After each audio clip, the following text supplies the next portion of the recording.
Good evening, everyone. I am rather sorry for the late start. I know I think I said that exactly a week ago, so I had some difficulty getting started today. Mostly for good reasons work-wise, but it did mean I was putting in some extra time for work. And, that's just purely because there's gonna be a couple of big changes for me in the new year, and it's good to get everything out of the way now. But that did translate into uh, a bit of an inconvenience for my hobbies like streaming, so I apologize for that, but I can assure you we will not be going for a shorter run on Book of Hours tonight. I did want to just say, I'll kind of do the housekeeping right up front. So we are 1 week from Christmas. Merry early Christmas and happy holidays and all other best wishes of the season to you all. But the usual deal for Christmas for me is I don't have any significant plans. I have very often tried to do a broadcast on Christmas Day, and this is just largely because I definitely know what it's like to sort of be at loose ends on Christmas, and while I never felt particularly out of place on my own, I actually... The weird thing is, there's like an interesting asymmetry behind this. So I never feel too bad if I just celebrate a Christmas on my own, and yet I have a set of very dear friends in Vancouver who made it their mission almost to make sure that I celebrated Christmas with their family, and it was something that made me really it was really, really nice. I really appreciated that. And so it's one of these things you kind of wish that more of these things happen in life, right? Sort of the left-hand side of the distribution, like it cuts off at zero, right? Christmas on my own is going to be like any other day, and that's not a bad thing, right? I'd prefer that to a bad day. And yet, being invited to some stuff, being able to spend it with some very good friends, as indeed you can imagine they were based on their behavior, created such a wonderful experience. So it's sort of a disproportionate enjoyment that, at least as much as I can, I have tried to replicate that in my own small way. Now, I am not going to fall into that terrible practice of broadcasters thinking they contribute a lot more to the world than they actually do. I recognize I am playing games on the internet, and that, we're mostly strangers here, although I am, of course, very happy to be able to recognize certain names and mannerisms and such. But with that in mind, if there can be a friendly voice on Christmas at a time when somebody maybe wouldn't necessarily hear that, I've always sort of felt that is a very good reason to try and broadcast on the day, particularly if I find that I'm not committed to any plans on the existing day anyway. And so that is my intention. The only drawback here is that I don't have a specific time in mind. But one thing that I have in mind for it is I've got a number of games that I would really like to kind of catch up on, and some that I haven't played yet. And I happen to know there's at least one viewer who doesn't have any Christmas plans and will probably be on Twitch. So I have one fairly clear idea of something that I'd like to play, because I have a suspicion that for this viewer it's going to make them smile. It's completely out of left field, although it is one that I think I'm probably going to have some fun with too. I think most people are going to have fun with it, but there's one viewer in particular who I think that will be a bit of a special boost for, and somebody who I definitely think can use the boost. But on top of that, if there's somebody who has something they'd like to suggest, something they'd like to see, I can never make promises on this, particularly when I do have a specific title in mind for myself, but also for someone who I think will appreciate it. I am open to suggestions, and feel free to bring those in. We have got Kieran. Thank you very much. I'm sorry, Kieran. I did see your message just when I went live. You were looking for a place to send your words, and I apologize for not getting back to you. Let me finish the stream, so it's going to be a couple of hours.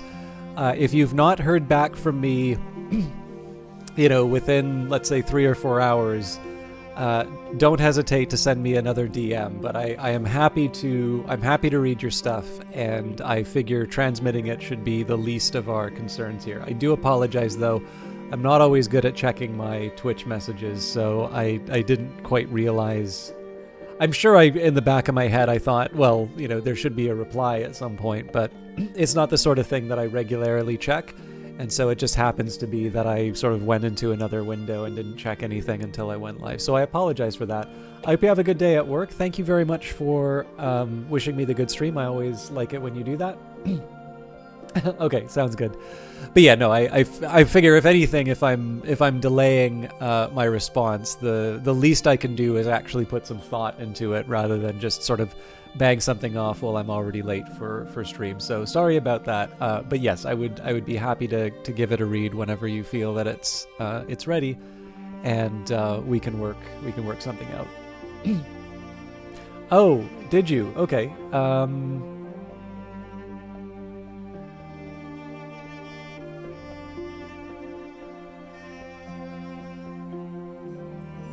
Oh, there we are. So I just checked it here. So yes, there's a bunch of. This is interesting. It looks like the DM stuff.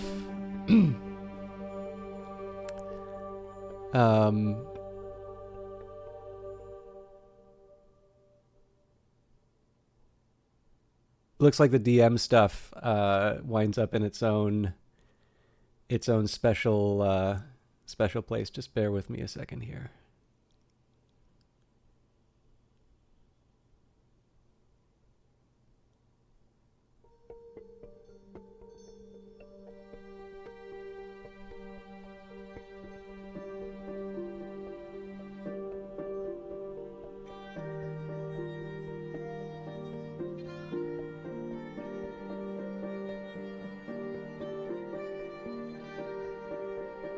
Okay, sorry. Apologies about that.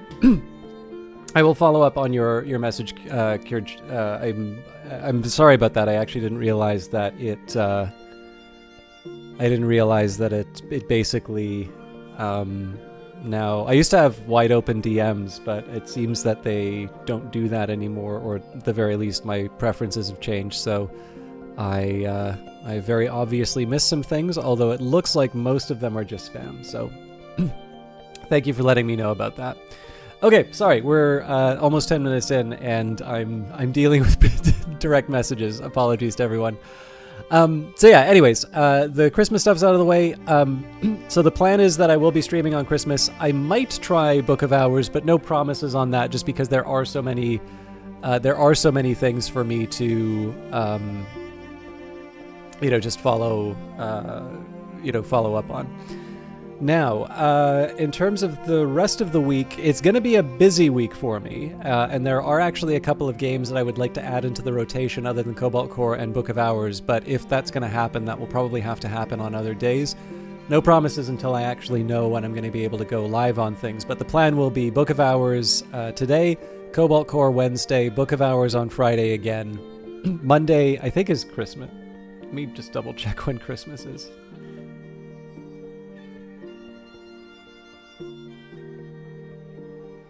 Christmas 25.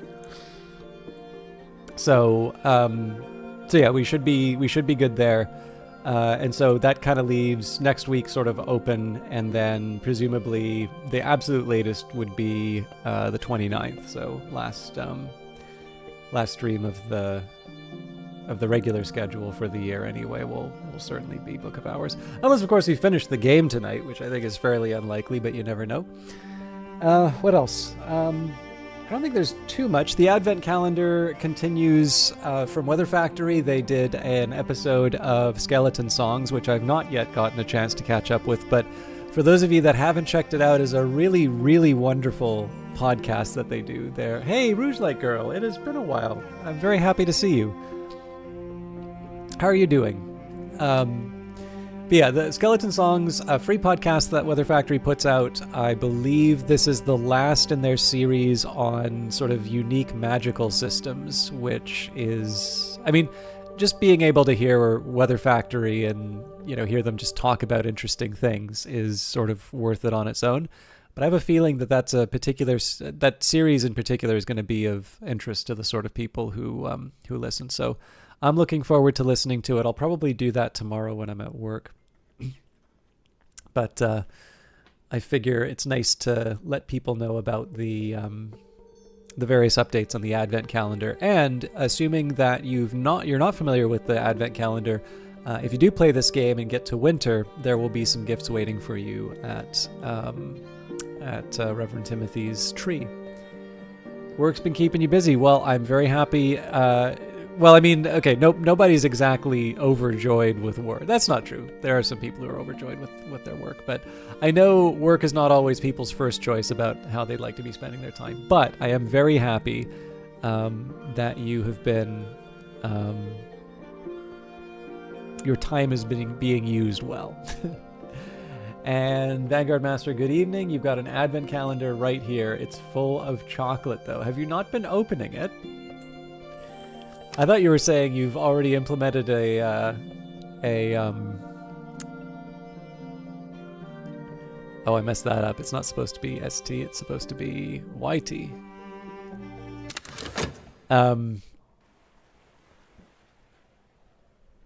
Half full. I think if I were to keep a Advent calendar, that would be a signal of just profound restraint on my part. It's okay, job. You get low prices on tech, including PC parts. So you're enjoying having a better PC finally. Oh, that's wonderful to hear. I have had a couple of jobs like that, never for PC parts, but I remember Vancouver's not a cheap place rent-wise. And one thing I can definitely say, being able to like one of them being like a cafe, so like the sort of place where you'd get they'll serve food and there's like leftovers. The fact that you're able to squirrel away a couple of sandwiches at the end of the night is just one of those things that sort of helped keep the living cost down. And I mean, again, like obviously you're not the picture of health if all that you're relying on is like store-bought sandwich or the type of sandwich that is sold in a store. Like, let's not kid ourselves in terms of whether or not that's good for you. But in the sense of being able to improve the financial situation, I've had worse positions. So I don't know. I kind of feel like those kinds of jobs help in their own small way.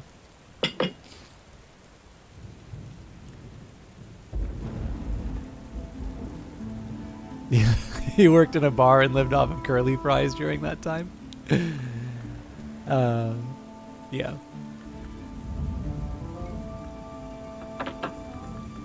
I remember I worked in a liquor store for a certain period of time where they're really worried that the staff would take advantage of the like there's obviously no discounts on the liquor, nor would I have expected that, but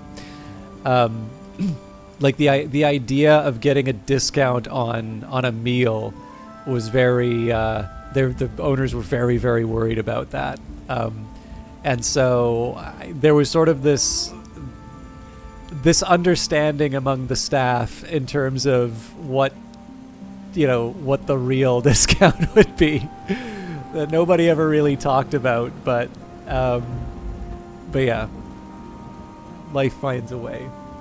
You just got a new phone and got almost $300 off the price. That very well done. And Brief Efrels, how you doing? Good to see you. Yeah, that's great to hear. So yeah, it's I know exactly the kinds of I want to say perks, but I know how a job like that can sort of help with some of the incidentals, and particularly if it's something that you have needed or something that you've been wanting to do for a while, that can have sort of an outsized benefit that's maybe not directly appreciated by someone who isn't in that position. So anyways, I'm obviously sorry that, I don't get to see you 24 hours in the stream. I wish I could stream more, frankly, but I also have to work as well. But I am happy that it is for a good reason, that we don't get a chance to talk as often. So, and I'm happy to have you here. So, looks like I've got a leftover shop. Now, I am a little curious what I was going to try and do, because we already went up to the interview laboratory. So we've taken a look in the entire nocturnal period.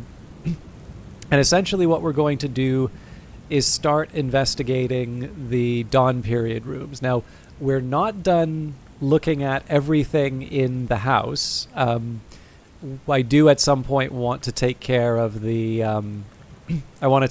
various plants and such, the consumables basically. But that's going to be a separate pass in the house. And right now what I'm focusing on is the things that I can sort of renewably investigate. No, we are...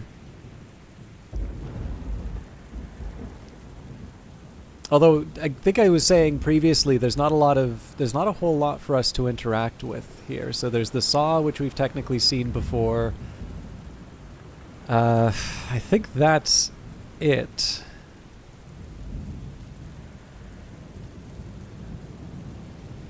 So there's the hurricane lamp, which I know we've checked out before. We might as well follow up on.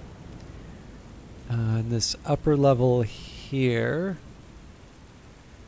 the mortar and pestle, but again, that's something we've already looked at. Shears of the Sisterhood, again, something that I've seen. Now, I do still want to follow up on these where I can, because every once in a while there are subtleties that I don't appreciate until I investigate. So we have To the Librarian Gervinius in Earnest of Our Wager, and then if we look at the other side of the house, right, To the Librarian Willem in Earnest of Our Wager.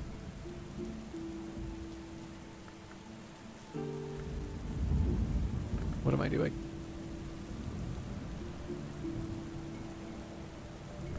So there are little details on a few of these things that, it's hard for me to notice them until I actually do the investigation. But with that in mind, I'm reasonably confident that most of the things here we can just sort of pass through. We have another shears in this part of the cave. Green Whisper, 1213. Hey, System Chalk, long time no see. I didn't know Book of Hours was out. This is your first look at it. Excellent. Well, Green Whisper, so I'm happy to see you. Welcome back, by the way. I will give a small caution, and oh my goodness. I just poured a whole lot of tea on myself and my keyboard, so please give me a minute here. This is very painful and very concerning, because I think I might have got it on some of the keys. I am going to take a small break.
Okay, I'm sorry about that.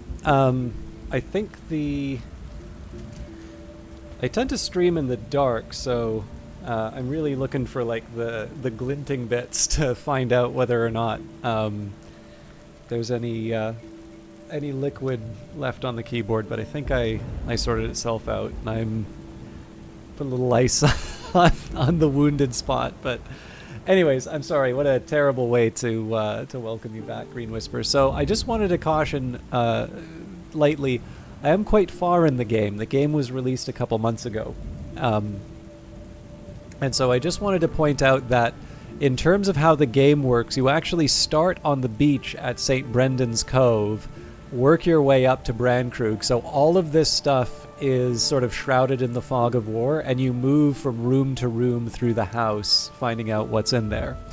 Now, the books are randomly generated, and I've changed certain things about the house and so on and so forth. But and to be honest, this is stuff that's already been in the promotional materials that Weather Factory put out for the game. But actually, apparently the paper towels I took out were sitting beside something lavender scented, so my desk smells quite a bit nicer. So yeah, well, I do sometimes try to like, the thing is, if I yell into the mic, that's painful for people. So especially the headphones users. So I try to I've tried to develop the reflex not to like blow out the headphones where I can, and yeah. I was yelling on the inside. I even still have some tea left over. But yeah, everything seems to be good. So this game fortunately doesn't require a whole lot of keyboard use, so I can just the kind of burning part is the hand. It's not like it's hot tea. I wish I didn't, but it's not like freshly boiling, so it could have been a lot worse. But anyways. So yeah, I just wanted to give a quick caution here. Introduced you to Cultist Simulator back in the day, so I'm here for this either way. Have you or will you be making a playthrough on YouTube? And that was actually going to be, I'd take forever to get to the point, but yes. So in addition to the fact that this full run from the very beginning is available on YouTube, there is in fact a full run that we're doing, or it's not full yet, but there's a parallel run that I'm doing on YouTube, so they're in about half-hour episodes, although I have had a tendency to go over the time lately. And they're two very different ways of playing the game, so I should caution you, on this run I decided to do it a very special way, which does make the game more complicated than it needs to be. But that was also because I was part of the test cohort, the people who were beta testing the game. So I wanted to change things up a little bit and have some fun for myself. So there's lots of different ways to engage with this. I'm happy to have you around, and number one, I also hope that you get to play Book of Hours and enjoy it. But I do feel a certain responsibility, especially for the people who are coming in to check out the game, just to let them know that there are some parts of Hush House that they might not be unlocking for a few hours that I'll be going into. And if there's something major, like spoiler-wise, I'll talk about it. It's also worth mentioning that I think the game has like 104 different endings. So, there's lots of different ways that this can go. But it is, I don't know, it's just a nice thing to let people know what's up. Rouge Light Girl says, I burnt my elbow in kettle steam a while back. Oh man, I've got a comparable one to that. You barely felt it, and then a couple of hours later the skin peeled off and you realize that it was a very bad burn. Yeah, the worst. I mean, like, the 3rd degree burns are apparently not painful because they've just gone through the nerves. So I'm sure you didn't get like the 3rd degree. But I know exactly the kind that you're doing, because I very stupidly put my kettle just in front of my coffee grinder. So essentially I go to get the ground coffee to put into my press, and my arm goes straight over the steam, and I can actually still see it. This was a couple of years ago. I actually still see a little bit of a mark on it. It's not nearly as bad as it used to be, but that was a That was a very, very painful, very, very painful one. Yeah, yeah. So we're if we ever wind up in the same place, we can compare our scars. Okay, so I'm delighted. We're going to be introducing Green Whisper to Book of Hours. So some of you, actually most of you, I think you're already going to be familiar with this, but I do want to share a little bit about what this game is about, who we are, and what we're up to. I talked a bit about how I was going to be checking out the Dawn Rooms, but I'll take a minute here just to talk a little bit about what's going on in the game. So we start off in the game, we are the librarian of Hush House, but on the way to Hush House, we're in a shipwreck and we wash up on St. Brendan's Cove with essentially a waterlogged journal and the memory of a friend who's based in Brancrude, which for us was Reverend Timothy, found in the old rectory. I figure Rouge Light Girl would appreciate the Timothy. I like Reverend Timothy a lot, so this Reverend Timothy is the unofficial mascot of the channel now. And this game is a really interesting take on RPGs. So it starts you off, I don't know if you've ever played the older Elder Scrolls games, but it starts you off kind of with a personality test. So there are 9 elements of the soul in this game: Shapt, Core, Arab, Fet, Health, Phos, Trist, Wist, and Metal. We don't have Metal here yet. And it will basically give you some questions, you know, which of these is most appealing to you. You get 2, and then the rest you have an opportunity to get later on, but you don't get all of them at the start. So you can almost sort of think of these as like the attributes. And I know you're into Cultist Simulator, Green Ones. Well, sorry, you said you were into Cultist Simulator. They do relate to the principles. So Shapt has 2 knock aspect and 1 forge. Core has 2 heart and 1 grail. Arab has 2 grail and 1 edge. Fet has 2 rose, 1 moth. Health has 1 heart, 1 nectar, 1 scale. Fost has 2 lantern and 1 sky. Trist has 2 moth and 1 moon. Wist has 2 winter and 1 lantern. And I believe Metal has 2 forge and 1 edge. And then I hear you say, wait a minute, rose, sky, moon, nectar, scale? I don't remember those in Cultist Simulator. There are, in fact, other, I won't even call them principles, because the game is actually quite specific in avoiding the word principle for those. They will say principle for the ones that we know are principles. How did you hear me say all that? Are you outside the window? Oh, sorry. You're riffing off of something I said earlier. You were following the development cycle for a while. Oh, I hope it's a good shift, but I hope everything's okay for you, Green Whisper. But yeah, so when we have Forge, we've got Forge, the principle of the Forge transforms and destroys. Unfortunately, I don't think I can show you an equivalent for Sky, but Sky, Moon, and I believe Scale. I think Nectar actually does say the word principle, but for most of the new ones, it says it specifically avoids mentioning whether or not it's a principle. Full stop. So anyways, based on the elements of the soul that you pick of the 9, that will determine what book you get, or what journal you have. So we have the Amberflecked Journal. I am the Twiceborn Librarian of Hush House, and this is the journal in which I keep my remaining memories. The Twiceborn's third choice might be life as the librarian, or it might be something more radical, but you can complete the game by recording any history. You might wish to begin your studies with the Illumination Wisdom. The Twiceborn. I remember that I once walked the House of the Sun as a bodiless immortal, but there was a matter that could only be resolved if I returned to flesh. Now if I go back to the House of the Sun, I will be hunted and punished. If I stay in flesh, I will be hunted and devoured. I need a third choice. To remain at Hush House as librarian would be one such choice, but there might be something more. New job therapy. It's not all doom and gloom anymore. No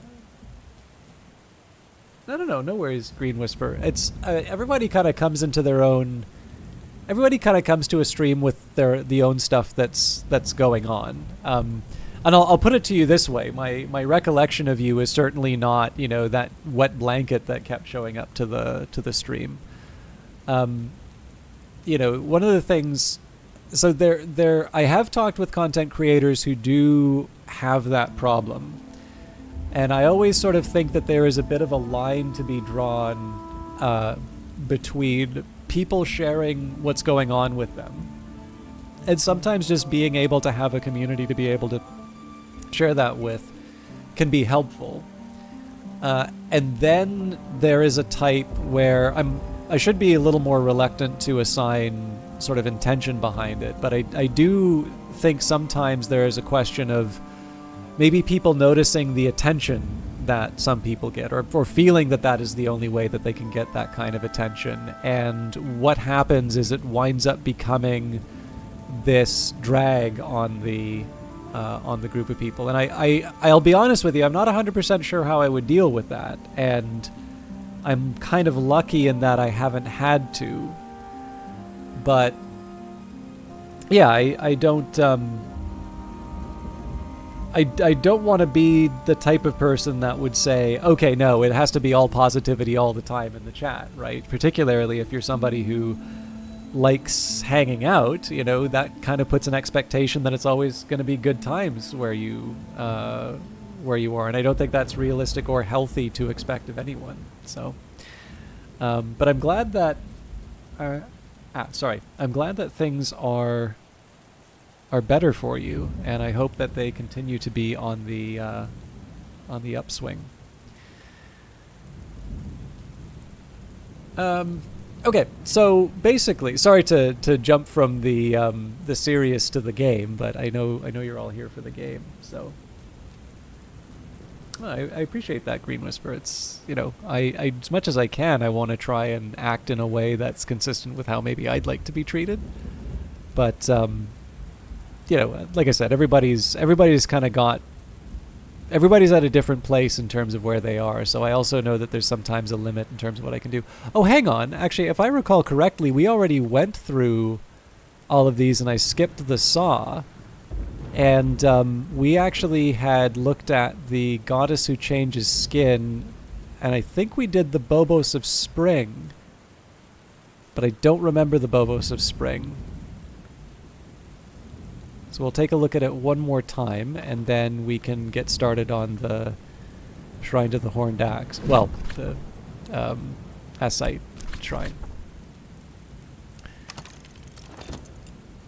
But yeah, so the main focus here is going to be on the caves, and then when I can, we'll see if we can find maybe a new Shadowless Silk, or just generally try and find some new things to put in the house to replace the things that we're consuming.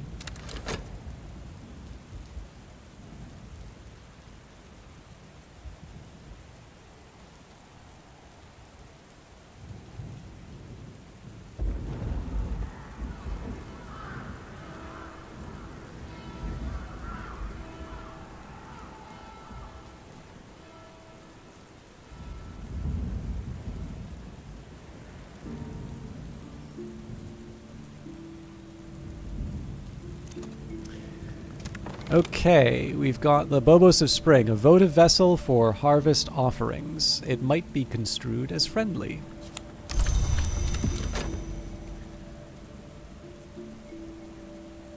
So anyway, sorry, one of the things I wanted to do in terms of the breakdown for the game, so the things we have to work with are, these can be sort of considered your attributes. You do also have skills as well. Now, one thing that does kind of interest me in this, because when I was reading some of Alexa's posts on either the blog or on Reddit, there was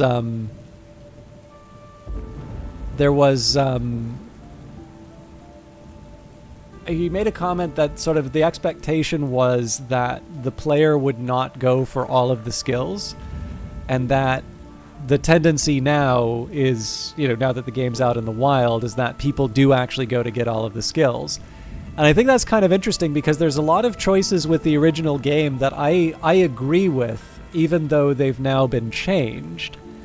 But this is one of the ones I always find the weirdest, because I would never really be able to tell what skill gets me the things that I need. right? Like I could imagine taking a path in terms of some of these skills that would result in me not being able to make certain important, well, important is maybe maybe that's a little too much, but like I can see a path that I would take that doesn't necessarily get me some of the inks, let's say, that would be rather important for my particular approach. Now, I suppose that might be where it says, you know, begin your studies with the Illumination Wisdom, because I'm assuming if I were to pursue the Illumination Wisdom, that would eventually lead me to a point where I can get the Uzult, which is probably most aligned with some of the Illumination aligned endings. Is there a roguelike death mechanic akin to Cultist Simulator? No. I don't know if it is possible at all to have an involuntary ending.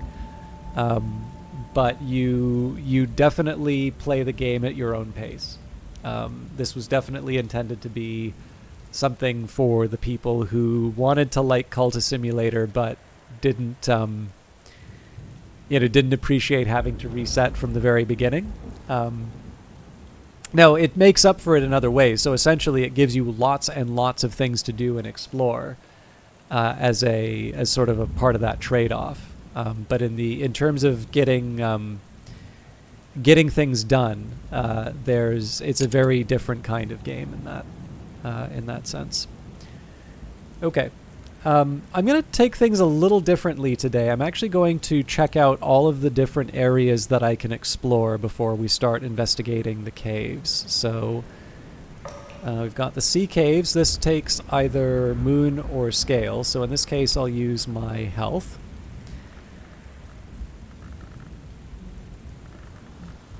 I wonder if it'll take crack track. Huh. You know what? Let's actually try that. Then we've got the gull colony. Steal eggs from the seabirds or find what seabirds have stolen. So this takes rose scale or sky. So we'll add the FOST for that. So anyways, I should say that in terms of the skills here, one of the things that I think is kind of neat about this one is that the... we don't have any sky languages here. Could try and find a rose or a sky.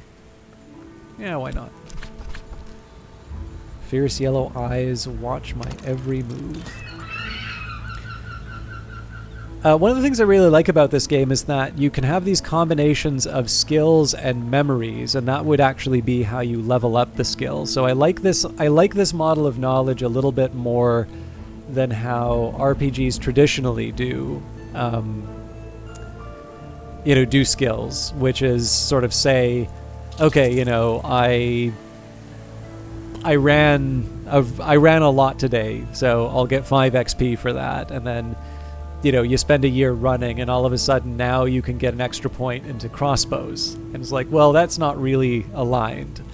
And like again, there's a really clear and sensible reasons why games do that, but I think it's always nice when a game does something different. And in the case of Book of Hours, I actually think they're onto something with this.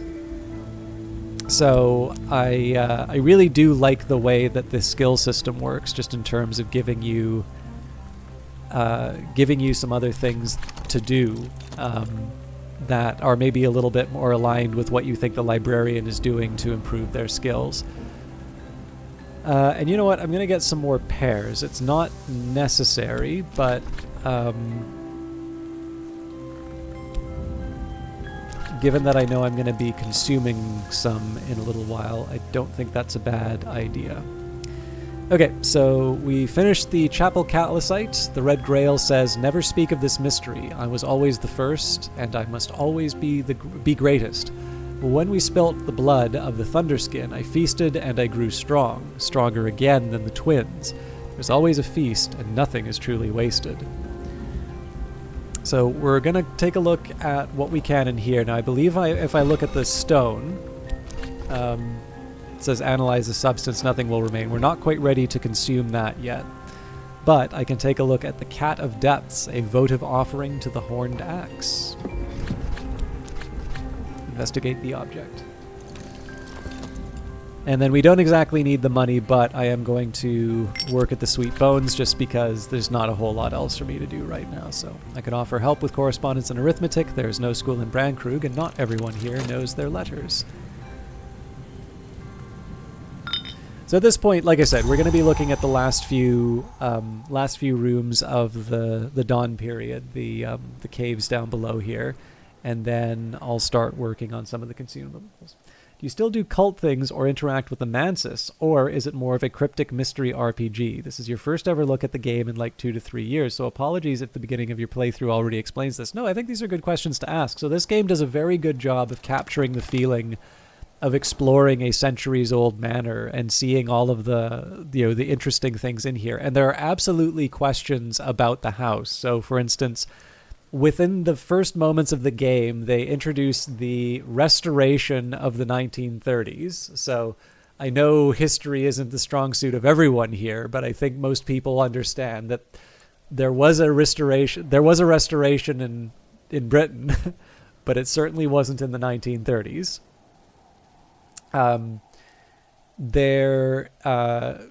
Hush House is abandoned because of a fire.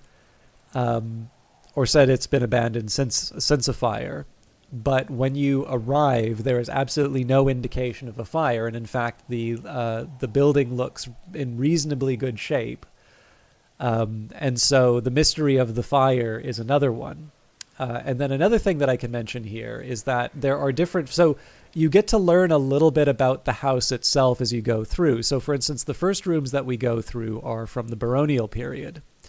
So in this case here, in the 16th century, the De Wolf family became the Barons Brandkrug, governing this isle as their personal estate until 1759, when their line ended in madness and death. Now, I'll actually take a look what happened before the baronial period. Well, it was the Solar Gothic period. From the 11th to the early 16th century, the sisters and brothers of St. Brendan's dwelt on the isle. It was a holy place, a wealthy place, and a center of learning, though a surprisingly obscure one. Then, in 1534, the Bronze King Henry dissolved the foundation, exiled the brethren, and gave the isle to the family De Wolf. Before the Solar Gothic period, and this is the period that we're investigating right now... Nope, why won't you... We're actually looking at the Dawn period. 599 AD is the traditional date of the first foundation here, sometimes called the Abbey of the Black Dove, sometimes the Abbey of the White Crow, but the Sisterhood of the Triple Knot first built their temples here much earlier than that. Yep, big. So I'll actually share something a little interesting about the secret histories now that you mention it. Now, in terms of what happened after the Barons de Wolf, there is the Curia.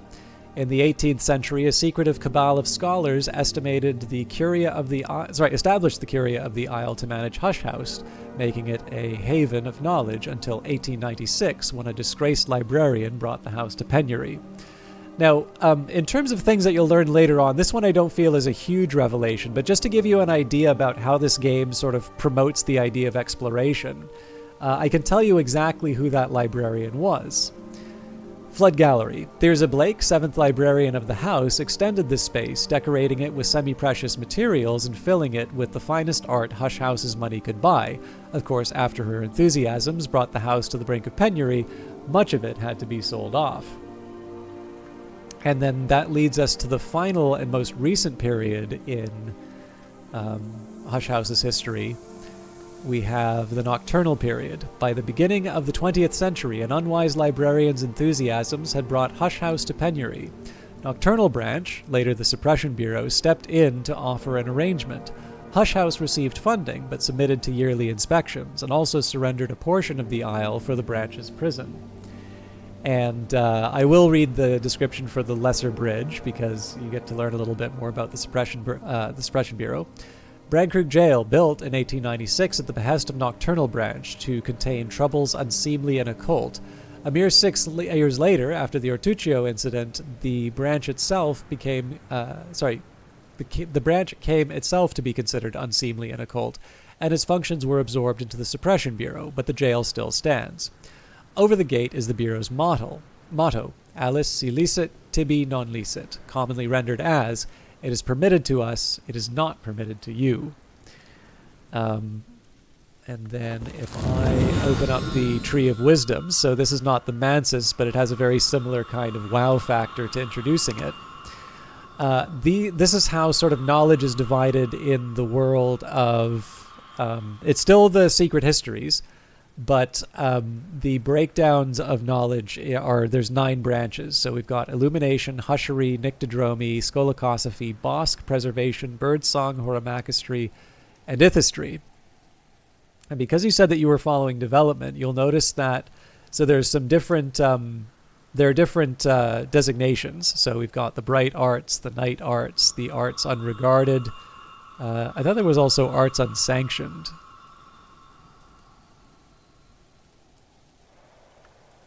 Night arts, bright arts, arts unregarded. Okay, fair enough. But you can also see how these align with the principles that we know from Cultist Simulator. So you can see Forge touching Horamachistry, Ithistry, and Illumination. Lantern touches Illumination, Hushery, Nyctodromy. We've got Grail here touching Preservation, Bosque, and Skolakosophy. And then we have Heart touching Birdsong, Preservation, and the Bosque. We've got Edge touching Horamachistry, Illumination, and Hushery. And we've got Knock running through Skolakosophy, Nyctodromy, and Ithistry. Sorry, I forgot Winter as well. Winter's touching Ithistry, Hushery, and Skolakosophy. And then we've got Moth touching Bosque, Nyctodromy, and Birdsong. You still use things for Cultism to name stuff, especially in D&D. Your Wi-Fi is still House of the Divided... Oh, nice. So...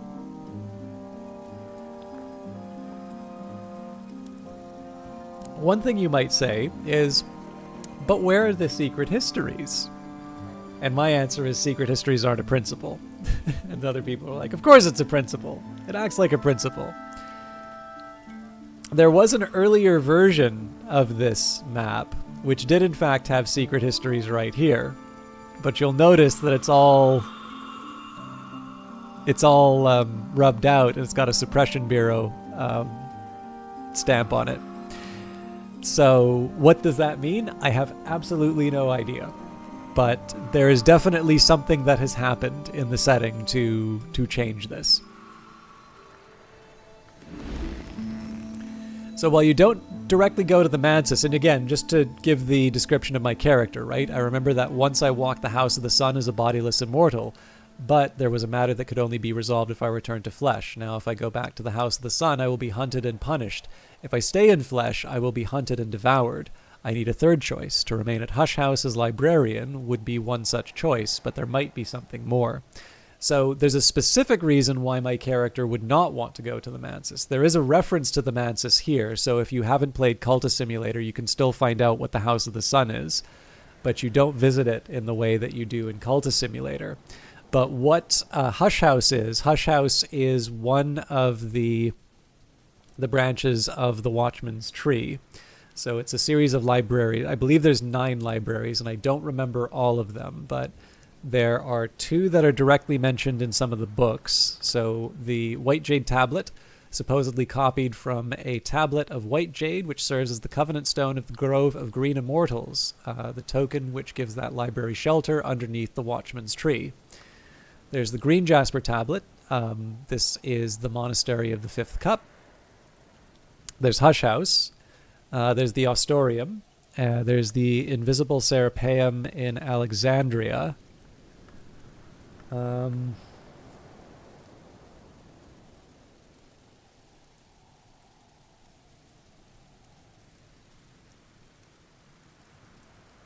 I don't remember any of the other ones. I recall the Ostorium, I think, is in South America, but I'm pretty sure that there is another one in the New World as well.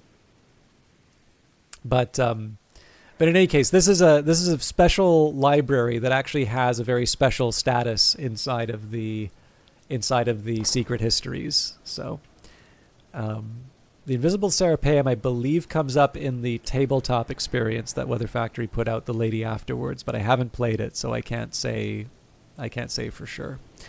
Cat of Depths, a votive offering to the Horned Axe. The Horned Axe has been known to appreciate both owls and cats. Okay, you know what? I've got more in common with the horned axe than I thought.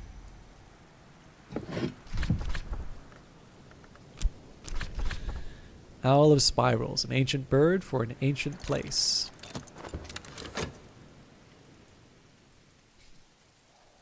This is obviously the part that Hayao Miyazaki decided to contribute. After stream, you'll go watch your YouTube to get all caught up. I'm delighted to hear that, Green Whisper. I've definitely been playing a lot of this, so there's not going to be a quiz. Feel free to take your time with it, but I always appreciate views whenever they show up. It's also just nice to be able to catch up with people. An afternoon spent profitably reading newspapers to the curious, writing affectionate letters for the lonely, steering farmers through the requirements of the Ministry of Agriculture. So mostly we do this just to cover the cost of restoring elements of the soul over the course of the day. So rest and refreshment. Tuppence will buy me a hearty meal and a quiet place where I can rest and gather my thoughts. It is autumn when the leaves rustle. The silent landlady has served me apple pie with steamed cream in the window nook. And the Owl of Spirals, an ancient bird for an ancient place. To every cry, its beginning. So I'm getting a memory off of interacting with these objects, but much like Cultist Simulator, right? Whenever you do something, you usually get a little bit of text, which can be read and specifically reread, and gives you a little bit more information about the setting. You're on vacation all this week, so you have time. Well, surely you have better things to do with your time than watch my stuff nonstop, but at whatever pace works for you, and I'm going to be very happy for the views. But yeah, if you have any questions, we can follow up and make sure you feel like you're up to speed. The Chapel Asite, the horned axe says, "Never speak of this mystery. When the Thunderskin was mortal, he served the hours who slew my kind. I required the Thunderskin's death, and so the Grail gave him up. There's always a reckoning, and nothing is truly forgiven." Now, I think everything in the Malachite area, I actually think winds up consumed. So the beeswax is pretty clear. Lethe, I think it's the same story. Yeah, I'm not going to drink the Lethe yet. Well, we have the mortar and pestle. It's really the only thing. So we've definitely had a few of these, but let's jump ahead. So crush. I haven't been playing around with the various altars in that. We are going to try the different recipes with the skills later. But right now I just want to get all the low-hanging fruit out of the way, and then we can start thinking about how I'm going to interact with the consumables.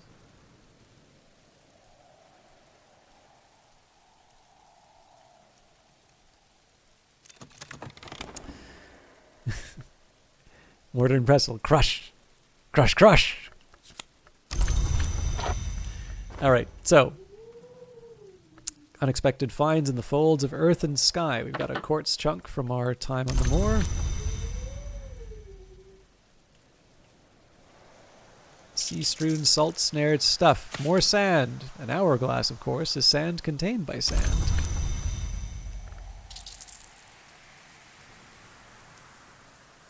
I guess I didn't go for a swim. I can try that another time. Fragrant pears soft in the hand. I don't think we have enough room for all of those, but...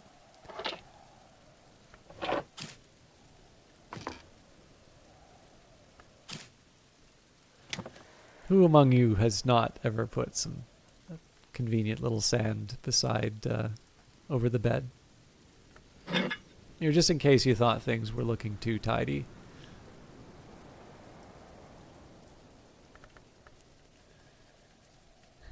Bed sand, yeah. Had to go cook some things. Did you miss anything? Nope, just going through the Dawn Period caves. You do like to self-pace the game now. Timing everything in Cult Simulator makes sense. You won't miss the constant repetition of going to work at Glover and Glover because you need resources to keep yourself alive. Yeah, definitely. It's one of these things where if you want, like, so there are things that change over the course of the seasons. So if you want to do something during a season, you will feel a little bit of pressure to try and, perform whatever task before the season's done. But I mean, the season will also come back, so it's not like you lose it forever. And then likewise with there's a special season called Numa, which I'm going to try and provoke if we have to.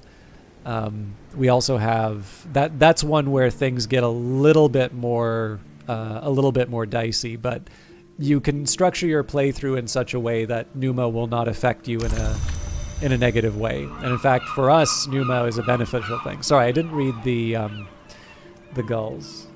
Hey, Ionix, good to see you. Folks, let me just take a quick second here. I'm going to wind up shouting out by proxy here. Oh, you know what? I don't know how to spell this properly.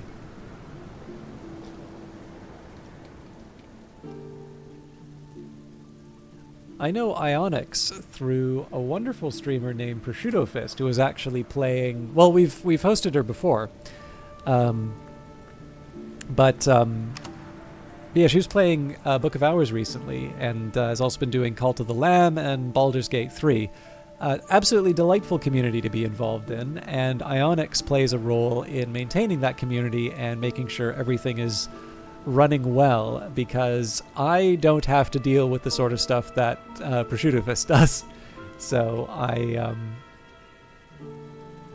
look much further than her. Yes. So this is what Hush House looks like when you have unlocked everything. What I've actually been doing is I've been examining every individual item that doesn't get consumed when I interact with it, and then what I'm going to be doing is going through all the rooms again, looking at the stuff that does get consumed. Baldur's Gate. Rouge Light Girl's playing Baldur's Gate 3 right now. I really need to get through it. So Onyx, if you have any questions, or if you want me to compare some of the things that I'm looking forward to seeing Pro running into, I'm happy to share. But if you want to be surprised with the rest of us, that's fine too. But yes, it's a chance. I don't know if you have any your own channel to sort of talk up here, Ionix, but there's actually something that was very nice that happened in Pro's chat. I don't know if they're still around in the community anymore, but it was Aborophilic had this nice moment saying is like, wait a minute, I see your stuff on YouTube. And I don't get that a lot, but I do get that every once in a while, and that made me feel really good. So that was a nice little pro community. Greed, for lack of a better oh, word, thank you very much, Green Whisper. is good. Hats off to you. Thank you very much, Green Whisper. I appreciate that immensely, because I don't get to hear that very often. But I'm also glad you're in a spot. Usually what's nice is whenever a donation comes in, you know that somebody's in a spot to give it. So thank you very much for doing that. But yeah, in any case, that was a nice little bonus that came out of it. But I figured in this case here, you are a very good representative of that community yourself, and it's a chance for me to talk about the sort of stuff I like watching on Twitch. Okay, Gathering in Autumn. Gleanings from Darkness. Oh, phosphorescent scrapings, rendered inert but still luminous. Recognition, you post Book of Hours content on there? I do. That's actually, so I used to put archives of my streams on YouTube, but it seemed like once Cultist Simulator got a little bit of momentum behind it, people were like checking them out and finding them very helpful for sort of getting into the game. In fact, Green Whisper is one of those people who sort of found my stuff through Cultist Simulator, or maybe found Cultist Simulator through me, but it's probably the other way around, because Weather Factory is much better at marketing than I am. But yeah, so the entire archive of these playthroughs is on YouTube. But I'm also doing a dedicated YouTube series of Book of Hours. So if you want to see what the game looks like from the very beginning, I have two different playthroughs. One as the Twiceborn, and then the other is as the artist. and you get to see 2 different approaches to the game. All right. We took a look at the mortar and pestle. This is the only thing we can really interact with under the conditions that I set out. So we've got the chapel malachite. The Ringu says, "Never speak of this mystery. When the Thunderskin was mortal, he loved me first, and so the Grail destroyed him. Now the Thunderskin delights forever in my succulence. There is always renewal, and nothing truly ends." Actually, Ionix, you may remember... I was talking about hours in this game. So one of the things that comes up... So obviously this game follows Cultist Simulator, which sort of established its own setting, but you don't need to play Cultist Simulator to understand what's going on. It's just you'll have different perspectives. But there's actually different paintings of the various hours. So for instance, this is a reference to the Thunderskin. He cannot be stilled, he demands the dance. He is beaten like a drum, and he is heard in the wood below the world. And then you also have heart. When the heart relentless beats to protect the skin of the world, the heart relentless beats to protect the skin of the world, we understand. The heart is the principle that continues and preserves. So there are 30 hours, I think. I'd need to double check. There might be more than 30 now that I think of it. I guess it also depends whether or not you count the ones that are dead. So it's probably more than 30 now that I think of it. But anyways, the hours are the godlike figures of the setting. And so there will always be these subtle references to them throughout the game. And one of the things that's kind of neat about this setting is that even mundane objects will tend to have, this is true for Cultist Simulator as well, mundane objects tend to have some element of the various principles in this world. So for instance, I won't use the drinking cocoa because this is a special kind of cocoa, but let's try and find something. Well, actually the pears are fine. These are special pears. Let's find normal pears. No, the ones I got in my inventory. Bowl of sea blessed pears, smooth as butter and wonderfully juicy. So Grail, hunger, lust, the drowning waters. The principle of Grail honors both the birth and the feast. So probably makes sense that something tasty like that. Moon is a little less obvious. So secrets are so soft, night is softer still. The sea speaks, it's not always wise to listen. The nocturnal, the forgotten, and nectar. The green wealth of the world's veins, the pulse of the seasons. Long ago, some called this principle blood. So one of the things that happens in Cultist Simulator is you can actually do rituals, and the rituals will often depend in terms of how much of a certain aspect you can bring in. Now, this is true of reading the books as well. But one of the things that happens in Cultist Simulator is you eventually realize that some of the things that you might think is very mundane can actually still wind up being tools that you can put inside of your rituals, which is a really neat idea, right? Because sometimes you'll get despair in that game and you'll feel bad about that and you'll see it as a negative thing.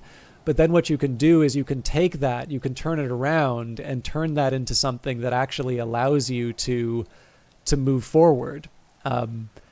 And realizing that, I think, helps you understand a little bit of the themes of the game as well as helps you move through it. So it's always kind of fun to me whenever I see Pro like running through the various rooms, because of course this is a game that really benefits from taking your time and reading, because if you see each of the individual items, it's reading and rereading that finally allows you to make these connections between the various principles and the and the hours and such. But it's also one of these things that isn't necessarily obvious at first, especially because it's so different from the other games that you play. And so one of the things that I do sort of like, one of the things I do like watching when I see other people play this game is seeing the penny drop, like suddenly realize, like people having that moment where they realize, oh, wait a minute, it's all connected. And then, usually the destination I'm hoping for is they'll have like a corkboard behind them with like red twine just sort of connecting everything together. So yeah, no, you're exactly right, Ionix. Like it's one of these things that you have to have a certain temperament for it. But the game, because this game isn't a roguelike like Cultist Simulator, you can take it at your own pace. And so generally what will happen is you'll learn more about the world as you read the books. And it's one of the reasons why when people get stuck, usually the first thing I say is you want to read everything and then you want to reread everything. Because I'm not lying when I say when I play Cultist Simulator, it's been years, but there's still new stuff that I'm finding in that game. And actually, that's my favorite one too, Green Whisper. I am definitely a big fan of the Watchmen, although my top three principles would be Lantern, Knock, and Edge now. And I am definitely, especially after Exile, I'm getting more and more interested in Edge and the idea of the chorality, and I'm particularly interested in the Kernel, although not enough to sort of replace the Watchmen. Okay, sorry, I kind of put the stream on hold to talk about these. And naturally, for any of you who are checking out Book of Hours, like I said, I'm late into the game, but I don't want that to get in the way of people getting a grip on what's going on. So if somebody does have any questions, feel free to ask, and I'll do my best to answer them in a way that still preserves some of the mysteries of the game while allowing you to decide whether or not it's for you. So a lot of these rooms, I've either opened everything inside of them, or they don't have any objects for me to interact with. You really like Lantern and Knock and Forge and Winter. They're tied for you. Lantern and Knock, yeah. So Lantern and Knock were my two. I was kind of split on the two, and then eventually I started pushing a little bit more towards Lantern, and then as I thought a bit more about Edge, I decided it was my jam too. I'm trying to think if the Menace Gate isn't. No, Madrigad would be, but I don't think Madrigad has a winter aspect. I think it's just. I'm trying to think if there's any winter forge hours. Wouldn't be the Lionsmith. Lionsmith I can see being forge, but I can't see him being winter. And you know what? I think we just hit the end of our consumable or non-consumables.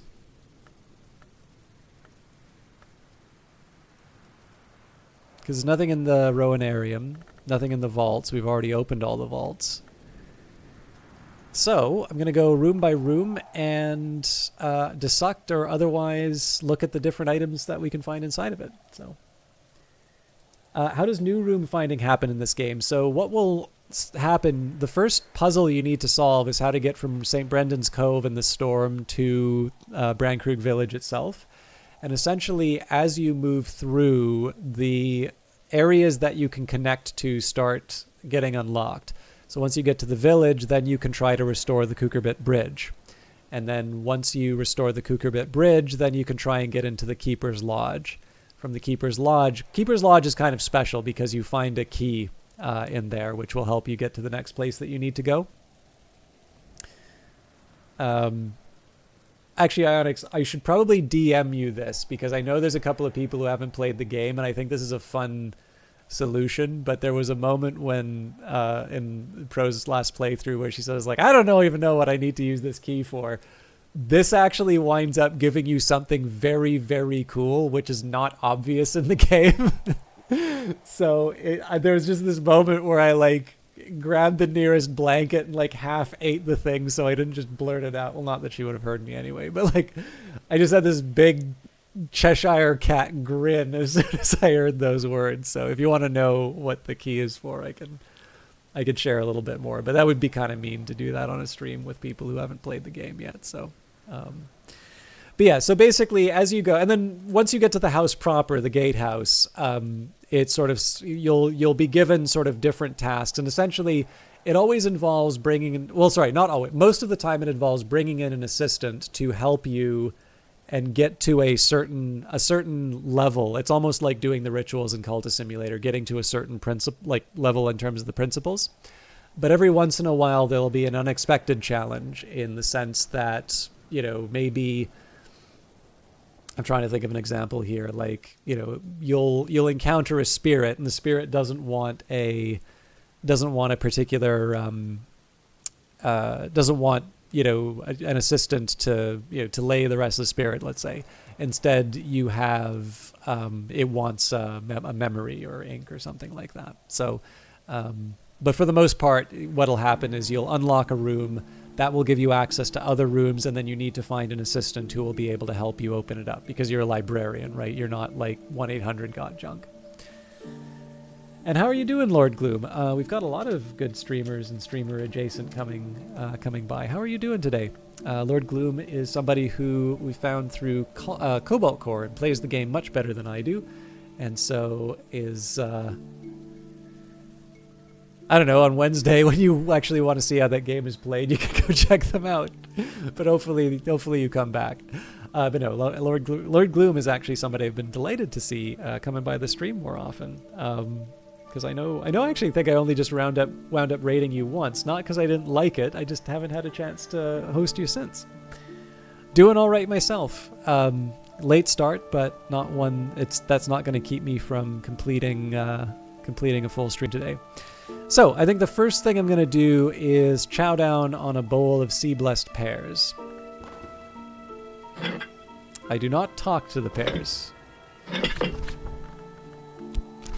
Consume the fruit, nothing will remain.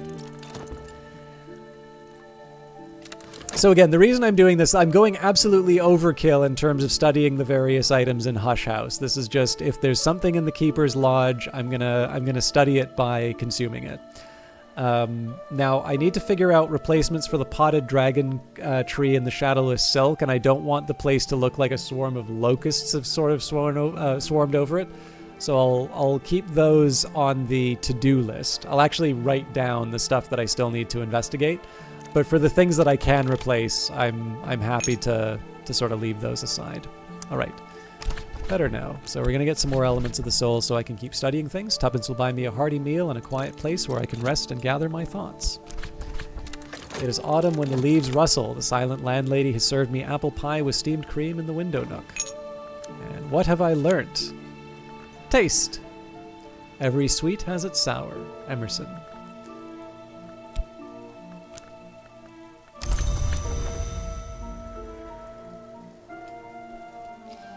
I do not recommend doing this to anything associated with the god. Like, that is not the crown growth. There's one thing I can say with certainty. That is not the crown growth in the bottom of that image. I don't know what it is, but I can tell you it's not the crown growth. All right.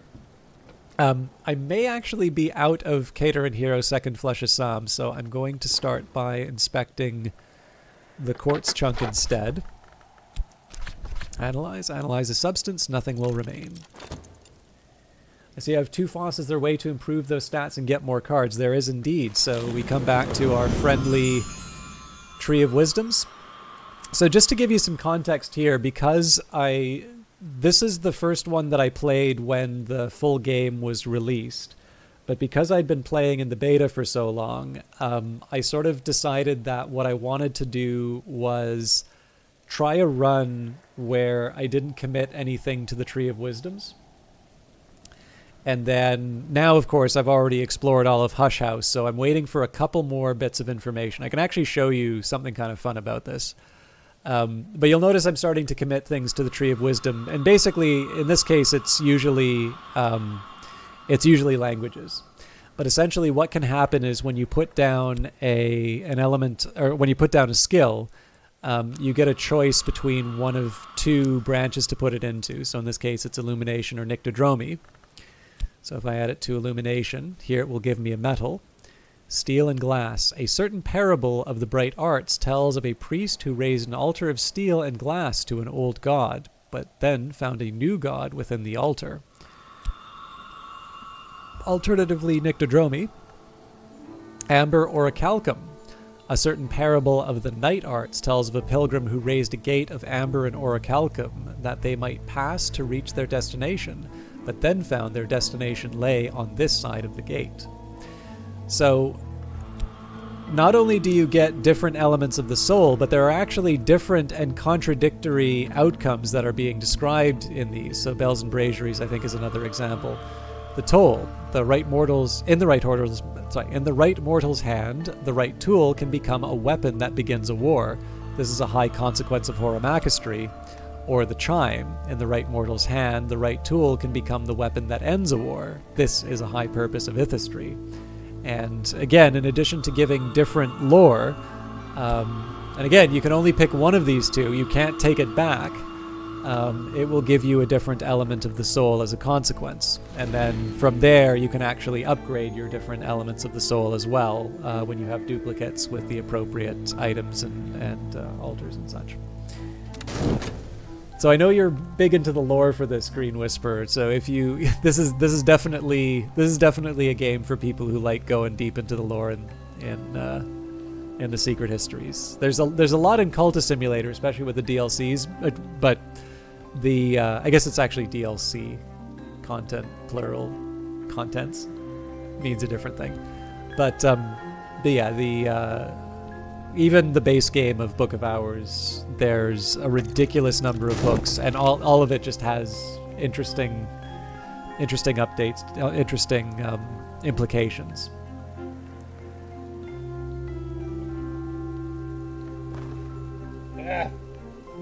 Sorry, some tea leaves. All right, what have I learnt? Okay, so I'm noticing for a few of these, I'm not actually getting that much information. I'm still going to push ahead, but it may be that for some of the things that I just pick up, I don't really get a whole lot of information out of those. All right, dissect the flower, nothing will remain. I suspect this one will say, what have I learned?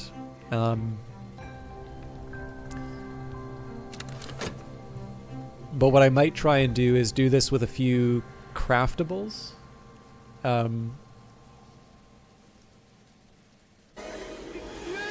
Narkexi!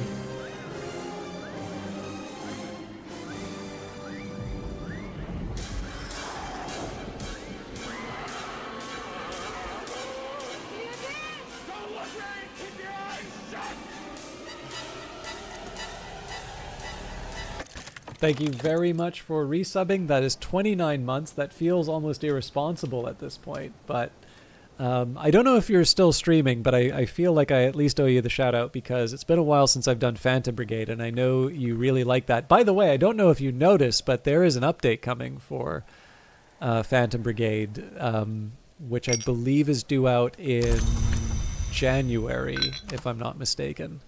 But good times for that game are coming up for sure. Excellent. Good. Yes. So I'm looking forward to that. And I figure, I know I've been a little over, I tend to do a lot of shout-outs lately, but it just, a lot of good streamers are stopping by.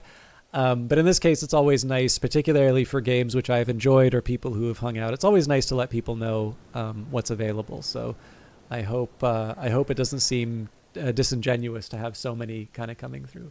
That was on your wish list for a while. It is very, very good, Lord Gloom. I'll be coming back to that reasonably soon. I'd actually be doing that on Wednesday if it wasn't for Cobalt Core.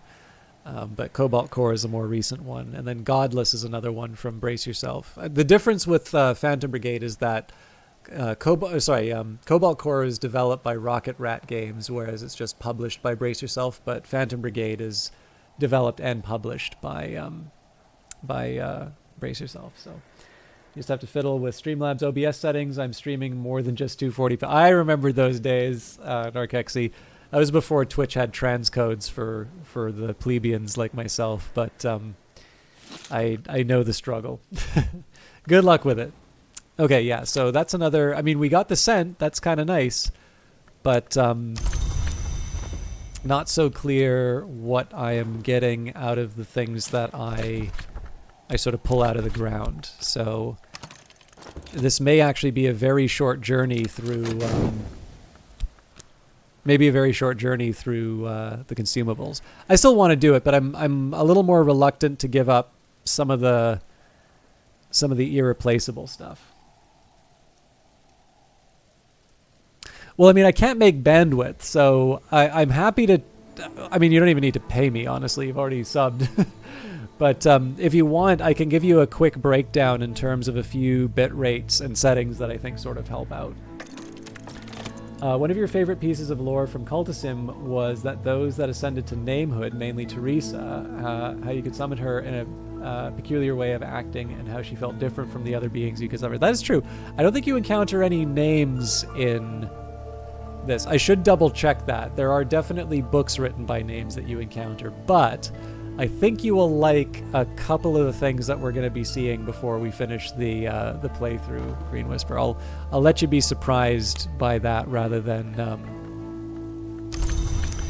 me just saying outright what it is. But if you like encounters with some of the unexpected visitors, there's gonna be some things you like. Okay, so yeah, at this point, given the fact that it hasn't been telling me anything too dramatic, I'm gonna hold off on the potted dragon tree in this shadowless cell. I might do like one or the other just to see. But I think what I'm going to focus on now are maybe some of the things that I can construct. So I'm not fully ready to give up.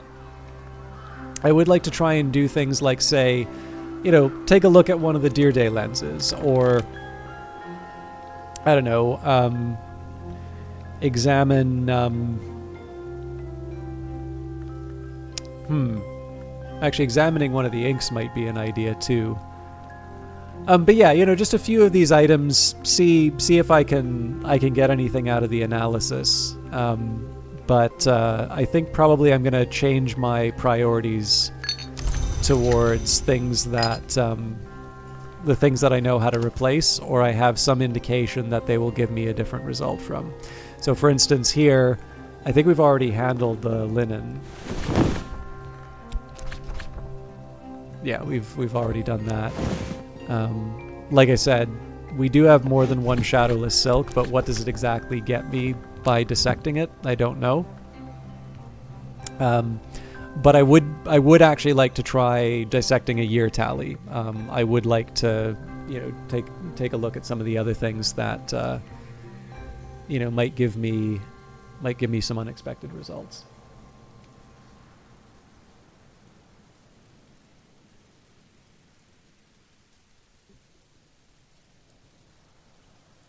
Okay, cool. Yeah, no, I'll reach out. I should probably take a look at my notes first, but I feel like there's at least a couple things we should be able to investigate. And I mean, sometimes, it is what it is, but we should at least take a look and see if there are some basics that we can eliminate as possibilities. Activate this. This will use it up. Nothing will remain. So I do want to see, again, it's a device, so we're going to lose it, but I do want to see if there is in fact something that that happens.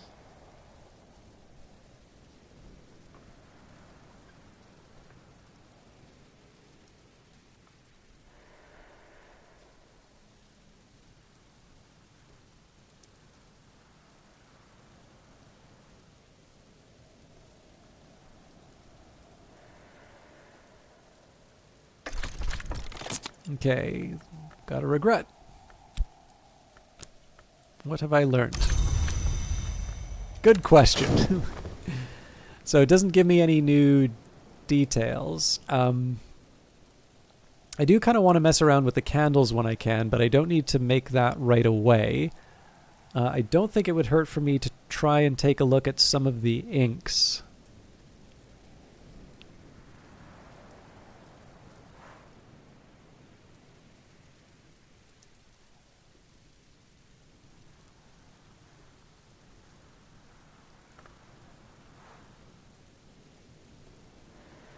But yeah, I think probably I'll look at some specific items as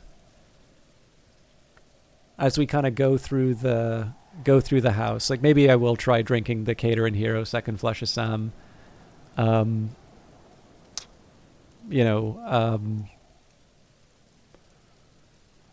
Anything that seems like it might give me a special response, but at this point I'm not going to systematically go through the different rooms. Like maybe I'll take the Vase of Gorse just because, it's not a major hardship if I miss out on it, or if I lose one. But yeah, I'm gonna sort of hop through a few of the different rooms if I don't think there's anything too too interesting. The biggest one is for anything that I haven't been able to explain the existence or use of. Those are the ones I really want to focus on. So investigate. We'll start with Arab here. Dissect the leaf. Nothing will remain. I'll find my next target. Not too worried about the weather here. Like I said, I'm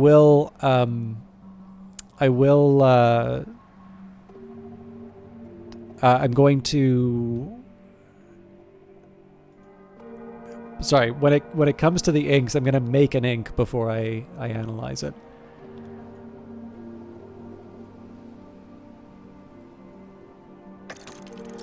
And then if we're really that stuck in terms of sort of getting information from the stuff that we analyze, maybe at that point I just start auditing all of my different skills and just try to handle the different things that I haven't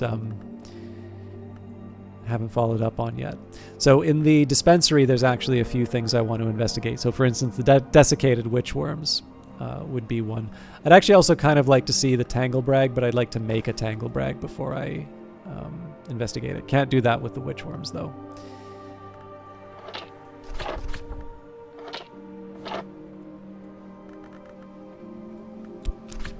Analyze the substance.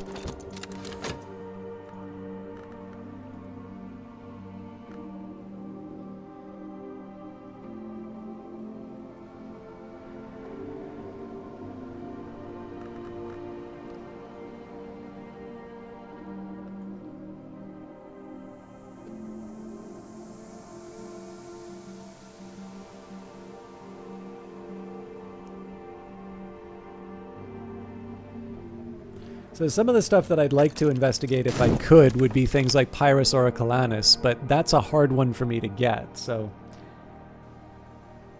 Alright, thank you, Beefreefles. I hope you stay well, and enjoy your lurk. Okay. Yes, it's not looking too convincing in terms of the different things we can investigate. So one thing I do want to check out is the year tally. I'm assuming this has to have some kind of value. Investigate the mark. A chitty worth an additional year of life, scrupulously ordained through the carefully balanced thaumaturgic attention of the cindered tally of the madrigad.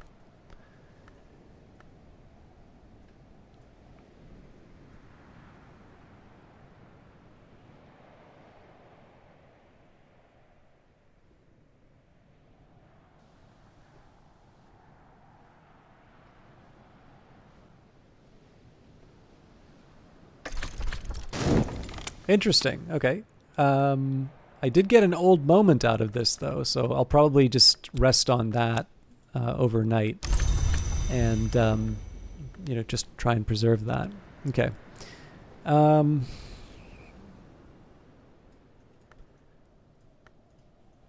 It would be kind of interesting to try and analyze the glass finger. Well, I can probably make one, actually. So, can't remember if it's edicts, liminal, or preliminal meter that lets me. Okay, so I need a liquid for that. Glass of water is as easy as anything.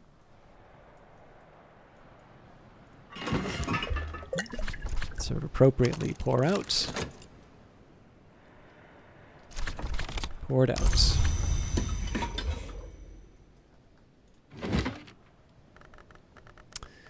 Okay. So, Glassfinger Toxin, brew a bright and lethal knock toxin. Edicts Liminal plus Scholar level knock plus liquid create Glassfinger Toxin. Now, given the pace at which we're sort of running through all of this stuff, and we're not necessarily finding any major candidates to try, try the different, all the different consumption with, it may... Oh, and I did actually have another Cater and Hero Second Flesh of Sam. One thing I may try is... we move from that and we just start looking at the different... we start looking at the different skills, like the different recipes that I've left over. I remember there were times in Cultist Simulator where you wanted a journal to keep all the small text to read and sort because it felt bad to consume something and lose the piece of lore tied to that card. I don't know if you saw on YouTube, Green Whisper, but I actually did a librarian run of Cultist Simulator where I had one of every book at the end of the run, which basically meant I didn't read most of the books that I got, which is probably insulting to librarians to say that they don't read books. But I know the feeling, and one feature you may like about this game is that if you click on text in the game, it will actually copy the text to the clipboard. So if you want to keep that notebook, you can. In fact, I believe the tool Obsidian has become quite popular amongst the Cultist Simulator crowd, or the Secret Histories crowd, and at least on Reddit. And I have a physical notebook with me here. I have a tablet that I jot down some notes for. I also have a spreadsheet for this game, although they did make things a little bit easier by adding the recipe book in the game as well. So there are a couple of features designed specifically for people such as yourself to help make things a little easier.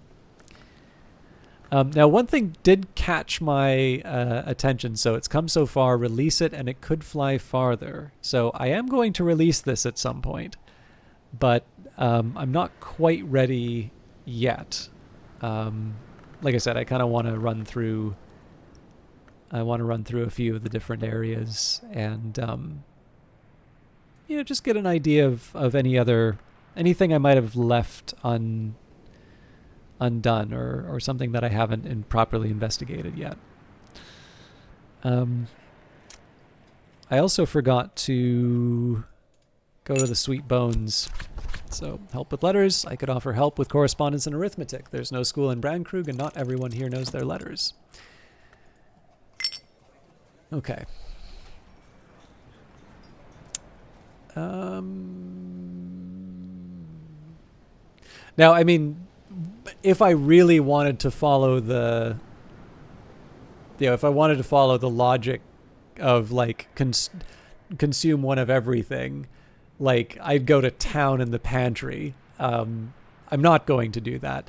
I do want to try Scrumpy because there was some text for it originally that I liked a lot. And I'm curious if they've just gotten rid of it full stop, or if it's been adjusted to be the result when you consider it. But anyway, actually maybe that'll be the one that I check out right now. Like, what else am I really gonna?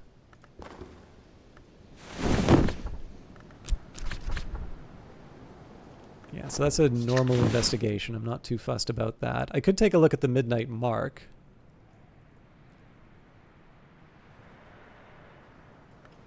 Although I think I set up a Midnight Mark in Collar's office, yeah, so.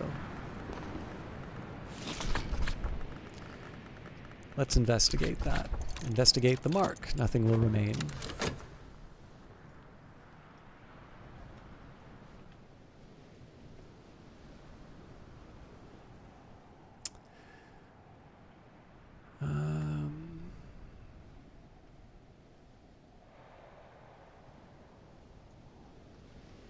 Yeah, so once upon a time I would have tried all of this different stuff, but maybe the Amethyst Ampule?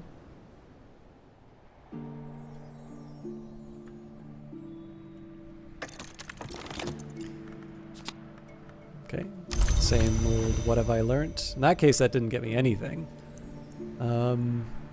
Let's take a look at the Scrumpy. West Country's most unregenerate achievement, perhaps at its best when pressed from stolen apples. That's a core drink. Drink the stuff. This will consume the beverage. If it's a whole bottle, consider serving it first so you don't drink the whole thing. It's liquid beverage, you have the whole thing.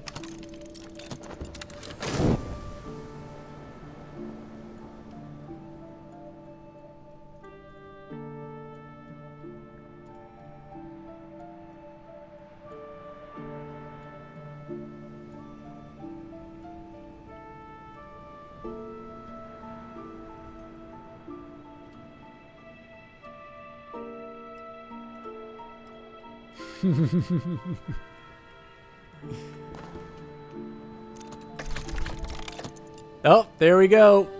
That buttonholing back of the throat tang grab, unique to the very roughest of apples. Now, once upon a time with Scrumpy, when you would investigate it, or when you'd click on it, the original write-up was, now this is apples, which is probably one of my favorite bits that was cut. I know the text, the wound wounds, or as I would prefer to call it, the wound wounds, because shame on you, had the note, not homophones. But yeah, so this actually gives me a bit of a puzzle now. An afternoon spent profitably reading newspapers to the curious, writing affectionate letters for the lonely, steering farmers through the requirements of the Ministry of Agriculture. Because we've now established that clearly some of these things have information, but not all of them. So how do I tell which one provides me information and what doesn't if I don't want to investigate each and every different item? And I'll be honest, there really is not a good way to break this stuff down. It's largely going to be whim at this point. So again, I'm happy to go to town in the pantry, but I think we can save that for another time. I get a feeling that maybe some of the higher level, like the Rubywise Ruin, might give me something, but for now, we'll take a look at Ava's Locks. Ava's Locks, a pale rack washed up on the beach by Brandkrug. Dissect the flower, nothing will remain.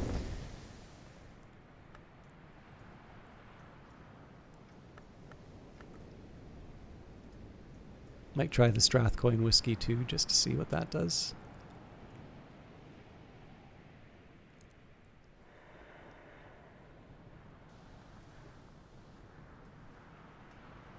We're also getting close to the end of the day, so I may not need to restore too many more elements of the soul.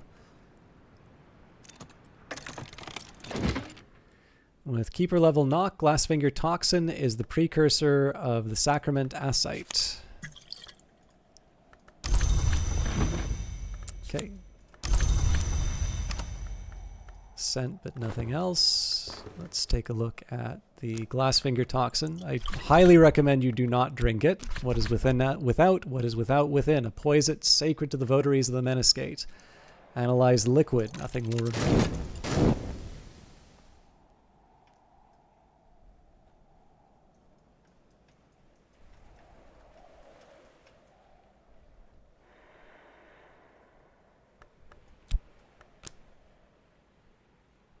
What do you do with all those memory fragments? Good question. So it can be used as an input. So just about every crafting station will have a slot for a memory, sometimes more than one. You can also use them to level up skills if you have a lesson. So right now I don't do anything with the memories because right now I'm actually just focusing on the text. And again, it's worth remembering here that I am not playing this game like I normally would be playing it. What I'm at right now is I'm very, very close to the end game. And what I'm trying to do here is just uncover any remaining mysteries in Hush House before I kind of do the final act of the game. And so right now I'm just kind of sitting on these memories and not doing anything with them, but very often they will be necessary for either making things or solving particular problems. So one thing I haven't done is try to read a new book. That'll probably happen a little bit later in the day, but I'll actually go up to the nave because that's where I keep some of my more challenging one. But for instance, we've got the 3 and the 3 Vatican manuscript, a church-authorized version of an older text. This book describes the chancel and the calyptra, 2 triads of hours with subtle, far-reaching powers and responsibilities. It has clearly been reworked to fit church doctrine. So this is a level 14 moon mystery. So I can get 1 moon from Trist, and then Tridesma Hyra has 10. So in that case, that's a total of 11, but I'm still 3 short on being able to read the 3 and the 3. I can also try and take my chances with getting lucky, because there are some times where you'll get a bonus that allows you to to solve the mystery. But what I would do, one of the things I could do to fill it in would be, so the Curious Hunch? Nope. Clouds aren't going to be enough. Wormwood Dream definitely would be, though. So this has 6 Moon. And essentially what you do is the memories can often be helpful in terms of pushing you over the edge on either solving a mystery inside of a book or for leveling up your skill. All right, we did not learn anything, although we did get regret. What did I... Wasn't the salt sign. I actually don't remember what this thing was. It was a liquid. Wasn't Strathcoin's whiskey. We already did the Scrumpy. Oh, right, we looked at the Glassfinger toxin. Okay. Strathcoin whiskey.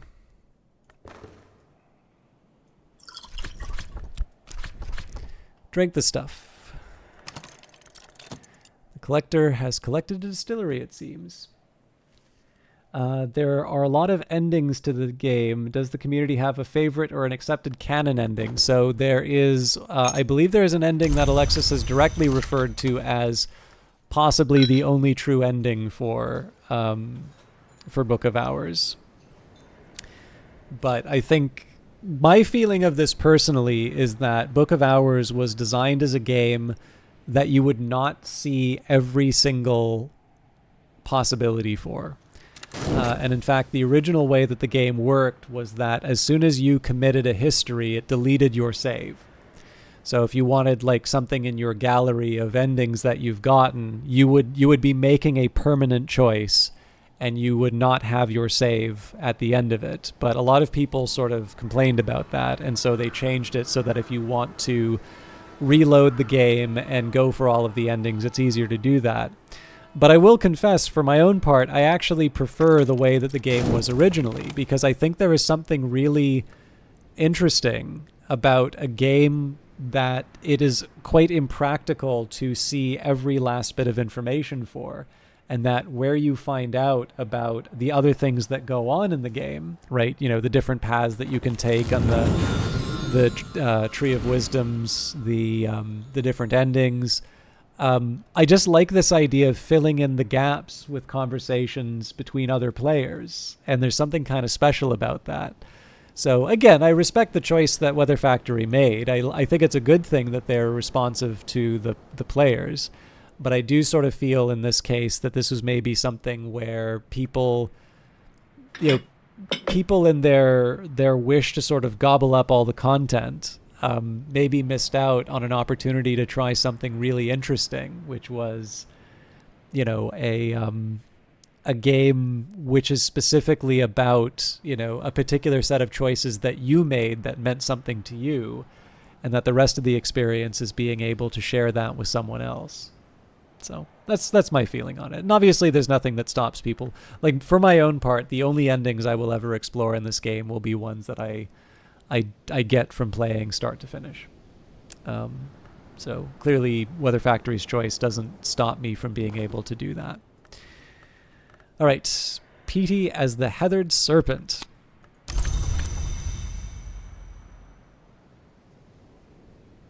I'm sorry, I don't know who MatPat is.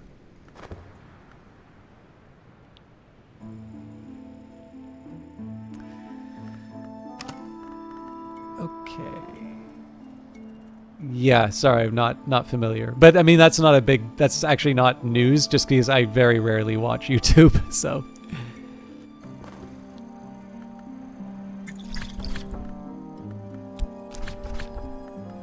All right, we'll drink the Veiled Goddess Lapsang Suchong, named for the enigmatic minor deity whose charge is the healing of burns.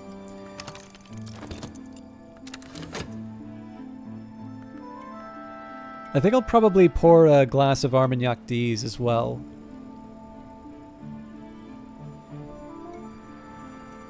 I'm not actually, I'm sorry. like I said, it's bad because I know you tend not to be very good at things if you don't, if you don't stay familiar with what other people are doing in the format. But I actually watch very little YouTube, and the YouTube that I do watch very often isn't gaming YouTube. I actually had a conversation with someone who I feel a little bad about this, but like because I've been on the receiving end of this and it frustrates me. But we were talking about Total War. This is going to be a little negative, so I'm sorry, but I think it is worth sort of saying. But I used to get people sending me a lot of YouTube gaming videos, and what I would notice, one thing that actually worried me a lot about it was that I suddenly became very worried that people sort of thought that this is what I was about. And what I'm specifically thinking of is somebody sent me a video by Jim Sterling about what a bad company EA was. And the thing is that I didn't find it a very convincing or interesting video. It was obvious that he was really angry at EA, but I didn't really think that it was a very well presented argument. And I think this is a broader problem in a lot of gaming commentary where, the outrage is the argument rather than somebody placing the case. Now, again, if that's your thing, that's fine. I mean, here's the thing, right? I cannot argue with it as a format because it is very clearly successful, and it shouldn't be surprising that it's successful. I mean, Jerry Springer and there's a UK equivalent, Jeremy Kyle, are also very successful, right? So something being successful doesn't necessarily mean that it's for me, but I can't begrudge someone that success, right? But that was actually where I wound up writing that Your EA Takes Suck article, because what I originally wanted to do was say, it's how could we make this argument and present it in a better way? And the thing that I found kind of annoying about it was that when I actually sat down and did the analysis to try and say, here are the complaints people have about EA, and here is how that, when you think of ways to measure this, here is how they look. I could not actually find a single metric by which EA was the worst company of the major publishers that I had data for. So I reorganized the article, and I had it report the rather surprising finding that EA was not nearly as bad as what I thought it was based on all of the complaints. Now, obviously, people disagree with that point of view, and that's fine. But if I'm going to do something data oriented, the reason why I look at data is to understand about the world, and at least by the standards that I had set for the exercise, I learned something new, and I think those are the sorts of thing that it's worth talking about. So again, I didn't exactly. What was very funny about that one actually was I asked that viewer their opinion of the article, and they sent me the exact same Jim Sterling video that they'd originally sent me that provoked the whole thing. And I was like, did you read, I couldn't put it this way. It was like, did you read the article? Because I kind of feel I dealt with this very specific thing without saying it exactly. So anyways, you're not going to win them all. So the reason I'm saying this is I was talking with somebody about Total War the other day, and they're a much bigger fan of the Total War series than I am, but they had some fairly strong claims about what Creative Assembly was going to do. And I sort of said, I was like, I can see where you're going with that, but the big questions I would ask about this would be what team would be working on this theoretical project you're talking about? Because Sophia was working on Pharaoh, and I think the main team's probably working on Warhammer 3 stuff still. And presumably, if they're going to try and put out, the fan favorite game, unless they started developing it, and at that point you need to ask what team was working on it, it's very unlikely that that project's going to be realized anytime soon, or if it is realized anytime soon, it may not be something that people like because it's a rushed job.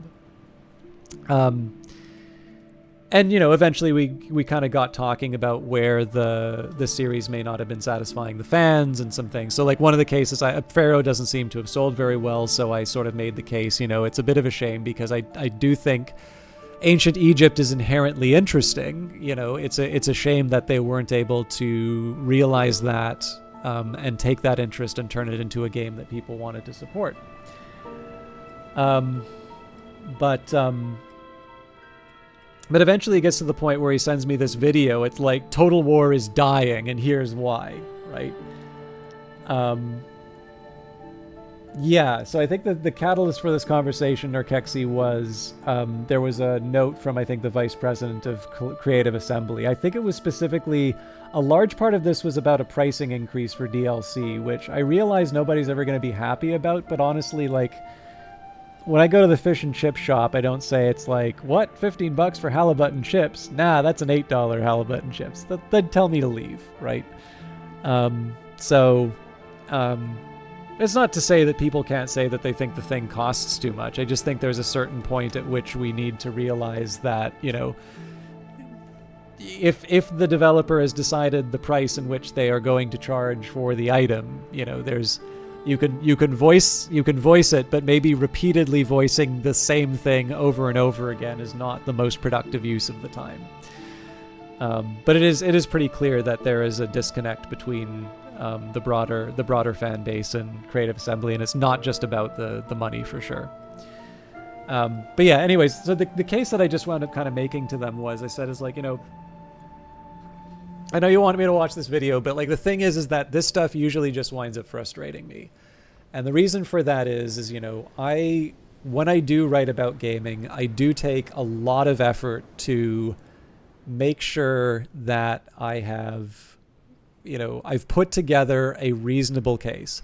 Again, it doesn't mean that it's one that people have to agree with. It doesn't mean that it's the last word on the topic, but where I can, I try to make sure that I have done the work, that it's not just an opinion that's being voiced, because I think that comes up a lot on YouTube.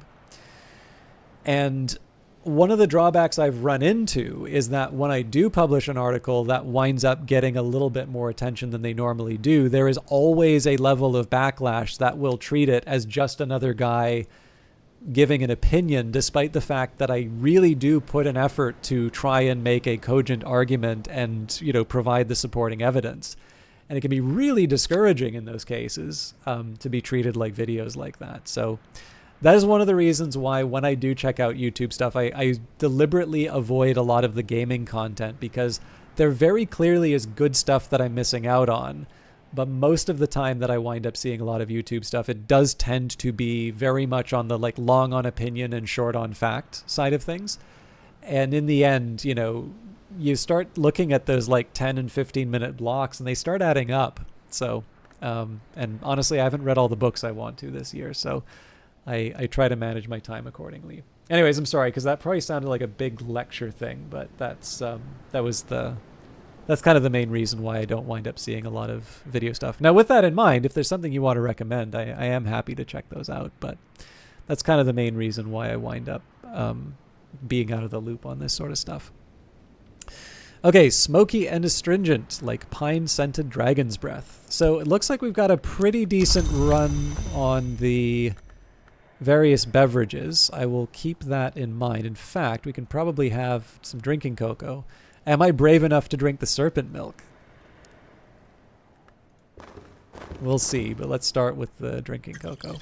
TRN Limited's drinking cocoa cup. TRN Spices and Savors Department markets this as the secret sacrament of the last Inca. Drink the stuff. Yeah, fair enough. And again, I'm sorry that was so long, but I kind of wanted to offer the perspective. The thing is, just the fact that I get annoyed by the reception of some of my articles does not mean other people should not watch videos. That is definitely not where I'm going with that. One thing I might do, though, I know I have about another hour left in the stream, and I'm clearly getting at the talkie mode. So what I think I will do, dark as mud and much tastier. Okay, so we're actually getting somewhere in terms of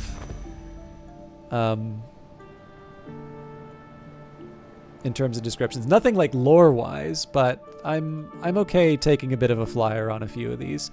So I think I am going to try the serpent milk. But I think what I will also do, because we're probably going to be getting a book tomorrow, I am going to take a small break at dawn, just so I can refill my tea and get a stretch, and then we should be set up for making a little bit more progress. And especially for people like Ionix, who probably have not yet gotten a chance to see like a good solid run of Book of Hours, I must apologize, because this is not really representative of the game except in the late stages. But I am invested in the mysteries of Hush House, and so I want to try and make sure I haven't left stones unturned. Chants of Sennar. I think that might have been one that Lottie played recently. No Oriflammes. Alright, I've carried the memory like a flambeau safe through the mazes of night. This will complete once dawn has come. Alright, so I am going to take a small break. What we're going to do when we come back, it does seem like I had a little bit of a track record going with investigating some of the objects, so I don't mind spending some time on that, but I'll maybe be a little bit more selective. And then, barring any major revelations from the various items, what I think I will do is I'll start looking at the various recipes that I can make, and then hopefully we'll make it to winter. We can see some of the things that are waiting at, at the Christmas tree, and then I haven't really done a proper search for some of the other mysteries of the house. I have some ideas about how maybe I can pursue that, but I'll put that a little bit lower on the list. And take a swim in the sea. Yes, I should probably do that before winter. Oh wait, I have taken a swim. I got salt for that. So what I was trying to do was to try and take a swim with towels, and I believe I don't have towels. I have clean linen, but not towels anymore. The towels got turned into a doll. Anyways, something for me to do on my way back. So for those of you that have been here from the beginning, I highly recommend getting up, having a stretch. I will run ads just to save anybody the pre-roll when they come in. And assuming that you're still kicking around, we will, I don't know, we'll try and find some new mysteries before the end of the stream. So see you all in a little bit.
Okay, sorry about the time that took.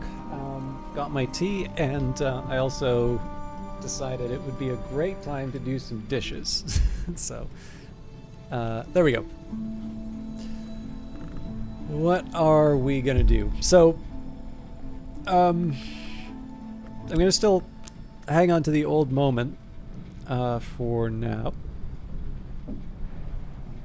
So I guess it's the serpent milk that I probably want first of all, and then while I'm doing that, I will try and make some more money. Prosciutto Fist! We were talking about you a little bit before. I don't know if Ionix is still around, but we... in a good way. Ionix was by, so I took the opportunity to talk you up, but... it is my chance to actually say all those nice things. Yeah, I realize that's probably the worst thing to hear when the first time you stop by a chat. But folks, I was talking about Prosciutto Fist a little bit before. Prosciutto Fist is somebody we've hosted a couple of times, and I know we have some people playing Baldur's Gate 3 at this very moment.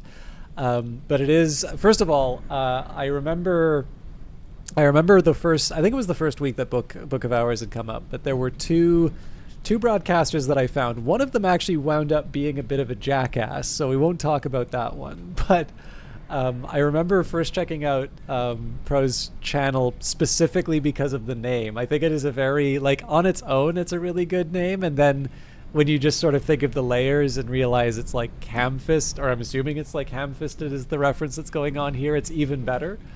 But on top of just being a very good name, Prosciutto Fist is an absolute sweetheart of a broadcaster.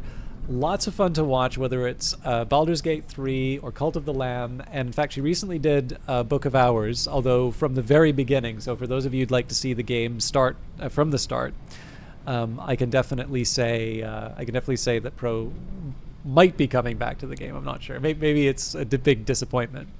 But it's a very nice community. I actually had a nice moment where somebody had a moment where they're like, I watch your stuff on YouTube. This is so exciting, which always feels a little bad when it's somebody else's channel because it winds up indirectly being sort of self-promotion. Well, somebody promoting, but like you never want it to be about you when you're in somebody else's channel. But that doesn't happen to me a whole lot. So that was...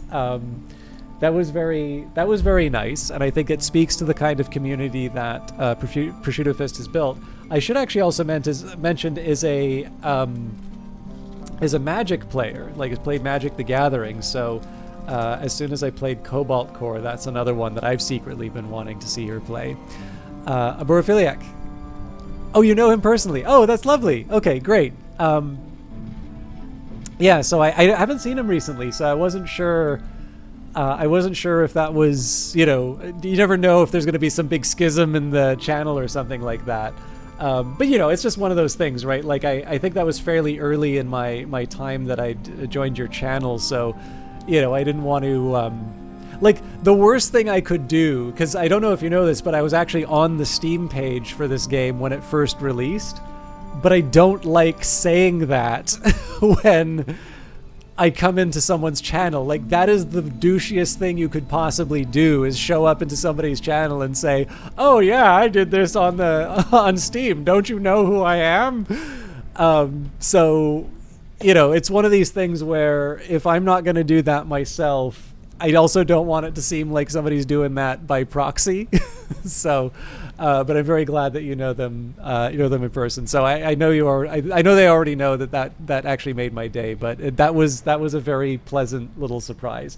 And there are a couple of people in this channel who did find me through YouTube. So this Book of Hours has been very nice for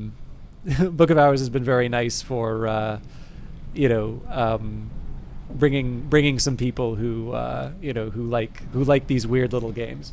But this is absolutely, hey Mateo, this is absolutely about Prosciutto Fist. So I actually don't sell her enough in terms of the Magic side of things, because it's about the only time I'm probably going to wind up seeing the digital version of Magic. I'm too scared to play that on my own. But the other reason why I wanted to shout out her stuff is because if you check out the YouTube channel, I know a lot of you like it when I read stories, and I don't get to read as many of them as I do. For those of you curious, we have done a couple of Orwell essays. We've done 1984. We've done Animal Farm. And I did do a Christmas Carol, I think, 2 Christmases ago now. But you should know that Prosciutto Fist is doing Dracula on her YouTube channel right now. So in addition to the fact that I think she's a much better broadcaster than me, she does the sort of stuff I know you all like. So, you know, I'm not just trying to be nice because this is, you know, the first chance I've been able to have Pro in my channel. But I happen to know that this is a broadcaster who is doing stuff that a lot of you like, and that is one of the reasons I wanted to take the time to talk about this. So, yes, you get, I don't know, you get your official System 1 HMM. Make of that what you will. But yeah, anyways, now that I've talked up some of my favorite broadcasters, let's try and find out what we're doing. And I know you want to figure out some of this game on your own, Prosciutto Fist. So if you want to step out because I'm showing too much, I totally get that. If you have red lines of things you don't want to see, let me know. But generally, if I'm going to be touching on something that I think is related to the end of the game, I usually flag that stuff ahead of time. But again, I think there's like 104 different endings for this game, and I'm playing as the Twiceborn rather than... you're not the assassin, are you? I don't even remember what book you got, but... someone see it. That's definitely not the intended reaction, but no, I'm actually really excited to see you here. I don't know, it's just one of those. I get a little giddy whenever there's a broadcaster that I like who stops by. But yeah, if there's anything you absolutely do not want to know about, I'm happy to give the Yeah, the Amberfleck Journal. I am the twice-born librarian of Hush House, and this is the journal in which I keep my remaining memories. Here's the story. I remember that once I walked the House of the Sun as a bodiless immortal, but there was a matter that could only be resolved if I returned to flesh. Now if I go back to the House of the Sun, I will be hunted and punished. If I stay in flesh, I will be hunted and devoured. I need a third choice. To remain at Hush House as librarian would be one such choice, but there might be something more. Actually, no, here's what we're going to do. This is going to be a small intermission in terms of things, because when... it is, yes. So it's a little bit of a personality test at the start of the game to decide what of the 2 elements of the soul are most important. I don't know if you were ever into ancient Egypt, because I know you've done history, but there's a small parallel between that and the parts of the soul of ancient Egypt. Oh, I thought you were deliberately trying to get the same book. So that's actually interesting that you wound up with the same one. But yeah, for me, it's probably not a surprise to people that Faust, so sight, perception, inspiration, all the glory's gifts, one of the 9 parts of the human soul. And then my talkative side, Shapt, eloquence and understanding, the door opens both ways. I don't think it's a surprise to anyone that I picked the ones that I did. But yeah, there's, is it 9 different books? I might be wrong on 9, but 9 would sound right. There's some pretty interesting ones in them. I've gotten the archaeologist. I've done the Twiceborn. I've got the artist, the magnate. I know there's the assassin, and I'm definitely missing some. Yeah, I'm almost certain you wound up with the same book. But when I was in Pro's Book of Hours stream, I was talking about how from the initials I can usually tell what the book is, and sometimes I get this right, sometimes I get this wrong. Actually, metal is the one element of the soul that I don't have right now, because when I did this, I originally did it so that I wouldn't commit skills to the Tree of Wisdoms. So now I've started committing languages. But I've been sort of holding off on committing these things because, well, okay, this one doesn't feel too bad to talk about. I used Bells and Braziers the last time, so let's do Transformations and Liberations. So, from Steel, if the sun has failed, then we must manufacture our own second dawn, with eye, with hand, with the light beneath the heart. It won't be easy, but what great work ever is. Ithistry might shape the way. And... wait a minute. Oh, illumination. From light, even if the sun's division was a plan, then once we complete that plan, we'll bring the second dawn and unite the sun. It won't be easy, but what great work ever is. Illumination might show the way. So basically, these are two contradictory outcomes, and you can only commit it once, and once you commit it, it's permanent. So what originally started sort of this regret minimization framework is now sort of, I'm really agonizing over the choices and which ones I think sound a bit better. And so the only problem here is that my Pearl and Tide is like I can put it in Bosk, but I've already used up Nyctodromi, so I need to get it to level 2 before I can see all the different options. But yeah, anyways, this is a very, very weird way of playing the game. So I normally, with this much of the house, unlocked, and there's some crazy stuff you find in here, by the way. There's two things I will tell you that you can learn about in the game by playing it. Number one, you do find out what exactly people were talking about when they refer to the fire. And number two, when it talks about the new king of the 1930s, like obviously there was no restoration in the 1930s in the UK, you get to find out more about that in some of the rooms too. But I'm not telling you which ones. I'm also not telling you which one has the phonograph. Or even if the phonograph exists. Maybe the developers brought it in to troll you. Ha ha ha. But anyways, I was talking on Pro's stream about being able to remember some of the books by the initials. So let's see how many of these I can do. So we've got Locksmith's Dream, Volume 1 through 5. That's pretty easy, Teresa Galmier. We've got Christopher Lopley's books here. So Traveling at Night, Volume 1 through 3, Just Verse, Perugian Diaries. On Matthias and Amethyst Imago, I can never remember the names of the parts, though. Passages? Pursuit. T has got to be Transformation. Yeah. And L... Loss. Also, RM is Radical Measure. That should be with the Christopher Lopley one. This is the glossed version. Orchid Transfigurations, Volume 1 through 3. Deoris 1 through 3. Geminiad 1 through 3. Rose of Nuriel, Rose of Hypatia, and the Rose of Woznai, which is one of the ones that Prosciutto Fist got on her run. Annals of St. Brendan's. SL, I don't think I remember this one, but I think it's probably one of the Socratic dialogues of one of the abbots. The Sun's Lament. Okay, and no, it is not. It is the first volume of the Meditations of Abbot Thomas of the Abbey of the Black Dove. So, I don't know. We got through a couple of shelves already. Emmy Moon's Egg. Yep.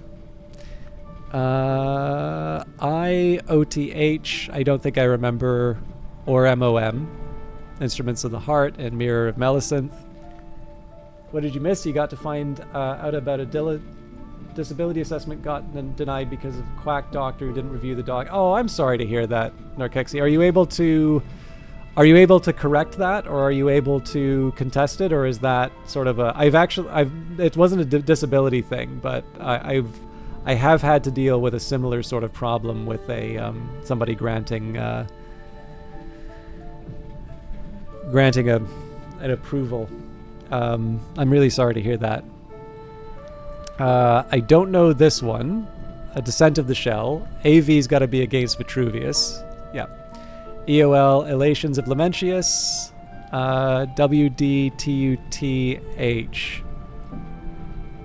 I don't remember. Warming Drafts to Uplift the Heart. TOA. This is almost certainly Ambrose Westcott's Temptations of Alchemy. Architecture. No. A Shape in Smoke. Ambrosial. Ambrose's Westcott's inventive, one might say pioneering or indeed buccaneering essays into kitchencraft.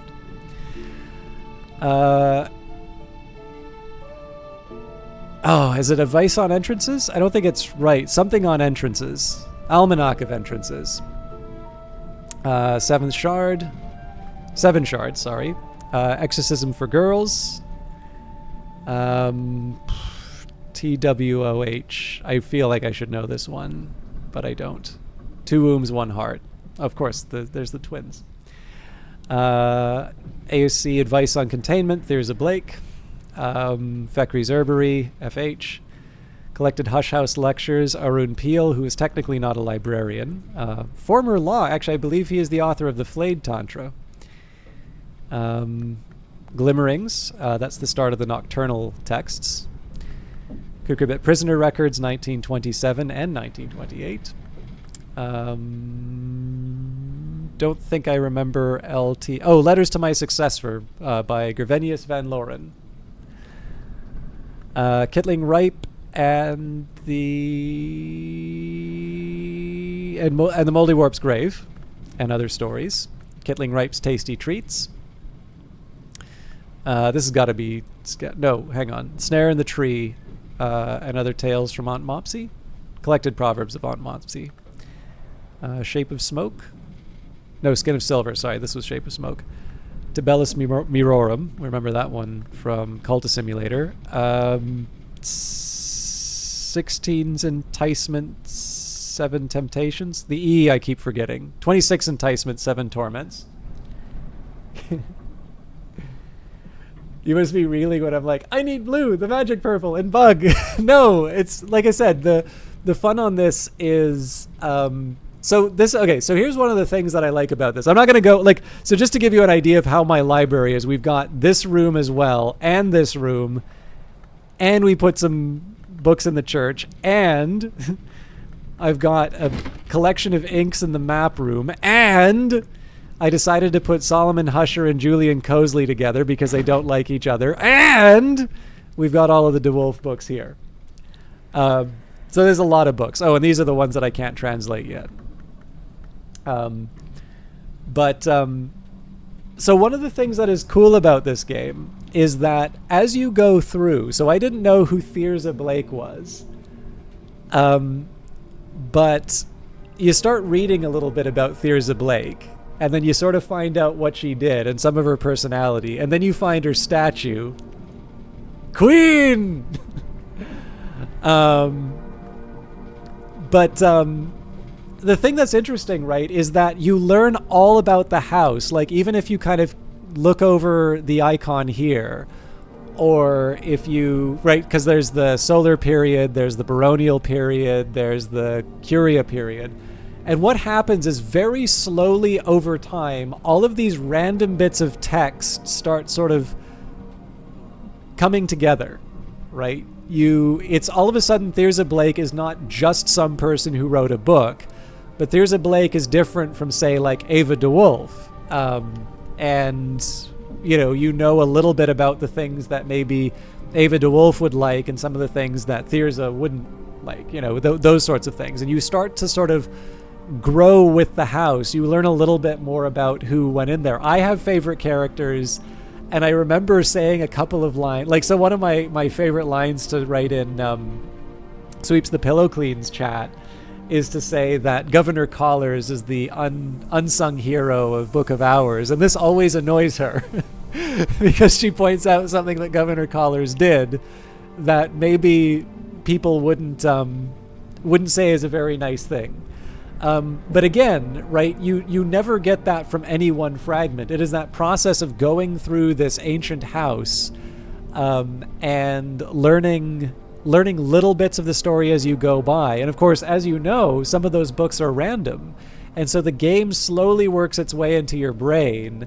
And then all of a sudden you start saying these absolutely insane things like, oh yeah, I'm gonna feed this person the serpent milk because that's going to allow them to open up the such and such door. So it's a lot of fun. And I mean, there's 5 different histories. So there's one where Alexander turns away at Issus and doesn't conquer doesn't defeat King Darius. So you also get to have lots of fun with finding out which history you're dealing with.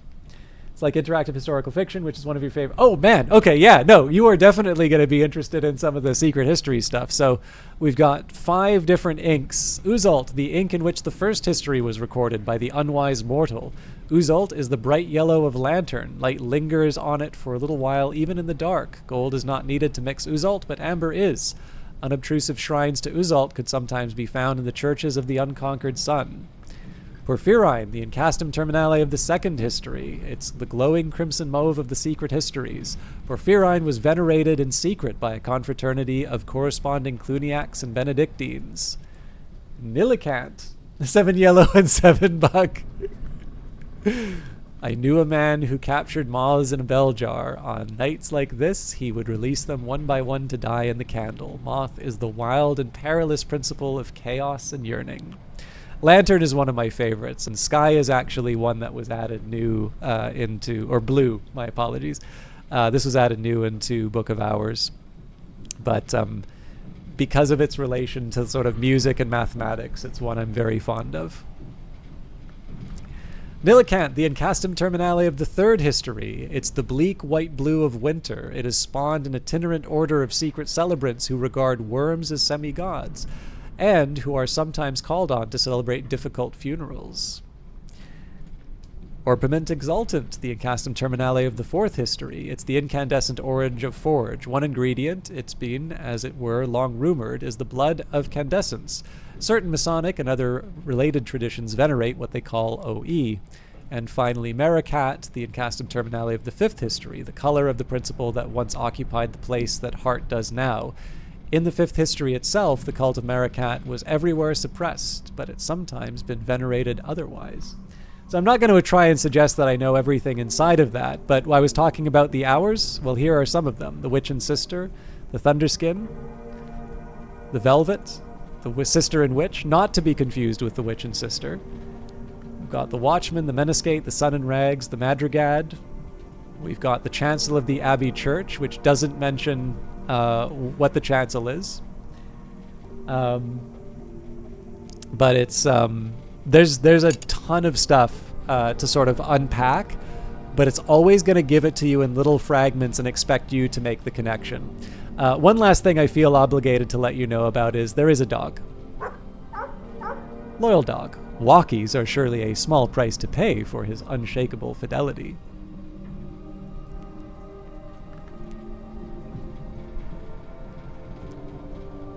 Okay, let's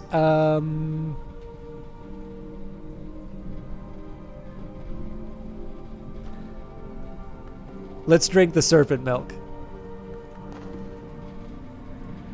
Serpent milk. It does look almost like milk, and it is drinkable, but don't give it to cats or babies.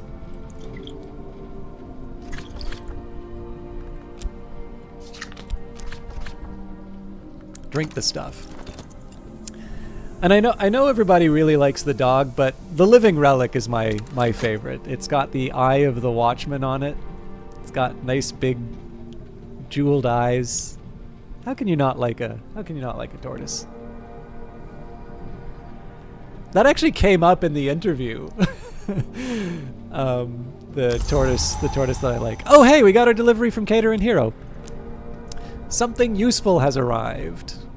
Contains something stiff and round and a faint aromatic scent. Satisfying. Oh, and we got an old moment for that. All right. You've had them too, those moments where we seem to look out at the world through another's eyes. What if those moments were real? All right, let's open up the delivery. So unwrap, unbox, unleash.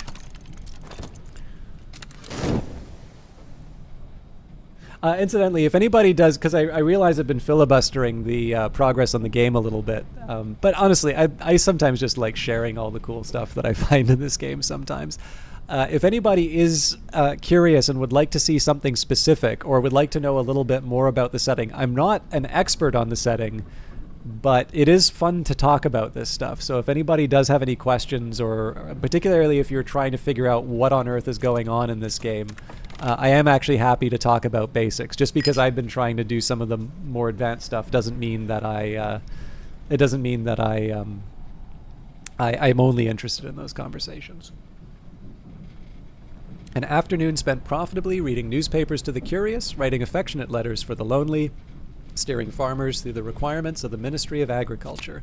So it's not like I need the money. I mean, I've got a £7 note, which means I'm swole.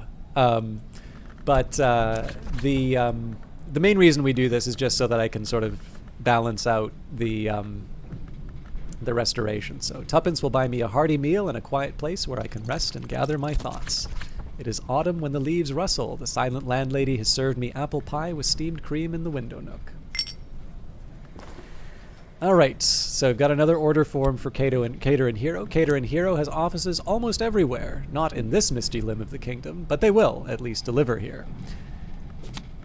All right, copper wire. So I've been wanting to experiment with that forever, and we have a second flush of Sam, so I feel like I owe myself a cup of the good stuff. And I'll also brew myself some Cater and Hero. Lodge fireplace. Fire always accepts gifts and boils the kettle for tea. Renounce or brew. If I cast an object into the fire, it will be transformed, destroyed, lost. If an item is brewable, add a soul card to brew it instead of destroying it. So these are fit for that. Brew over the fire, bring water to the boil, permit the potential here to express itself. You need a full dissertation on each of the secret histories and where they differ and the name of each of the hours, what they represent, and the parts they play in the setting due by Monday.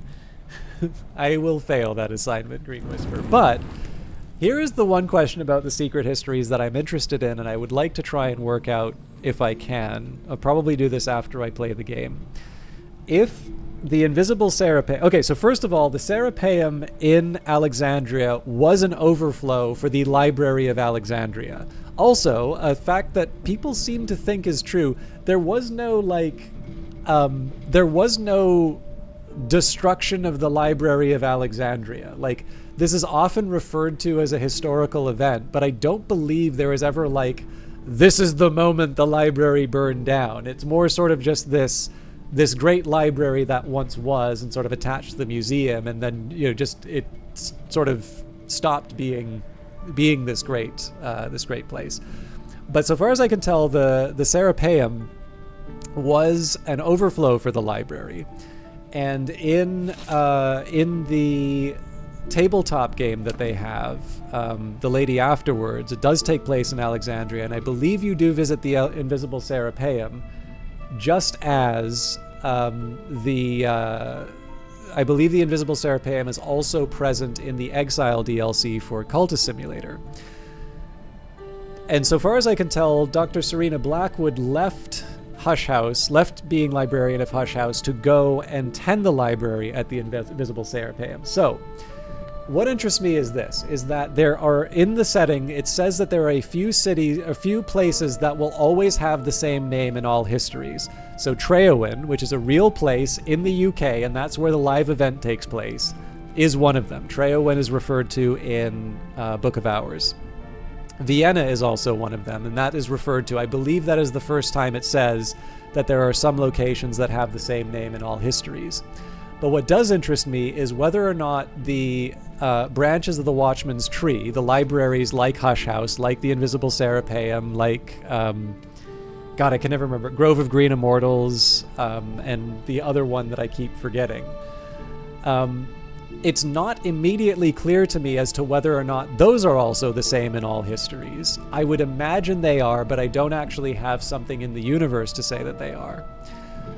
But what does interest me is that if this is the case, if the Invisible Serapeum is in fact this important location of occult knowledge, right, one of the branches of the Watchman's Tree that is sort of not subject to the operations of Calyptra, at which point half of the people you are speaking Greek, and I am not, but I am speaking nonsense to anybody who hasn't spent hundreds of hours in this setting. So there are these special locations. So if it is the case that the branches of the Watchman's Tree should basically be consistent throughout the histories, then if in one of the histories Alexander turns away from the battle that preceded his founding of Alexandria, how is there in Alexandria to have the invisible Serapeum? I don't believe the Orchard of Lights that's a location in the Mansus, isn't it? I don't believe that would be like Vienna. Unless there's another location. But yeah, like that's an example of something which is an interesting little, if you actually think through the history, because I mean sometimes like it's just weird and wonderful stuff to carry through, and you can ask, well, is this the same history as the one in which Cultus Simulator took place? But when you actually work through some of the implications of the events that are described and what it might mean for some of these other locations that you potentially visit, it does actually raise, to me at least, some interesting questions in terms of what does the, like, what do we make of this stuff, right? Like, what should I do with the idea that they're, this very important city in history and in the setting would be founded under very different circumstances, at least, let's say. Yeah, the Watchman's Branches are special libraries in the setting. So Hush House is one of them. The Grove of Green Immortals is another one. The Monastery of the Fifth Cup, the Hostorium, the Invisible Serapeum, and I'm pretty sure there are other ones which have been referred to on the Weather Factory website, which I'm not immediately familiar with. But the Invisible Serapeum is special because of its status in Alexandria. Because again, if Alexander turns around at Issus, then he presumably doesn't found Alexandria, one of the many Alexandries, but obviously we're referring to the place of learning where, like, Euclid told Ptolemy, there's no royal road to geometry and so on and so forth. I played too much Civ too. But presumably that's a fairly important event in terms of subsequent actions that would specifically be tied to Alexander and would be tied to this intellectual center of the ancient world. It's not to suggest that there wouldn't be other intellectual centers that would be founded in the world. It's just that I don't know under what conditions Alexandria would be a special location, because Alexandria was founded by Alexander the Great, even though it was I think Ptolemy who was sort of responsible for turning it into the metropolis that it became. So I don't know if they ever do another Kickstarter and I have the money for one of the deluxe questions, maybe that'll be the one that I ask. A wonderfully full-bodied taste, bright as morning.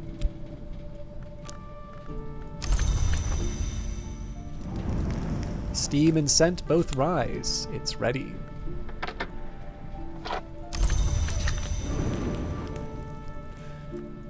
Okay, Armagnac D's. Armagnac can only come from Gascony, but if you believe Monsieur Courtin, his vineyard began with vine cuttings from Yez beyond the sea. I know we talked about this before, but Yez apparently is a legendary city. It was one that I think I only found out about because of this game, actually. I won't read the Wikipedia stuff again because I've been chattering too much, but hopefully some of this lore stuff is interesting to people.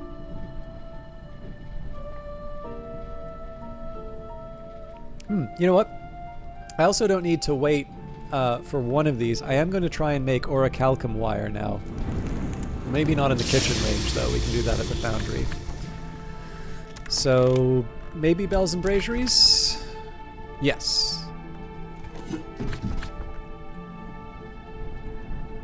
Yeah, no worries. Oh yeah, actually that was the one thing I didn't talk about in terms of your many talents. Your new Etsy shop with these very nice dice bags. If you would like to drop a link inside of chat, please feel free. But I don't even think I have role-playing dice anymore. Spiced Amber and Midnight Berries. That's the Armagnac. And Rest and Refreshment Autumn, better now. Alright, let's bring back some elements. I think what I'll do is I'll bring back the whist just because I can make some money with that if I if I choose otherwise. It is autumn when the leaves rustle. The silent landlady has served me apple pie with steamed cream in the window nook. Okay, so the reason why I wanted to make the orichalcum wire here is that could be one of the requirements for some of these recipes I haven't been able to make yet. The shop is currently loose term, which is okay, cool. I like support. It's nice to support things that there's actually a I think they call themselves a fiber artist. I don't know if that's a common term. But there's a kind of coffee shop and bakery not too far from where I live. They used to be open later, so it was a nice place to sort of sit down and do some reading and writing, but I often just kind of take my stuff to go now because it's I always come in like minutes before they close. But one of the people who works there does do these so there's one nice one. They've done a flower in a pot and they call it a self-watering flower. So I'm assuming that it's either one of two things. It's either the fact that it's made of yarn, but I'm suspecting it's the idea that it waters itself with the tears, which I thought was kind of a cool one. But they actually made these nice little frogs, and they one of the people pointed out, because I liked the frog on one of the plants, they pointed behind me, and it actually turns out that they've got a little collection of frogs with backpacks, which are very charming. So what can I say? I'm amused by simple things, but I like frogs. Although frogs, I have said this before, frogs also strike me as like terrifying representations of the sin of gluttony, right? Like if I saw a human-sized frog, you know, that's basically a mouth and a stomach on like legs with a big extendable tongue to like grab things, right? Like they're terrifying on paper, but when you see them, they're so cute. Especially like the little Skittle-sized ones, which can't actually land. Hey, Kurt, I'm dealing with the moral character of frogs. Okay, we've got a few duplicates. So I've been making Preparation H forever. So I figure we'll drink one of those and maybe the Ruby Wise Ruin.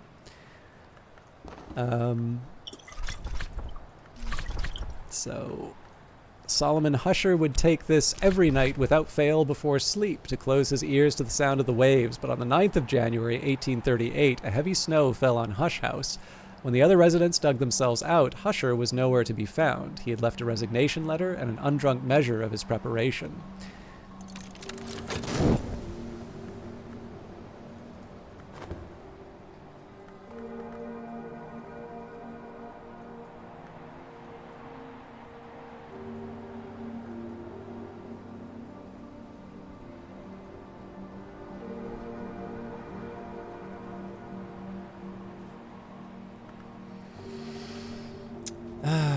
Trying to think of some of the other things that I might be able to. The sounds around me remain, but I find that I can attend to each one, diminishing it or returning it as if I were closing a door on a troublesome draught. For no obvious reason, I find myself recalling that the 9th of January is the Agonalia of Janus. Okay, I'm sorry. I gotta write that down. They don't give something specific like that and expect you to just pass that over.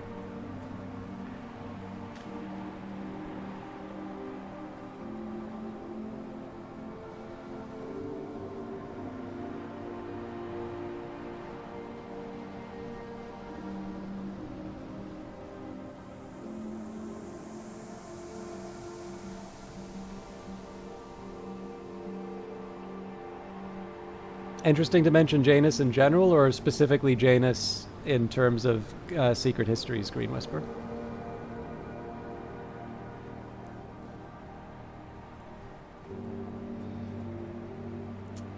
All right, and because I don't know my ancient religions that well, we're going to rely on Wikipedia.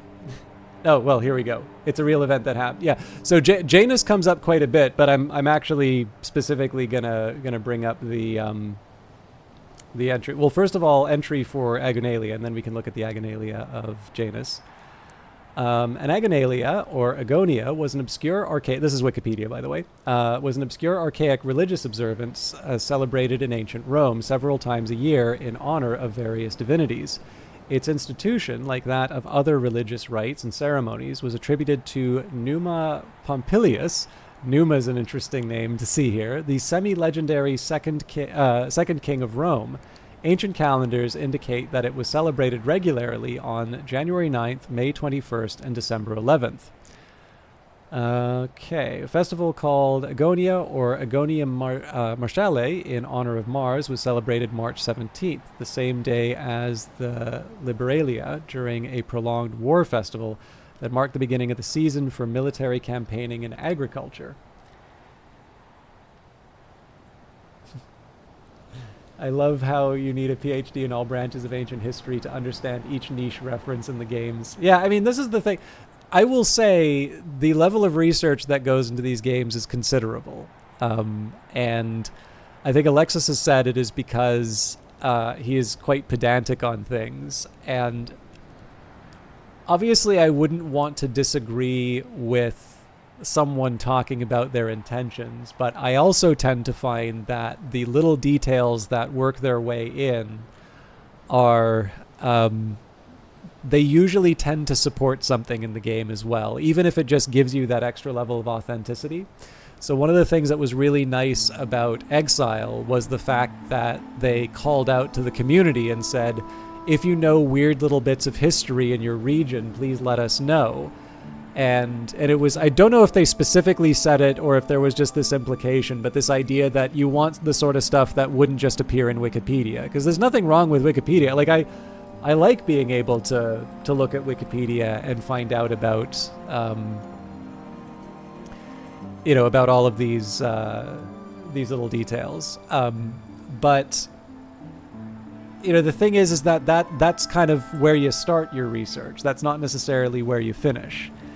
And again, it's the difference, if you have a temperament like mine, where if you run into something, you want to learn a little bit more about it.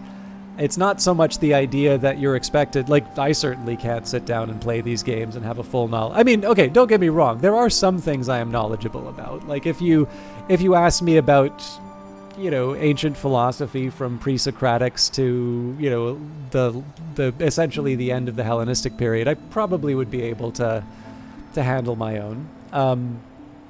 But the majority of the fun of this definitely is the fact that when there is something presented, if you have the temperament to want to find out about an obscure reference to something or to try and work it out, what's nice is this game does tend to reward that effort. So,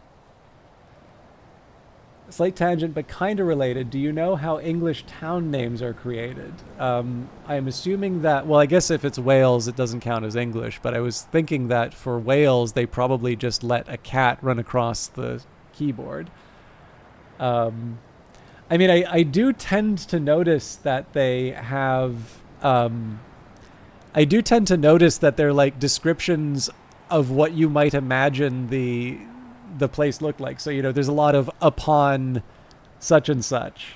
And like Heathrow obviously isn't really a heath anymore, but no, Kieran, please enlighten me, because I basically blinked and I was out of the UK. But I'd be interested to hear.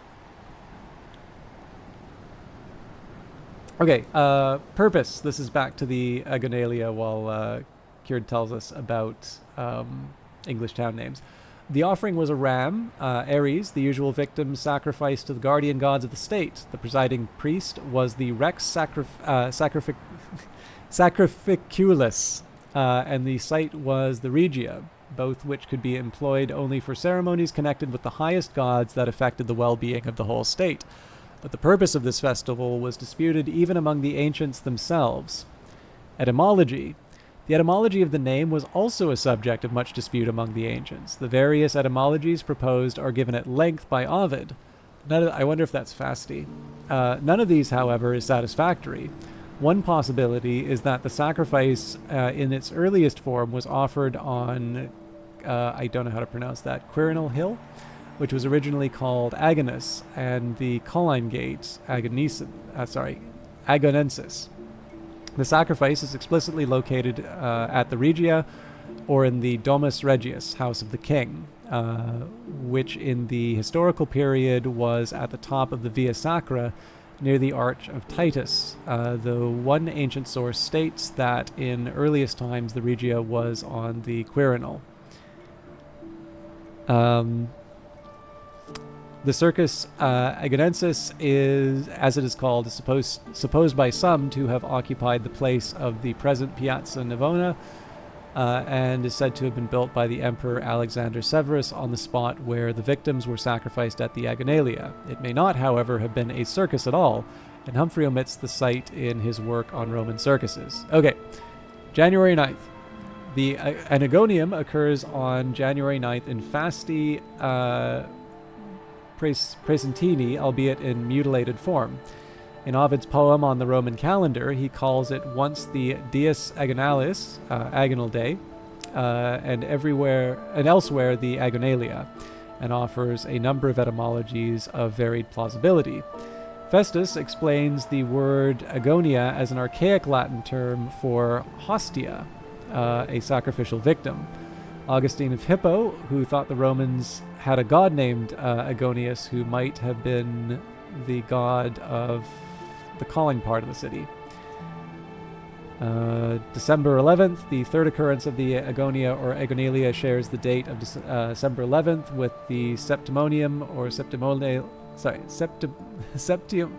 stupid Latin, Septimontiale Sacrum, which only very late Roman calendars take note of, and which depends on textual conjecture.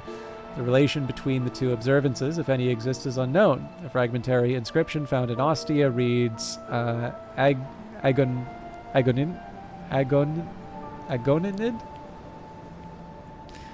Testifies that this festival was dedicated to Sol Indignes. It was indeed the second festival celebrating this deity after that of August 10th. There's another thing on Agonium Martiale, but I think in this case we were really just interested in the January one. So let me just take a quick second here. So we've got Janus, the Roman god of new beginnings, windows, and doors. You said cured. I thought I heard you said my government name and nearly freaked out about how you found out.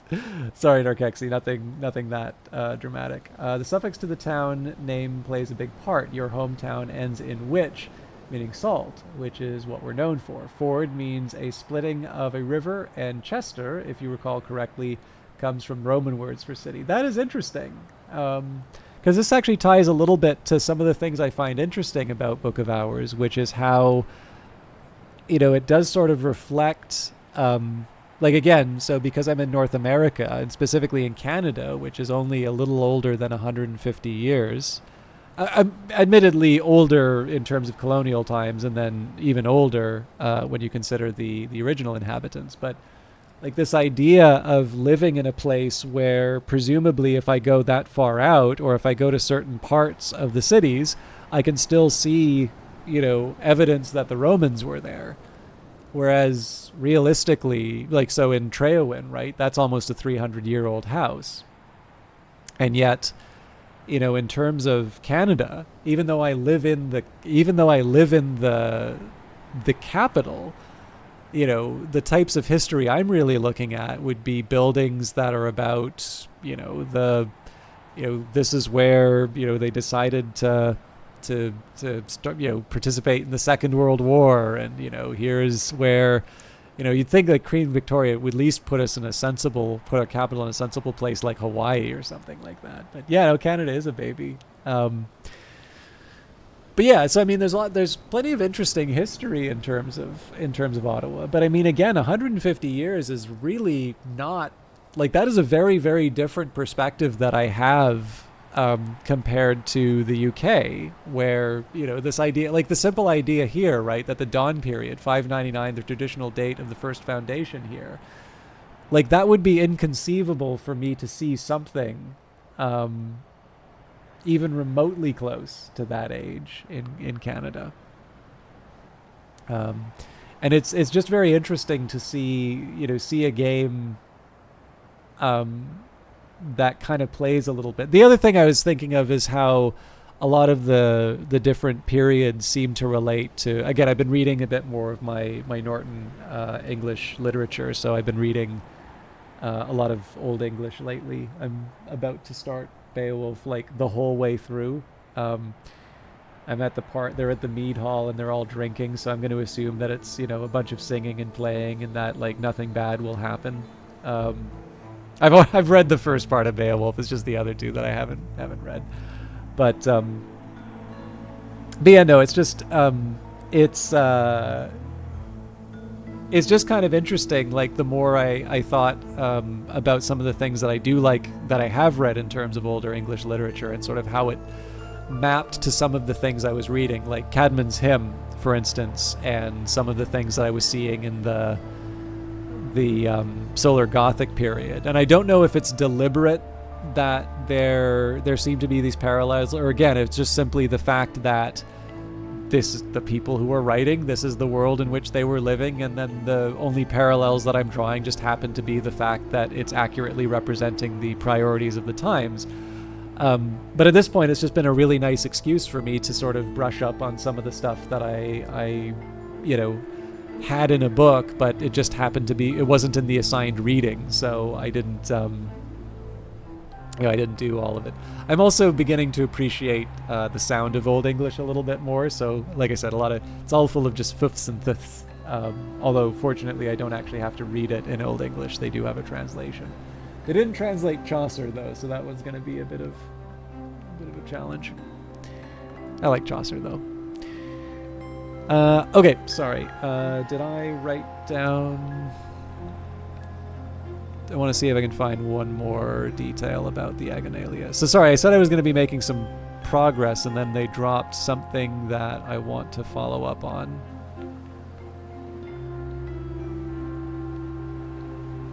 Obviously, I'm familiar with Janus from Amadeus. He's the two-faced guy who killed Mozart, right?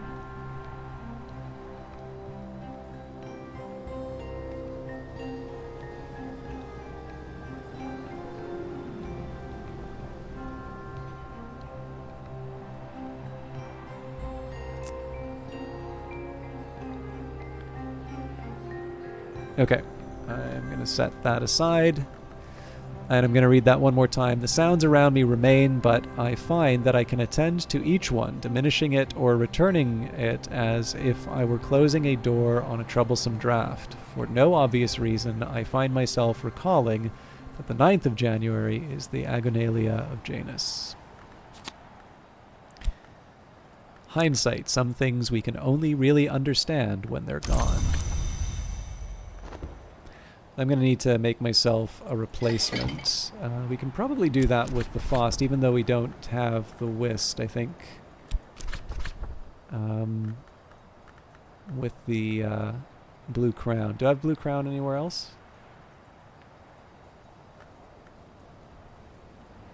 Doesn't look like it, so...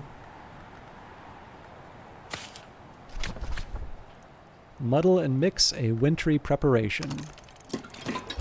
Okay, so while I'm at it, let's drink a Ruby Wise Ruin. See if we can get something interesting out of that, too. Drink the stuff. Ruby Wise Ruin, a ruddy liquor wrung from flowers, even when the flowers aren't red. You are familiar with Janus from Percy Jackson, Battle of the Labyrinth. I don't know anything about Percy Jackson, but I do know you mentioned that on your stream. So now I feel like I need to do some homework so that I can fully appreciate your Hades runs.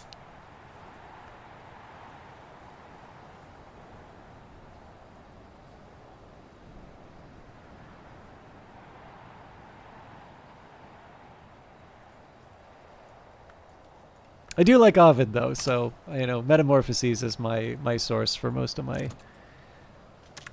ancient myths and legends. Okay, better now.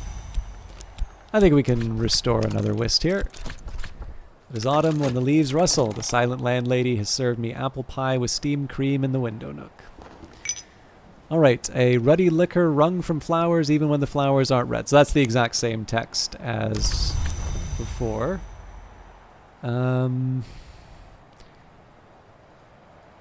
I think I do actually have another Sacrament Assite in the... Well, the Assite... Oh, no. Malachite? No? Maybe we drank it already. Oh, no, here it is. Yeah, why not? It's only 6 knock. I'm sure at this point Pro's looking at, what? You've got a 6 knock drink and you're not giving that to a follower? What are you doing? That's just the type of person I am. Drink the stuff. This will consume the beverage. Back in the Dawn period, the Sisterhood of the Triple Knot used this in the rites of the Horned Axe.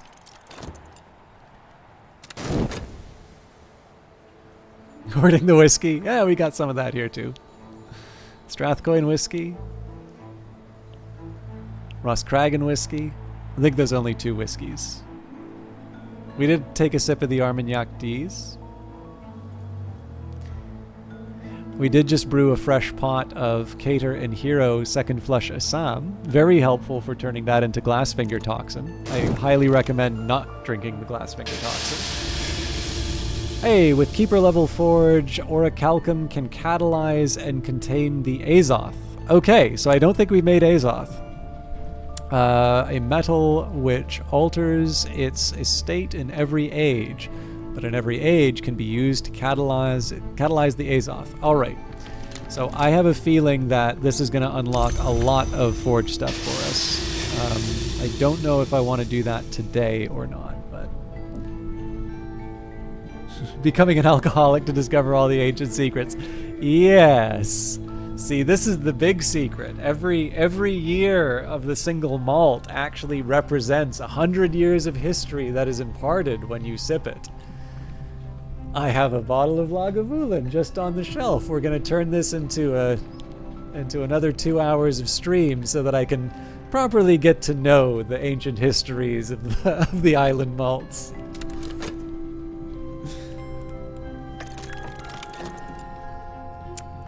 Tart and Tangy, whoso drinketh may afterwards speak in only the voice of the owl, the cat, or the hawthorn, which might just mean it effectively numbs your tongue.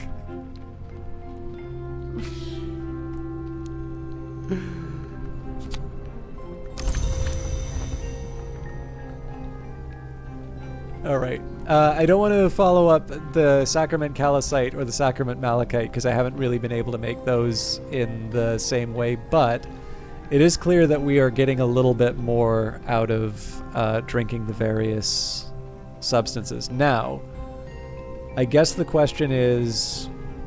Oh, the Cronsicord. Okay, I want to try that. Oh, and we do have another Solomon's Preparation already.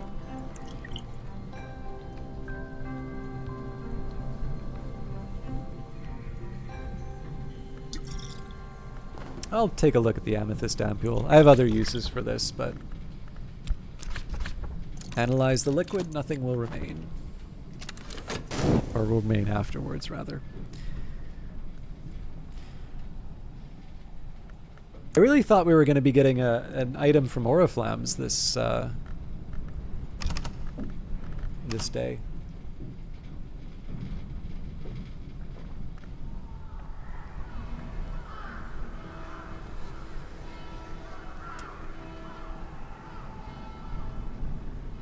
One of my favorites of the cat, by the way, is when you find it in the wild, it has a 1,000-yard stare.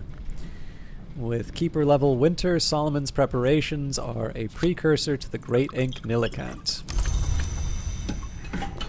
Okay, and what have I learnt? Absolutely nothing. Okay, so far it looks like the drinks have been giving me information, but I haven't actually been getting a whole lot out of... Whenever I've tried to...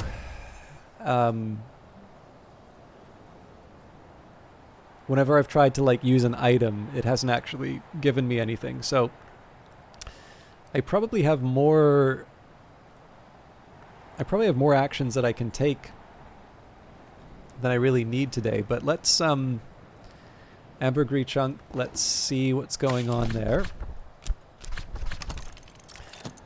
Never, never, never call it whale vomit. I am slightly curious if I'm going to be able to bang out another orichalcum wire. Okay, I'll live with that.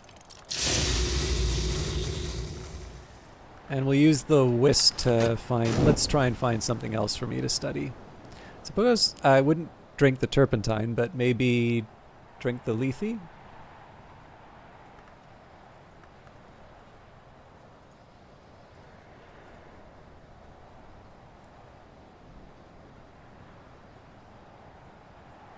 Might work.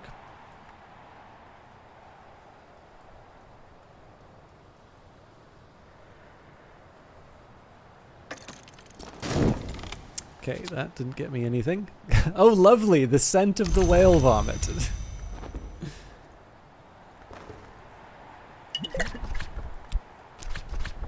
Drink the stuff. This will consume the beverage. Alright, so lethe, a dark and syrupy liquor favored in unnamed forest villages.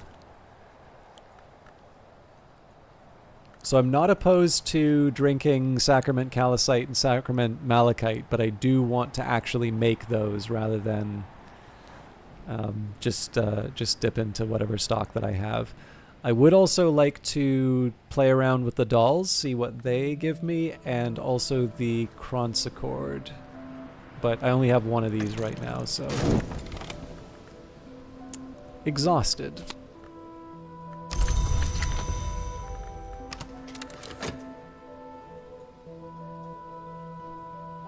The real secret here is I'm actually going a little bit later because I do at least want to make it to winter so I can show off the Christmas stuff. I know I can fast forward, but it feels wrong.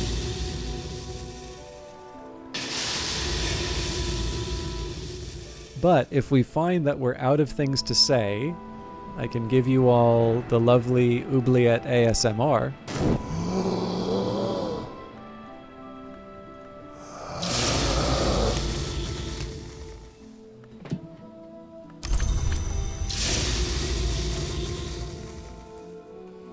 It's kind of interesting that the orichalcum doesn't seem to be something that I can double up in the inventory. Oh, I forgot to keep the old moment. That's a shame. I would have used that to mess around with the... Narkexi's not a fan of the... Not a fan of the oubliette sounds.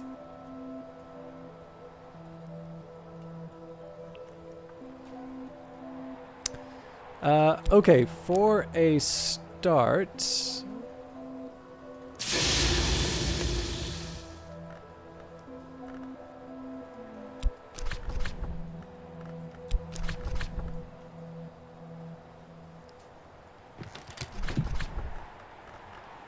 Any more forge stuff I can put in? Earthquake name, apparently. There it is, the Azoth. Use orichalcum to catalyze the ferocious knock solvent called Azoth. I'm absolutely not going to waste an earthquake name on the creation of that, but... Oh, I don't think I have the... I have the xanthotic essence, but not the iotic essence. Okay. Well, that gives me something to work on then.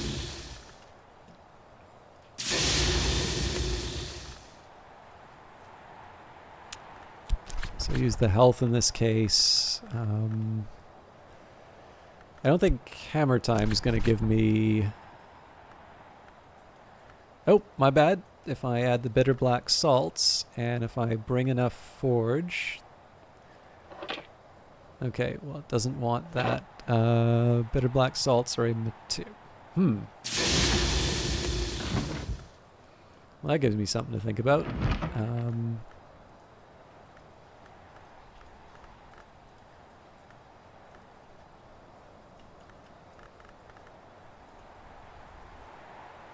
Oh, or a pigment. Okay.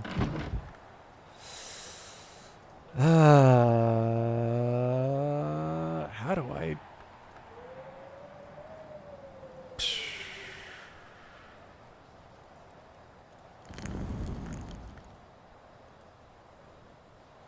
Yeah, that doesn't want a pigment.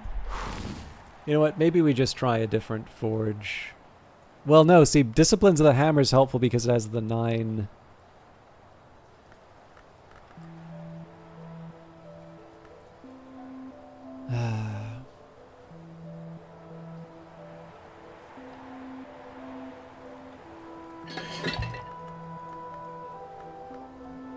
Oh, there we go. It's the alchemy set that I was thinking of. Okay. So Disciplines of the Hammer. That one I might actually need to add Shapt for. Ugh.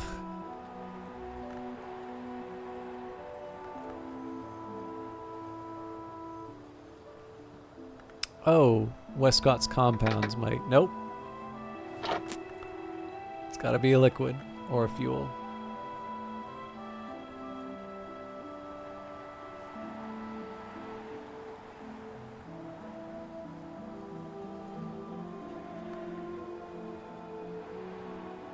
The real problem here is I kind of know what I can put in, but it makes me feel bad to do that. So here's what we're going to do. We're going to move Disciplines of the Hammer out. We're going to see if we have other stepping stones that can get me the Iotic Essence.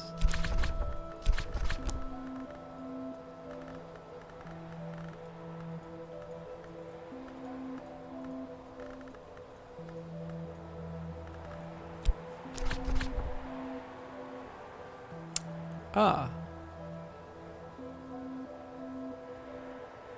Yeah, so 10 in a liquid gives me Iotic Essence. So I still need to find 4. I can get 2 from a memory. That's not a problem.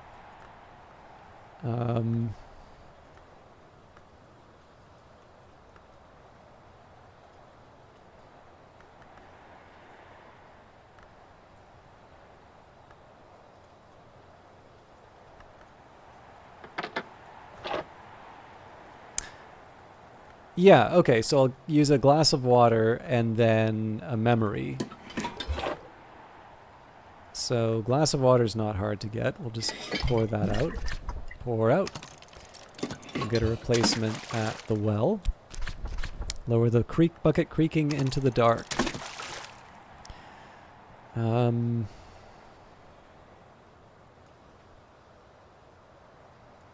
And for Foresight, actually I get to read one of my favorite books, the Lord Franklin Bancroft Diaries.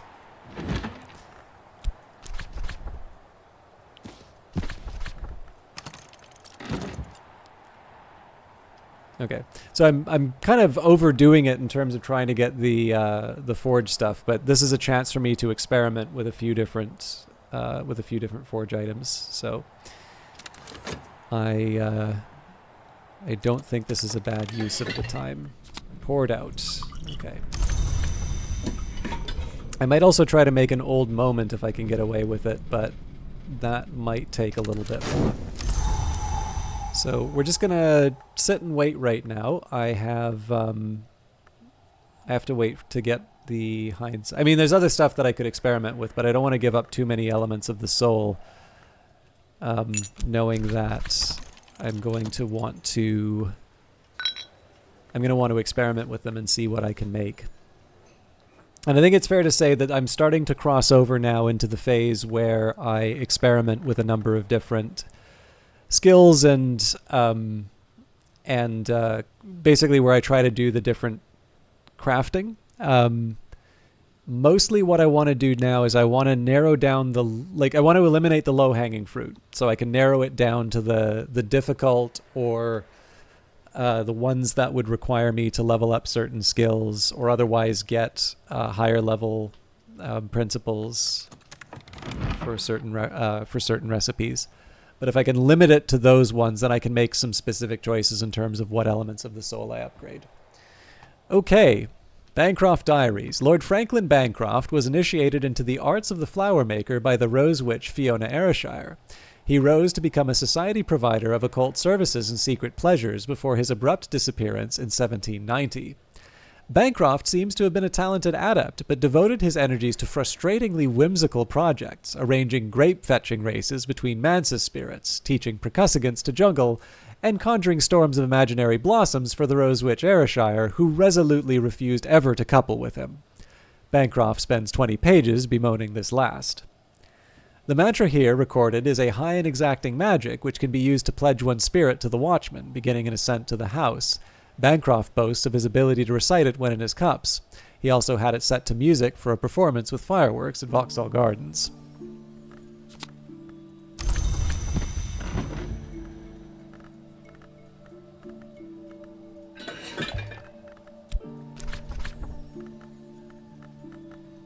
Okay, so we were... was it pyroglyphics? That's actually really appropriate if that's...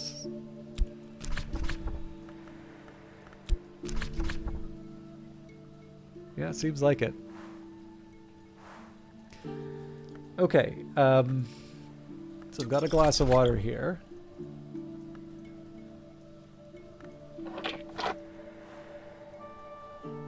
Okay, so this is more than enough, so let's ditch the shaft. I can add another Fostier. And apparently I can ditch the Westcott compounds in favor of the bitter black salts. That gives us exactly the 10 that we need. Wait, is it iotic or xanthotic that I need? I think it's xanthotic.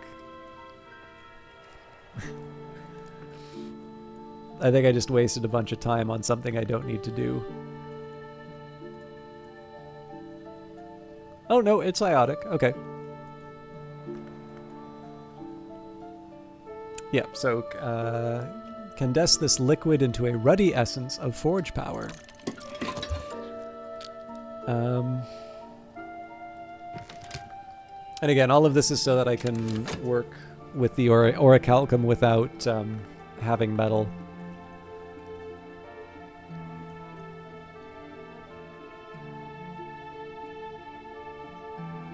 I probably can put the pears down somewhere too. Something tells me I'm not going to need these right away. Alright, an afternoon spent profitably reading newspapers to the curious, writing affectionate letters for the lonely, steering farmers through the requirements of the Ministry of Agriculture. Now, it's also clear to me that if I don't smarten up, I'm going to have sort of the day go by and not really, and just have a whole bunch of leftover elements of the soul. So maybe what I should try and do here is see if I can make that old moment. I gotta admit, I don't 100% remember the best way to do that. I don't think Edict's Liminal will help me, but Horns and Ivories probably will. So let's just use the Altar of the Knot. No, hang on. Altar of the Knot's not a scale one. Assight's the scale one. So yeah, if I put a memory in here... I can craft the old one. Yep, that works.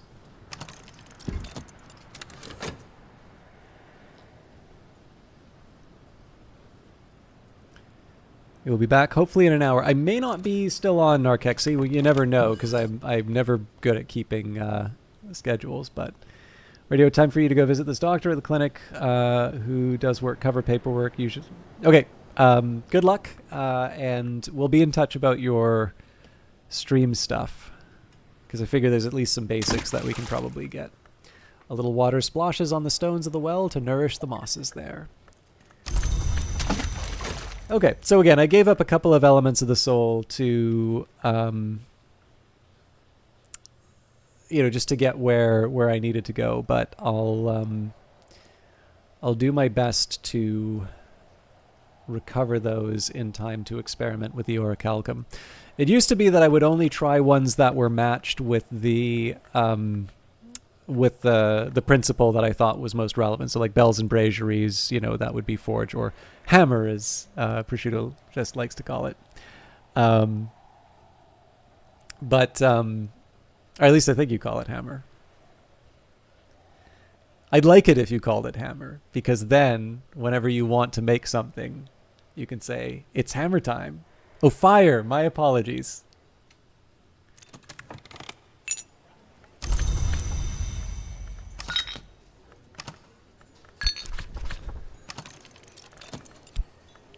There's a a pretty interesting indie game that's coming out called Dark Web Streamer. And I remember the first message I sent to the developer of it, Chantel. She was talking about MC Hammer. But of course it's Twitter, right? So it's all in text. So my favorite was to ask her, it's like, is this an old person thing? Like, was the Mick Hammer special at McDonald's that I don't know about? And you got this very obviously cautious reply because they're not sure if this is a genuine question from a complete idiot or someone having a bit of fun with the name. Obviously now, you know, I've participated in the community a little bit more, and she's confirmed that I am in fact that dumb. But no, in this case, I did enjoy I did enjoy teasing someone about the Mick Hammer.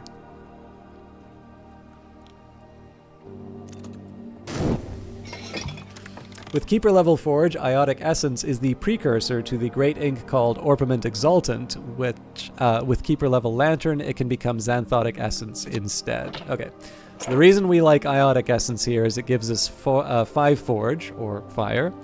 Fire, I once read, is the winter that warms and the spring that consumes. The principle of the Forge transforms and destroys. So this is going to be a little tedious, and to be honest, this is not my favorite way of working through problems in this game.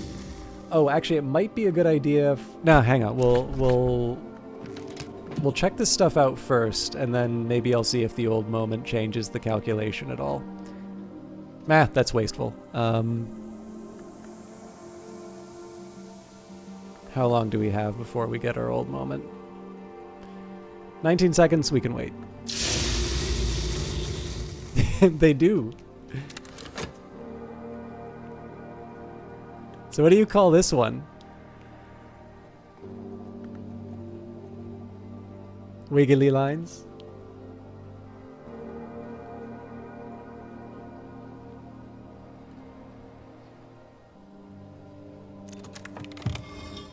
That is scale. Hard without, hard within, hard to rouse, harder to subdue. What is left of the crude powers of the deep earth. You call that one scale. All right.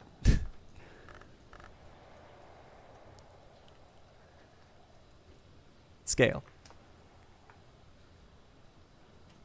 To scale. There is actually a reason it has knock as well, so got to keep me on my toes. Indeed. Oh, for heaven's sake, the old moment doesn't even have Forge. I was waiting for no good reason. Okay. I have enough to experiment with... So like I said, this to me is the least satisfying way of finding recipes in Book of Hours, but given the fact that I have a few things that kind of line up, I also am missing the metal. What I'm going to do here is I'm basically going to add every element of the soul that, every skill that can be accepted inside here. I might even do it with the Alchemist set as well, just so that I can clear out anything that previously I was waiting to get. So basically there's a bunch of keeper level recipes, which almost certainly I wasn't able to see because I didn't have the orichalcum wire. I was basically only able to make orichalcum wire once if I was willing to eat the copper wire that we've got here. But now that Caterin Hero has an order form and they do deliveries, I'm able to experiment with this a little bit more.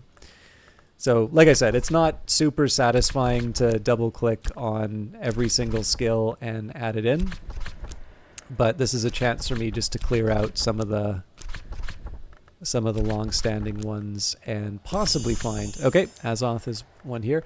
So if I can... Yes, I can get rid of the Earthquake name. I might even be able to get rid of the fuel, but if I can make Azoth on its own... Oops. If I can make Azoth on its own, I will definitely try and follow up on that. If I have to use the fuel, so be it, but it'd be nice to... This is new, by the way. I don't know, you probably haven't seen this yet, Prosciutto Fist, but the crafting in this game now has a little recipe book to help you keep track of things. I used to have a Excel sheet. It's actually kind of in disrepair at this point, but just simply putting together the right combination will populate the sheet. That's one of the reasons why I'm just brute forcing through every skill in the game, just so that I have it. That way I can have a little reminder for myself.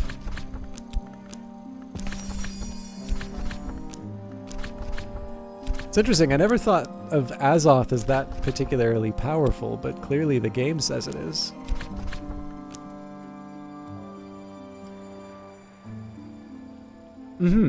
So the trick is that you still need to know how to do it. So the way that I first knew how to do, so sometimes experimentation, but the general way that this works is there's the was it Prentice, Scholar, and Keeper challenge. So the Prentice, you just need 5 of whatever.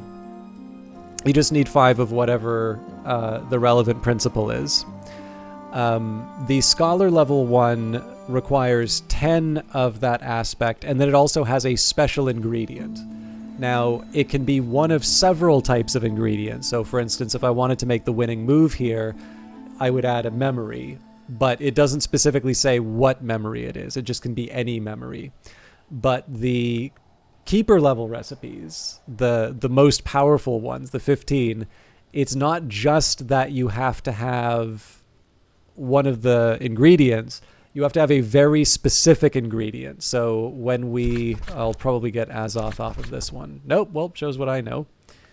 Well, okay, actually, maybe it's better I don't talk about the specifics of it, but like basically it'll say, and there will be, like, it's not that you randomly pick this stuff. Like, what you will usually see is either in a book or in one of the descriptions somewhere, it says, you know, if I do this thing and then add a memory, you know, I might get an even more powerful version of it. It does give you little hints in terms of how the various things work.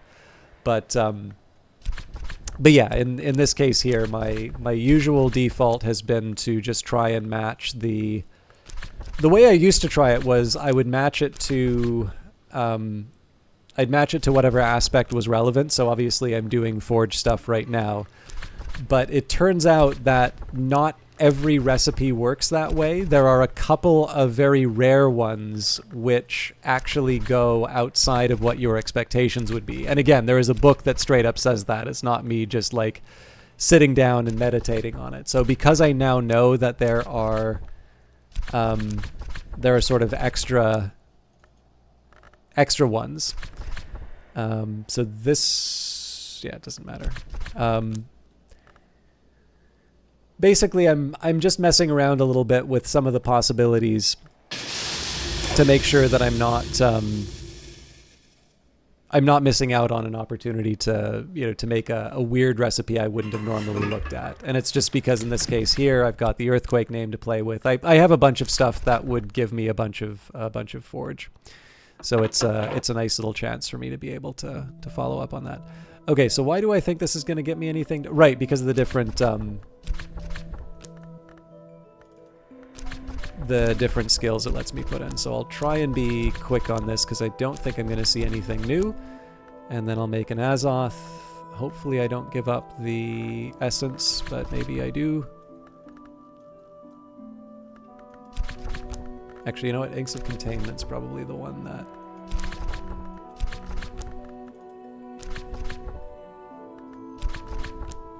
Yeah, it's a little unfair to everybody if I just sit down and experiment through all of this. So, I am 1 short on the Azoth. That is a little frustrating, but I think I might be able to make it work.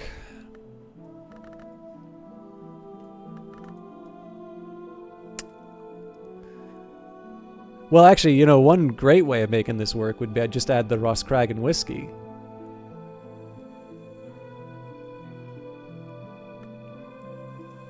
Why not?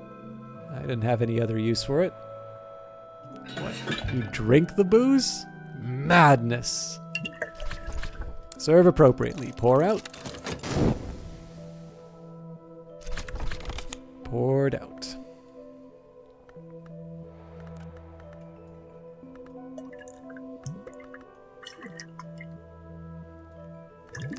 Put it on the chair. See what I care. Okay, let's make this fancy recipe. Let's see if this was worth it. Use orichalcum to catalyze the ferocious Nox solvent called Azoth.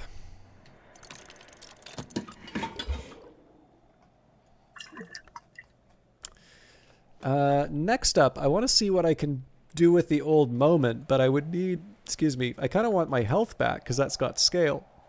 I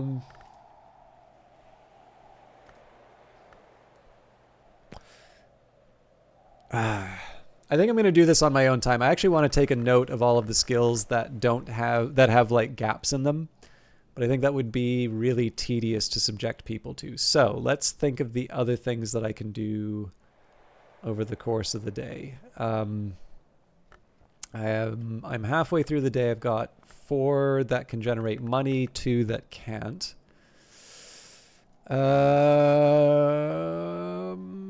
Let's try and make a sacrament calcite. So we'll go to the kitchen for that. You know what? It's more appropriate if we go to the spooky kitchen. The Hall of Voices. Here the priestesses prepared those meals which they would not or could not entrust to their servants.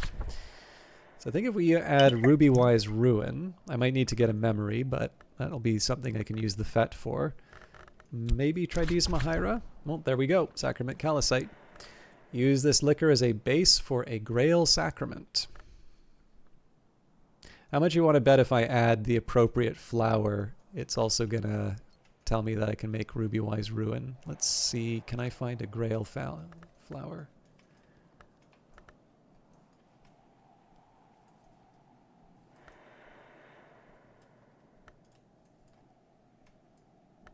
You're kidding me. I have absolutely none of the... Why do I always keep... Oh, here it is. Okay, Fragrant Chalice.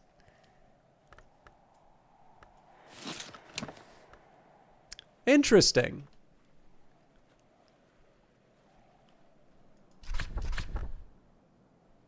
Oh, that's right. No, it's that cloth doll nonsense. Okay, right.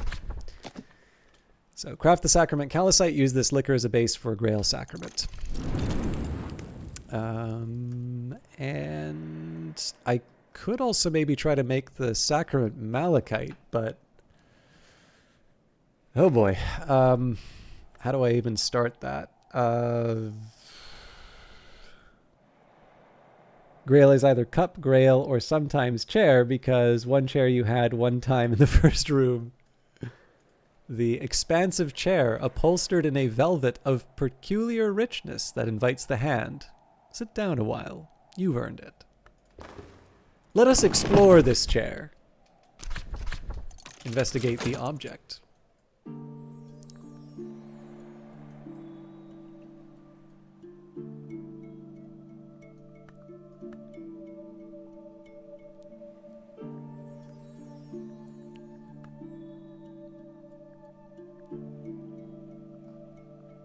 I like that there's actually 2 Ambrose's favorite chairs in this.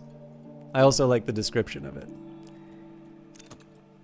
Strong touch vibes incoming. Yeah, see, you know more about this game than you let on. Okay, I could try and bring back the health, but what does that exactly get me?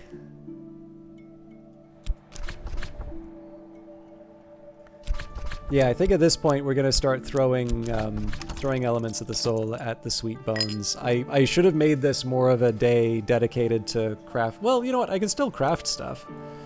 So let's come up with some worthy projects for the rest of the day. So I did make a Glassfinger toxin, but I could make a second one.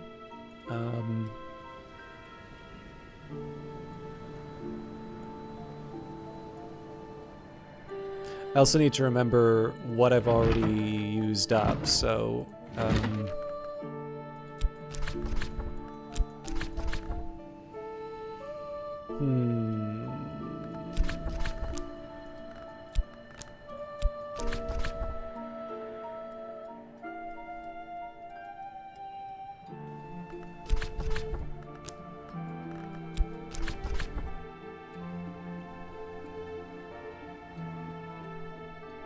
Oh, this might be interesting. So if we make an essential periost,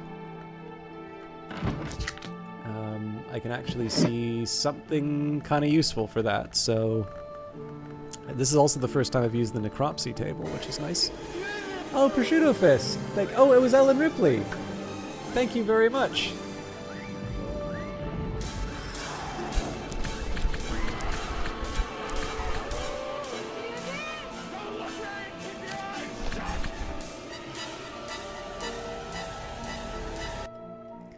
Ellen Ripley, thank you very much for showing that support and gifting Prosciutto Fist. I don't know if you know, but Prosciutto Fist is a streamer I have definitely been spending. I actually used to not watch that much stream, but Prosciutto Fist is actually one of the big reasons why I spend more time on Twitch than I should. But thank you very much. I am not only delighted that you showed that support in terms of the gifted sub, but I'm actually really happy. Not that I'm always happy when people get a gifted sub because I know that means a lot to people, but there are some names I'm actually really happy to see that that sign beside. So I came into that video and thought you did something wrong. It's like, I don't want to pay for this.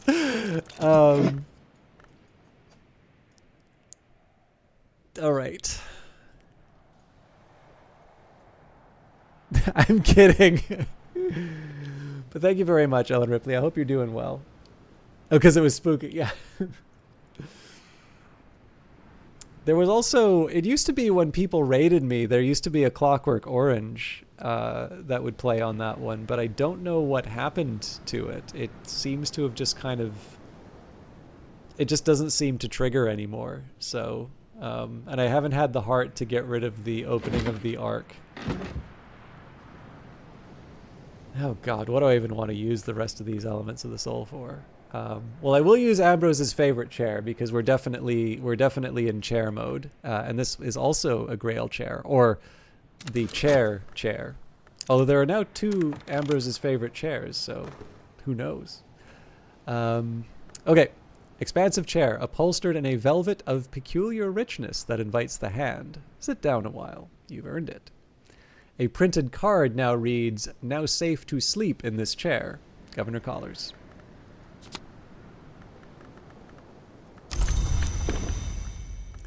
All right, we'll use our core with the chair because core has chair aspect.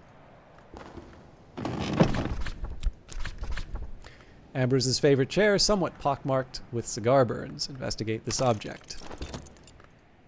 Westcott room. By God, sir, we shall have no cigars in the library and we shall have no house without a smoking room. Dr. Ambrose Westcott. Oh, I used bitter black salts to make something, so one thing I should be able to do is make... How much you want to bet I can't make bitter black salts, because No, bitter black salts are something I should be able to make at the Ambrose's desk. Ambrose did most of his work downstairs in the foundry and the kitchen, or upstairs in the laboratory that later became the Flood Gallery, but it was at this desk that he composed The Temptations of Architecture and wrote long cross letters to the Times about the flaws of the British Constitution. A man after my own heart. Okay, concentrate smoldering essences into a forge ingredient. And I guess I have some leftover whisk. Maybe we'll use that to make some money. I don't know. Like I said, this is kind of a free... This is free time now. Also, I don't know if we have another day. I was really wanting to just kind of run this out until we got to the until we got to winter, but we may actually have another day in front of us.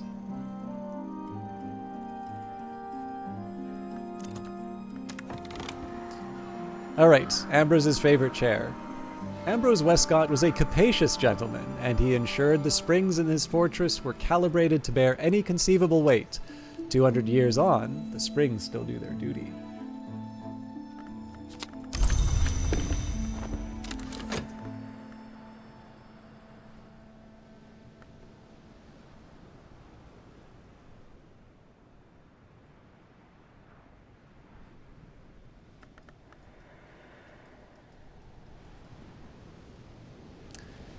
Earl Bryan's Field. Bryan is another one of those leitmotif names that recur all through Brandkrug's long histories. This one was Brian of Brittany, who is named the Earl of Cornwall by King William after the conquest. In 1068, the sons of the deposed King Harold mount raids on Cornwall, and Brian funds the construction of a fortified gate at the Watchman's Tower, initially in wood to protect the abbey. In return, the abbey gives shelter to a yew tree he's brought from Brittany that flowers in divers colors. This is that tree, hollow now and rotting slowly from within, taking its time to die gracefully. It is not flowered in living memory, and the color of its flowers cannot now be told, but Brian's brothers were called Alan the Red and Alan the Black. Hey, why can't I click on the... There we go. The Earl's Yew. Since the conquest, this has been waiting for you. The irreverent might even call it a yew tree. An afternoon spent profitably, reading newspapers to the curious, writing affectionate letters for the lonely, steering farmers through the requirements of the Ministry of Agriculture. And we'll do that one more time just so I can wrap up the day. One can cook with bitter black salts, but only if one uses them very sparingly. Bitter as chicory, dark as secrets, but the first rung on the traditional alchemical ascent. So it's licorice. Let's just call it what it is. It's licorice. You are currently emailing someone called Alan, and that just freaked you out. There's no such thing as coincidence. This is 100% intended. With Keeper level Winter, this is a precursor to a year tally. Now, the funny thing about the year tally is that, as interesting as it was for me to get an old moment from it, I'm not entirely sure an old moment is worth the Keeper level effort required. So I'm thinking there is something about a year tally that I haven't appreciated yet.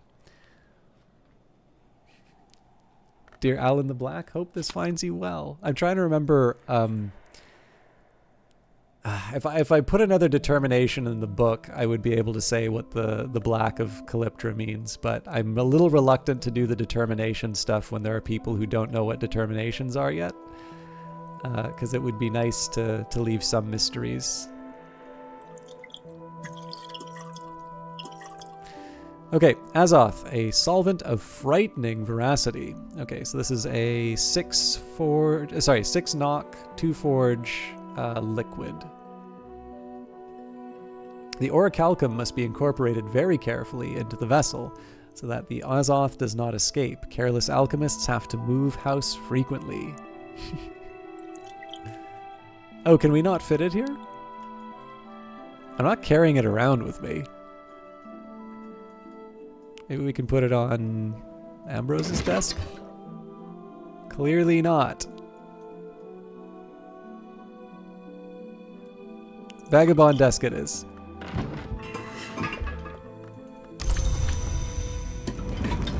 And craft the sacrament calcite. Now I forgot to leave an element of the soul so that I could actually drink this stuff, but that's fine. Gives us something to do tomorrow. In the name of the hour that gives life, of the hour that takes life, of the hour that is not sated. Sacrament calcite. Back in the Dawn period, the Sisterhood of the Triple Knot used this in the rites of the Red Grail. Now, I will share, I think most of you may already know. Don't let me hold you back. I'm choosing to be here. Follow your bliss. Well, it's mostly, okay, so Ellen Ripley, would you like to know about the flowers of Calyptra? There's a way I can talk about this that doesn't like spoil the game for you, Pro. It's also just mostly, it's nice to leave a few mysteries for people who haven't seen them yet. So I'm happy either way, but I'll leave it to you, Ellen Ripley. If you would like me to expand on Alan the Black, I can see if I can explain the other flowers of Calyptra, because I don't even know if they call them flowers of Calyptra, but I don't remember them offhand, and I would need to write a determination in the book, which I can only do tomorrow. But this is a fun little thing. So happy to hear. It's too big of a game for you to remember before you play. Okay, cool. So some of you know this, some of you don't. But Sacrament calcite is intended to be a 6 Grail recipe. Okay, cool. I actually appreciate the permission for the folks who may be someone. Hang on. 1, 2, 3, 4, 5, 6. I never realized that Saint Tryphon has 6 fingers in this drawing.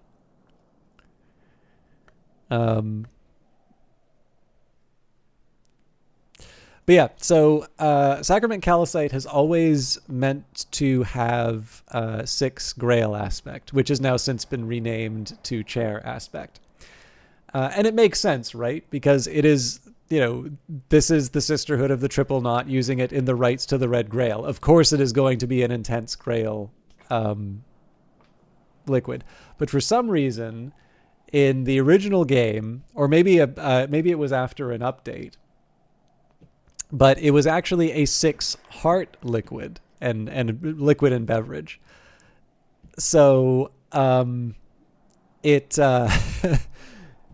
and it was one of these things where it actually creates a little bit of a problem, because I remember I was holding on to this Sacrament Calcite in order to be able to take advantage of the higher heart that I could use at a later point.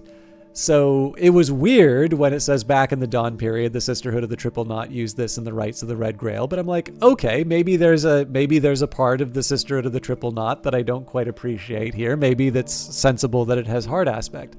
But of course, the drawback here is if you just patch it to the right thing, then people are going to be annoyed, right? They're going to be like, oh my God, I was saving that. Now I can't get to this other room. Of course you can get to the other room. There's always another way to the other rooms. If I can do this without committing anything to the Tree of Wisdoms, everyone can get to any room in Book of Hours. The only actual way to lock yourself out of an ending is if you throw away or burn your journal, and the game warns you that you can't win the game if you do that. So there's no excuses. But I get it, right? Like you build one set of plans, and then if a developer comes and pulls the rug out from under you in a patch, you're going to feel bad about that. So the compromise was there is now, for playthroughs like mine, if you are under the old patch, and I believe this would also be true of your old game, Prosciutto Fist, if you have any of the old saves, if you had the heart aspected Sacrament Calcite, they created a new item called the Collector's Edition and added this note here, and unlike the patched version, has heart rather than Grail. So I think this is a bit of a fun one. Of course, now it's a Collector's Edition, so I'm never going to open it, so it can increase in value. But there's a little bit of history of the changes the game has seen.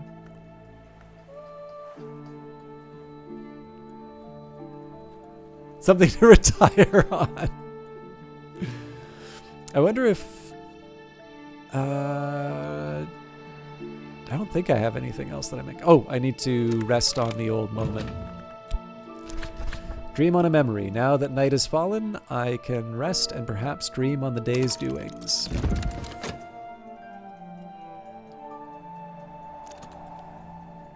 Fair enough. I'm pretty sure there might be a backup in the folder, but honestly, the Collector's Edition isn't exactly like if there are way easier ways to make the game easier for you than to just like rework your save files to the to get the Collector's Edition. But an afternoon spent profitably reading newspapers to the curious, writing affectionate letters for the lonely, steering farmers through the requirements of the Ministry of Agriculture. So it might be we have one more day in fall, which means that I talk too much, but that's fine because that just means I'm like Reverend Timothy. So Green Whisper, it's funny that you mentioned this because there was some... I don't think it was exactly complaining, but there was definitely some surprise at the system requirements for the game. And it is for that very reason that you point out, is that it's actually not an easy thing to do to be able to go from an individual room to a city level perspective.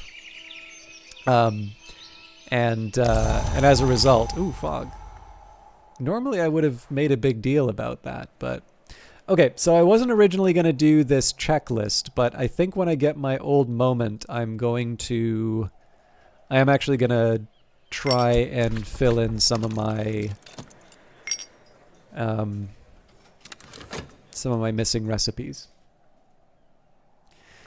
But yeah, I mean, so there's a trade-off, right? Like obviously with the higher system requirements, it does mean that fewer people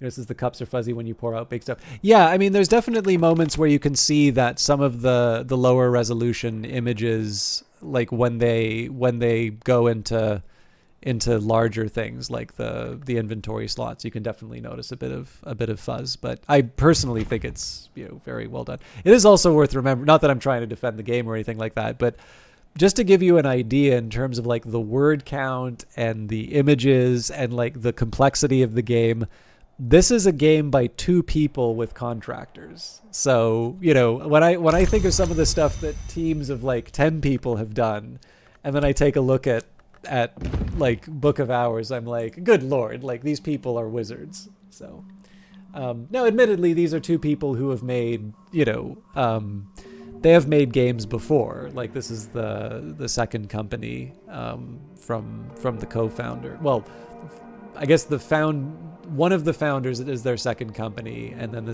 the other one has worked on games previously, and I believe she is, as the co-founder, this is the first company that she's founded that I know of. But still, like, definitely very cool that a game like this can be produced by such a small team. Imagine if they'd made it a first or third perspective exploration game with a sorting inventory. Even if this was a direct isometric game like Diablo, the graphics requirements would be massive. Yeah, for true. And I mean, Green Whisper, if you were following the development of this game, you'd probably remember there were a few screenshots that did have something of a first-person perspective, but I do get the I do get the impression that that version of the game either didn't work or it wasn't feasible when the team size went down. So, and I honestly, I wouldn't trade the game. I was obviously very primed to like this game under most circumstances. I think it would be really weird for me to spend so much time in Cultist Simulator and like turn around and say, oh, what the hell happened to Book of Hours? I mean, it could have happened, right? You never know, but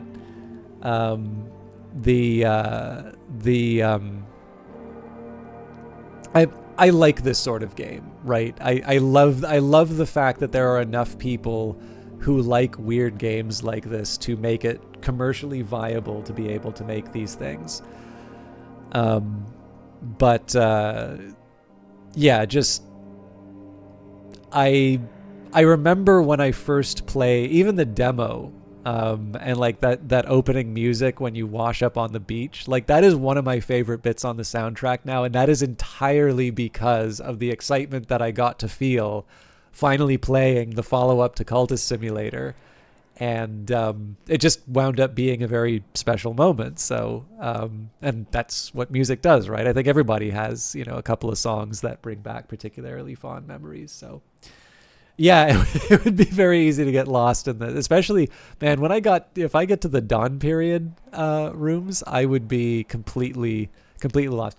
Oh, but I was going to talk about the Flowers of the Watchman's Tree. So I even have some notes to that effect.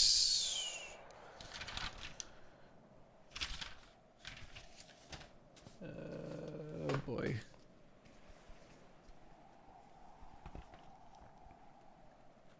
I'm really gonna milk the last day of fall. Good news is I already got my rating for today done, so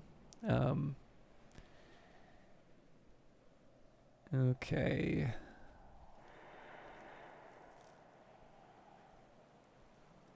So the tricky part I'm gonna do here is I'm not gonna say specifically what this stuff is related to. And that's going to be the way that I preserve some mysteries for all of you.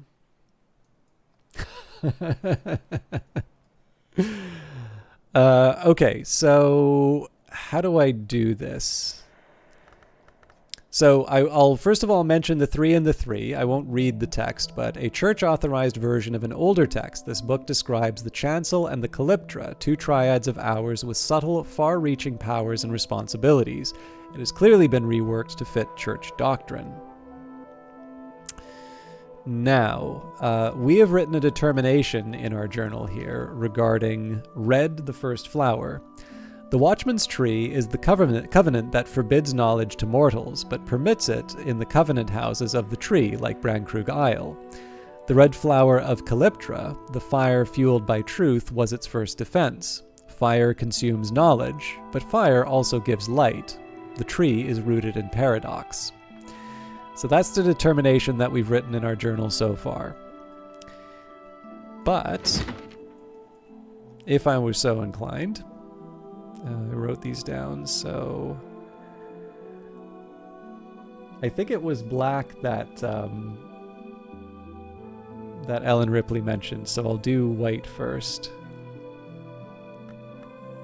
That is oh my goodness, how could it have been winter? I really needed to think for a long time on that one.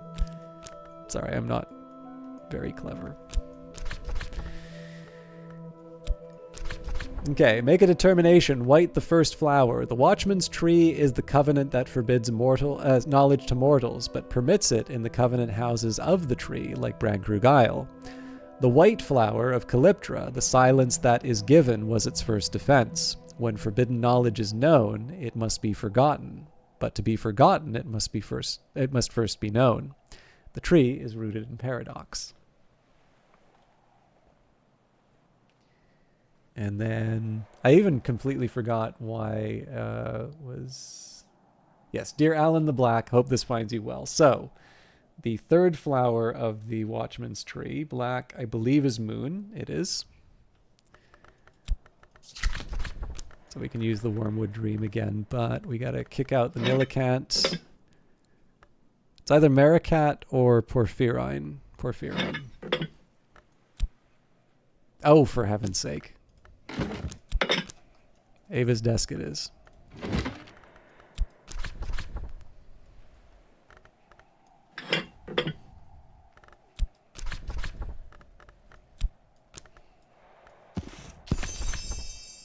Oh, apparently we didn't find this one before.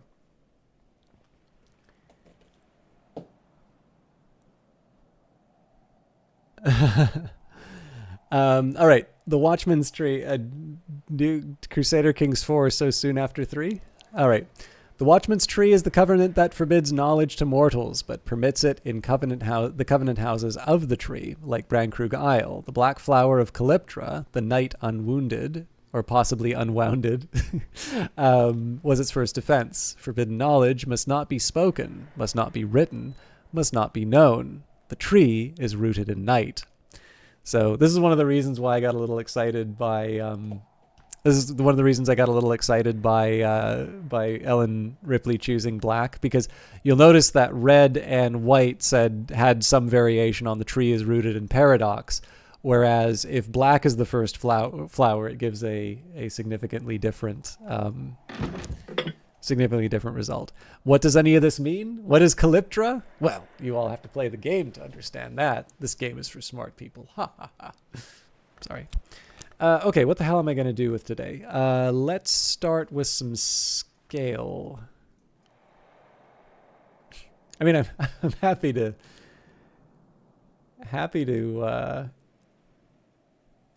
expand, but I'm actually also hitting the limits of my knowledge on this stuff.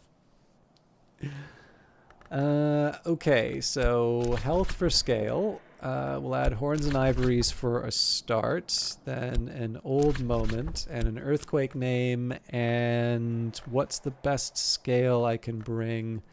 I can bring in the earth sign for the...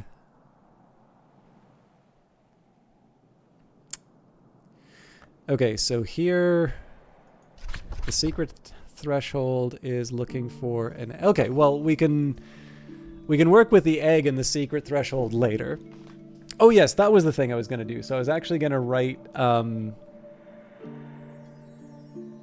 was actually going to start writing down the skills that don't have a full recipe list. So, horns and ivories.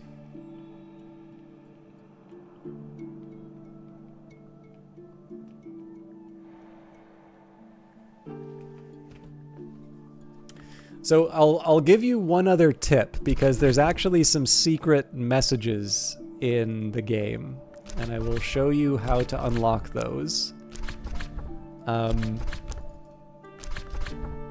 But I will say that there is a very strong suggestion in this game that the librarian of Hush House has a particularly special role in terms of the histories and resolving the contradictions between them. It's not, I don't want to get too specific on it, and in fact I may not know every detail on it, but for those of you that like the whole multiple conflicting histories and the way the hours resolve that, this game definitely unpacks that lore quite a bit more.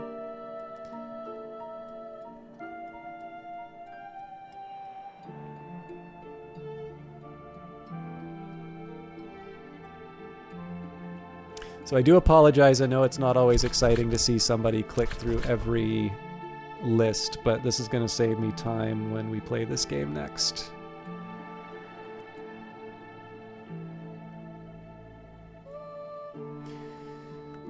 Okay.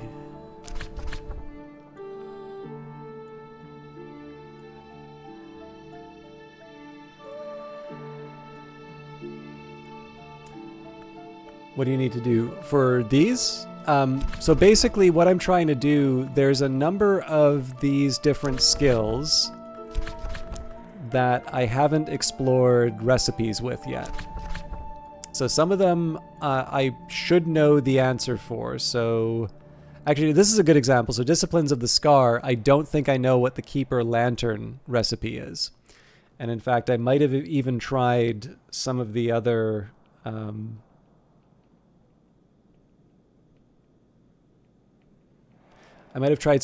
ingredients and wasn't able to get a result out of that. So what I'm just doing right now is writing down any of the skills that I have one of these undiscovered notes on. Oh, sorry. my bad. I misread that.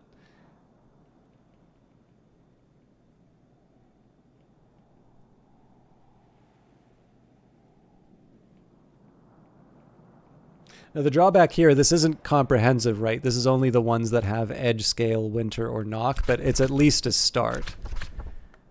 And then the other thing is that I want to start playing around with some of these in different crafting regions to see if I can maybe find some more of the treasures of the house.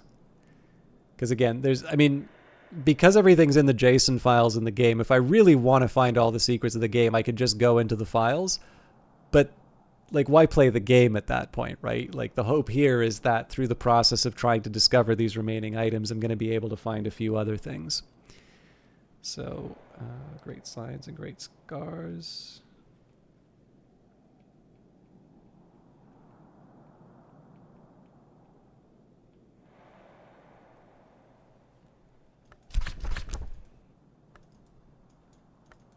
With, of course, no intended disrespect for people who, just want to get on. I mean, like, let's face it, it's not like everybody has infinite amounts of free time. This is kind of interesting.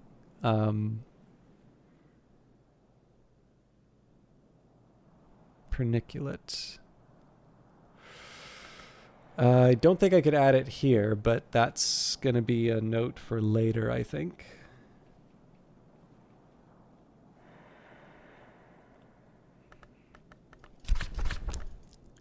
Like, it's kind of like, I don't know, paying for a deck in Hearthstone, as opposed to, like, working your way from game to game to, like, get the in-game currency to, to buy a deck. Like, obviously your time is valuable, so, asking some friends to make sense of the game, that's fine. Obviously play the way you want, but I don't know. I'm only ever going to have the chance to solve some of this stuff once, so my tendency has definitely been towards, being a little more reserved on the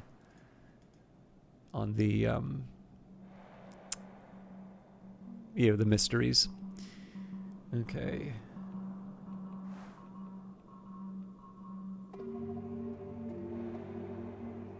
Also, this just gives me a chance to enjoy this really nice soundtrack. So actually, on that note, Green Whisper, again, you know, if you want to be doing this kind of on your own, don't make me change your path. But there is now also a Secret Histories wiki. So if you are specifically interested in the lore of the setting as opposed to the individual games, there is actually a dedicated there's a dedicated wiki to certain concepts in the game, like the Carapace Cross, for instance. And I know because you are specifically interested in some of those things, that might be a resource that you're interested in. But as always, like I've been struggling a little bit not to look at that, because again, like I said, sometimes I'm only able to make a discovery for myself once, so I kind of want to drain the well before I can you drain a well? Empty the well? Whatever the right term is. I kind of want to do that before I that's got to be Pyrus Auriculanus, yeah. God, I've got a lot of work to do.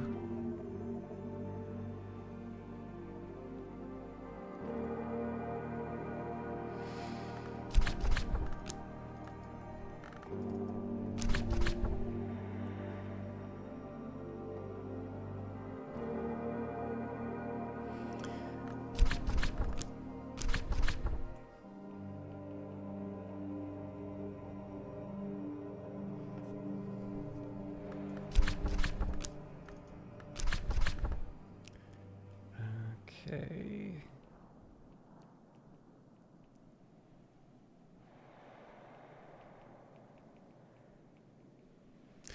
You don't know how it's possible to make a game like this. There are so many details. Your brain is still full with things like your childhood phone number and the jingle from a car dealership advert in 1995. You know, it's such a truly massive undertaking you cannot comprehend. So the silly answer to this, I think the answer to how to make a game like this is Excel. Because Kickstarter backers for Cultist Simulator, of which I was one, got basically a thumb drive with all the development documents for the game. Okay, well, we found one recipe.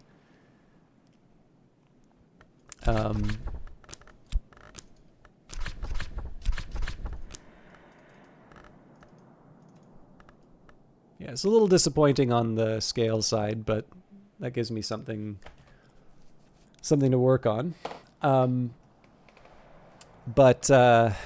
yeah, I do get the impression that a lot of this stuff, I mean, obviously I'm sure it's a product of a lot of reading and you know, extra work along those lines. But the funny thing is I actually really do think that Excel is the thing that holds it all together. And I do know that sort of the lead designer on this did have at some point a background working in databases. And so for those of you that have worked on databases in the past, I think you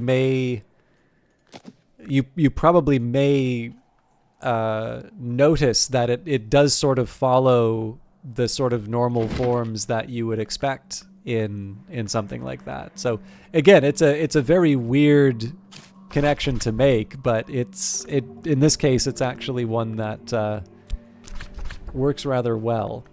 Now again, I'm getting close to wrapping up for tonight, but I would like to try and make the most of the day if I can. So does anybody have a book or a thing that they would like to see in this run? Because like right now, unless I use my Pyrus Auriculanus, which I don't want to, I only have one of these. Or I guess I could use the wood to make another one. So we'll see. I don't have a whole lot of other things to sort of analyze or drink. At this point, I'm just going to be exploring some of the various rooms and items, and I don't need all of my elements of the soul for that. So for those of you that, you know, have something you'd like to see inside of Hush House or a particular book, I'm happy to, I'm happy to sort of show off some different things. Wasn't the small tree that you wanted to analyze? You're not talking about... Where was it?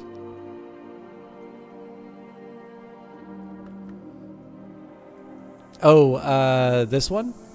The Tanglebrag? I can make one. I suspect, though, it's just going to say... oh, the Shadowless Silk? Yeah, so the thing is, every time I've done one of these, it always just tells me, like, what have I learned, and it didn't really do anything, so I've kind of held off on doing that, because I can't replace these like the other ones. I guess I could mess around with some candles. But yeah, this is the point, because I do actually want to make some progress in the day. I can sort of show... You made Tanglebrag on accident before you restarted. Yeah, I haven't actually been able to find a use for it, but that doesn't mean that there isn't a use for it. It's just, just because I haven't been able to work it out doesn't mean that it's useless. So maybe we will try analyzing one. I don't even remember how to make it, though.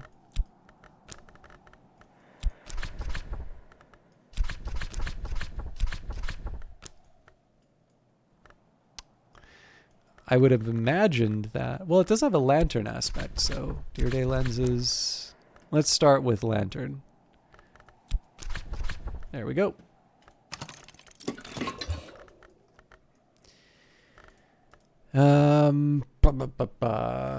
What else do I want?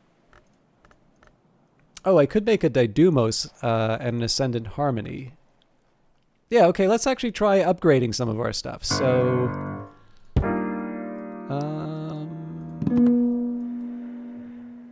it's probably better for me to do it at a desk that allows for sky, so we can add the Mazarine Fife.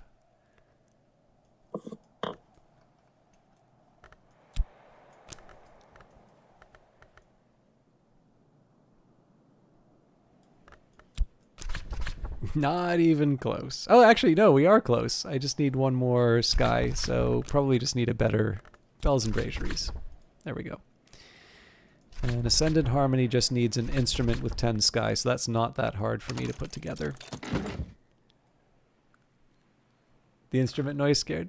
Well, it's interesting to see which ones people like in terms of the sounds and which ones they don't. So the Shrine to Saint Tentretto, I know, is a fan favorite. I do prefer the Oubliette ASMR.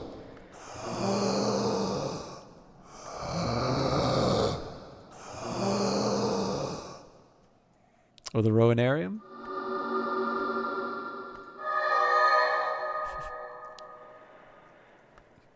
For those of you who have decided to stick with the stream after this point, now I know I can get away with murder. I didn't unpause, did I? Nope, I did. Okay, so I gotta get a Faust back first.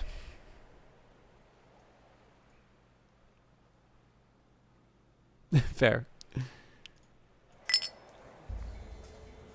So I just want to bring back an Ascendant Harmony at this point, but again, there's no rush because... Oops. Oh, actually, I know what I'm gonna do. Tuppence will buy me a hearty meal and a quiet place where I can rest and gather my thoughts.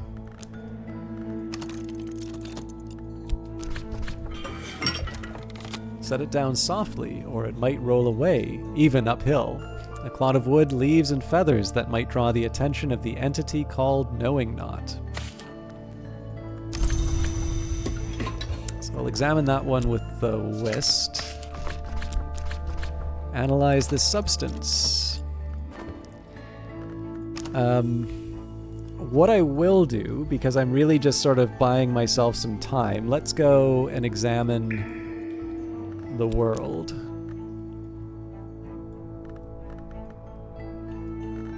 So, Pearl and Tide.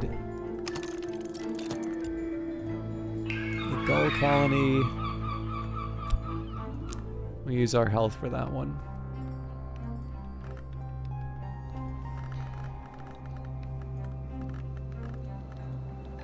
This doesn't really matter.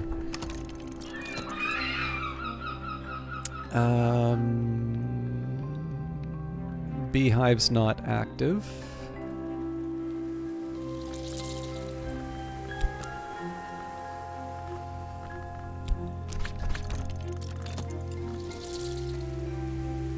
Oh, actually, the first skill I should have pointed out, knowing that Prosciutto Fist was in the channel, is weaving and not working.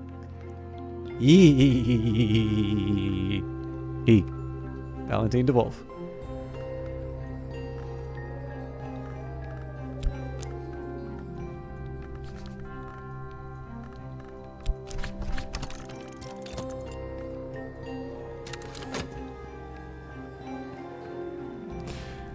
Yeah, so that gives me something to do with my elements of the soul for the day.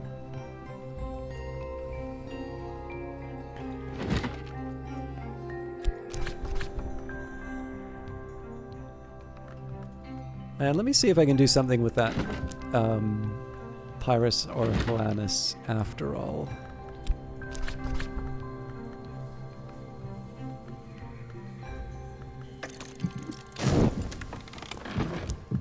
What have I learnt? Impulse. Okay. More than I thought I would get, but not the most exciting result. Okay, so if I add the Hawthorn Blanc... Right. But I can probably add that at the kitchen range.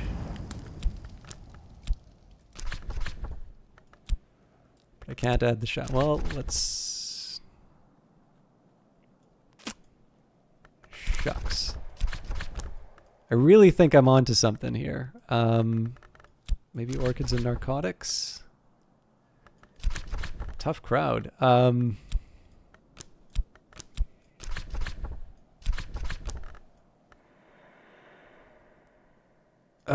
There was one that if I gave it wood... Oh, Jesus. Alright. Maybe I do need to use this impulse then. Oh, God.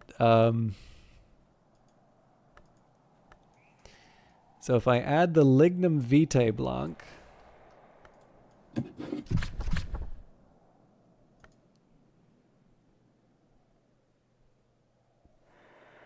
Nah, it's asking too much. But it's clear I can make a Pyrus or a Calanus. I just need to find something with a little bit more... with a little more nectar.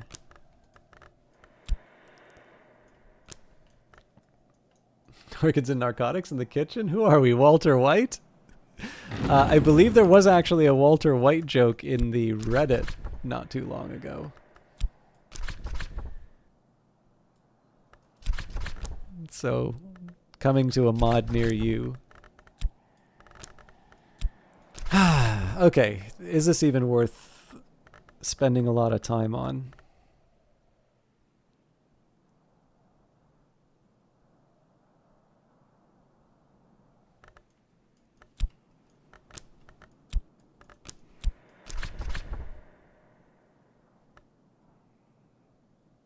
Well, this gets me 5, so we can go up to 7 with the impulse. Sorry, 6.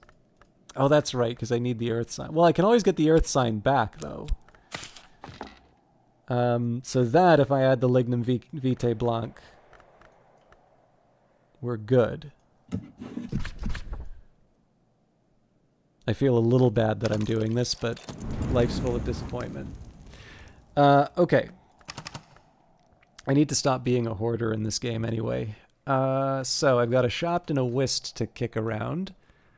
And here's what I'm going to do. I'm going to go through my library and I'm going to see if I can find any books about the Carapace Cross. Because I'm trying to figure out what on earth is going on with Saint Tentretto.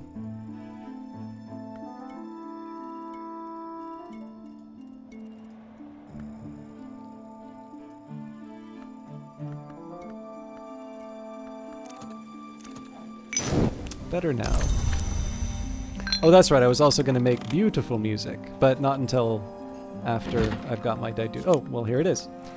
The dream of a star is not apparent to the human eye, but its presence once felt could not be mistaken for anything else. No star is permitted upon earth, but we may cozen them to dream of us, and the dream of a star may take a kind of form which we call Didymos. Thomas DeWolf, 3 lantern, 6 sky, and 3 winter. It's also a persistent memory, which means it hangs around. So let's make some noise.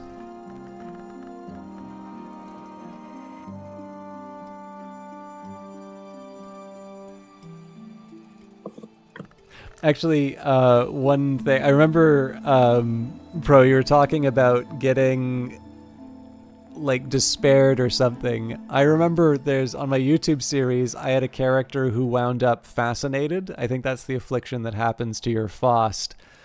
And I remember one of the things that I would do to try and preserve the music that I made was that I'd wait until the sun went down, and then I would make a recipe for that same song, and I would always do it at the drums.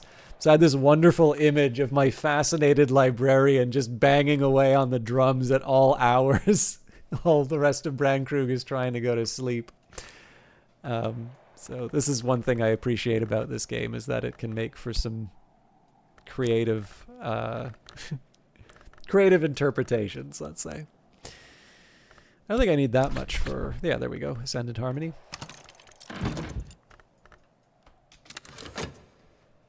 Sounds like the person living above your apartment. Yeah, I do sometimes wonder if my neighbors have bought a pet elephant too. Okay, so yeah, let's resume my... do I want to read all the titles of these? Keonid Abydos, Seventh Voice. See, I do think On Matthias and Amethyst Imago probably has something to say about the Carapace Cross, but I also think it's a little too much for me to expect that to... Like, I'm not entirely sure that's one that I'm going to be able to interpret in any meaningful way. Hey, mackerel, finally. Eat it while it's fresh or keep it while it's salted. I think the honey's kind of taken over the mackerel shelf, but...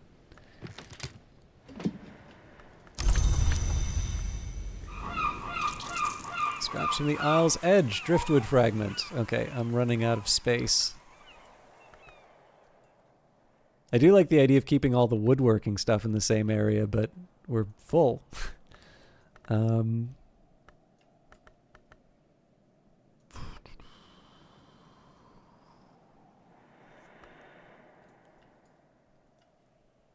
This episode of Hoarders, we've got... well, we do still have some storage in the jail.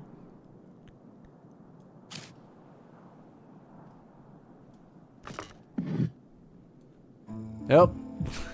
Alright, we're just going to leave that by the bridge for now. You too have a honey and mackerel shelf.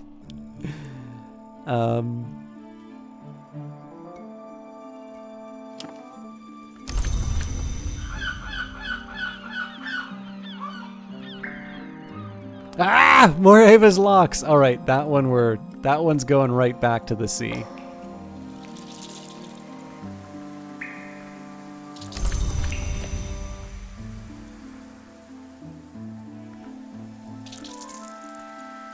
Although I do like the description that Eason apparently had a bit of a crush on Ava when he, as evidenced by the fact that he called the plant Ava's locks. I actually really like that touch.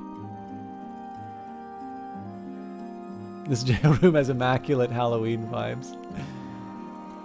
You need a junk room rather than a junk drawer. Well, it's the Kukurbit Bridge is the... Oh man, actually... Bro, I know you use the... I'm sorry that I keep like singling you out. It's just I've seen you play this before. Did I tell you about the Reddit? Because I know you use the Kukurbit Bridge to store a whole lot of things. Did I ever show you the Reddit post that I put on that got a bit of attention that maybe wasn't the best kind of attention?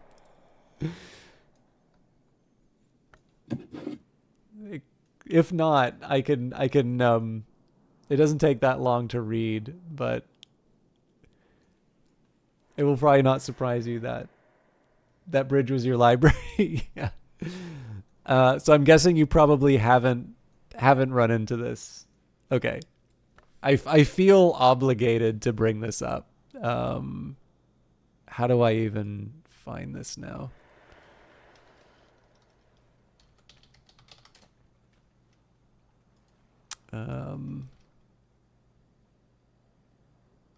So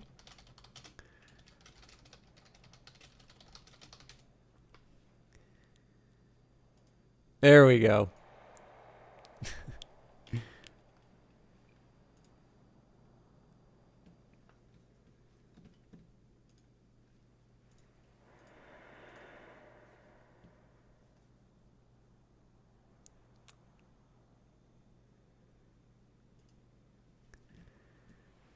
In Our Weather Factory by System Shock 4 months ago.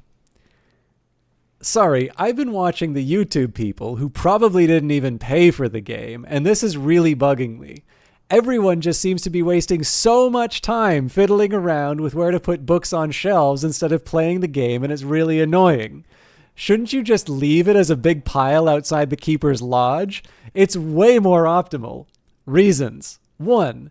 There's a button at the top right of the screen that goes to the bridge. Cultist Simulator made you click and drag your job into the work slot, which was a real drag, and Book of Hours fixed this by giving you that button. Why are you people volunteering to click and move individual jobs again? 2. With enough books, most of them stay dry during the rain because they're covered by the others. Oh, but I want all my books to stay dry, I hear Mr. YOLO Swag 42069, who knows nothing but how to get 10 million viewers, say. Well, sorry, but sometimes enough is enough. Also, it's disrespectful to the design. There are 4 different places you can dry out a book. If you only dry out your journal, you're literally leaving out all of those other ones unused, apparently for the entire game.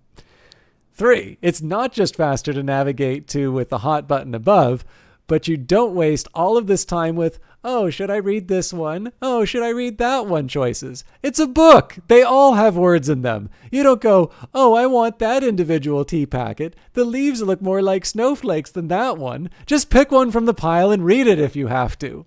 4. It's easy mode for getting through all the books you find. Just fill your inventory with chairs. Every time you hit collect, it automatically puts books in the pile.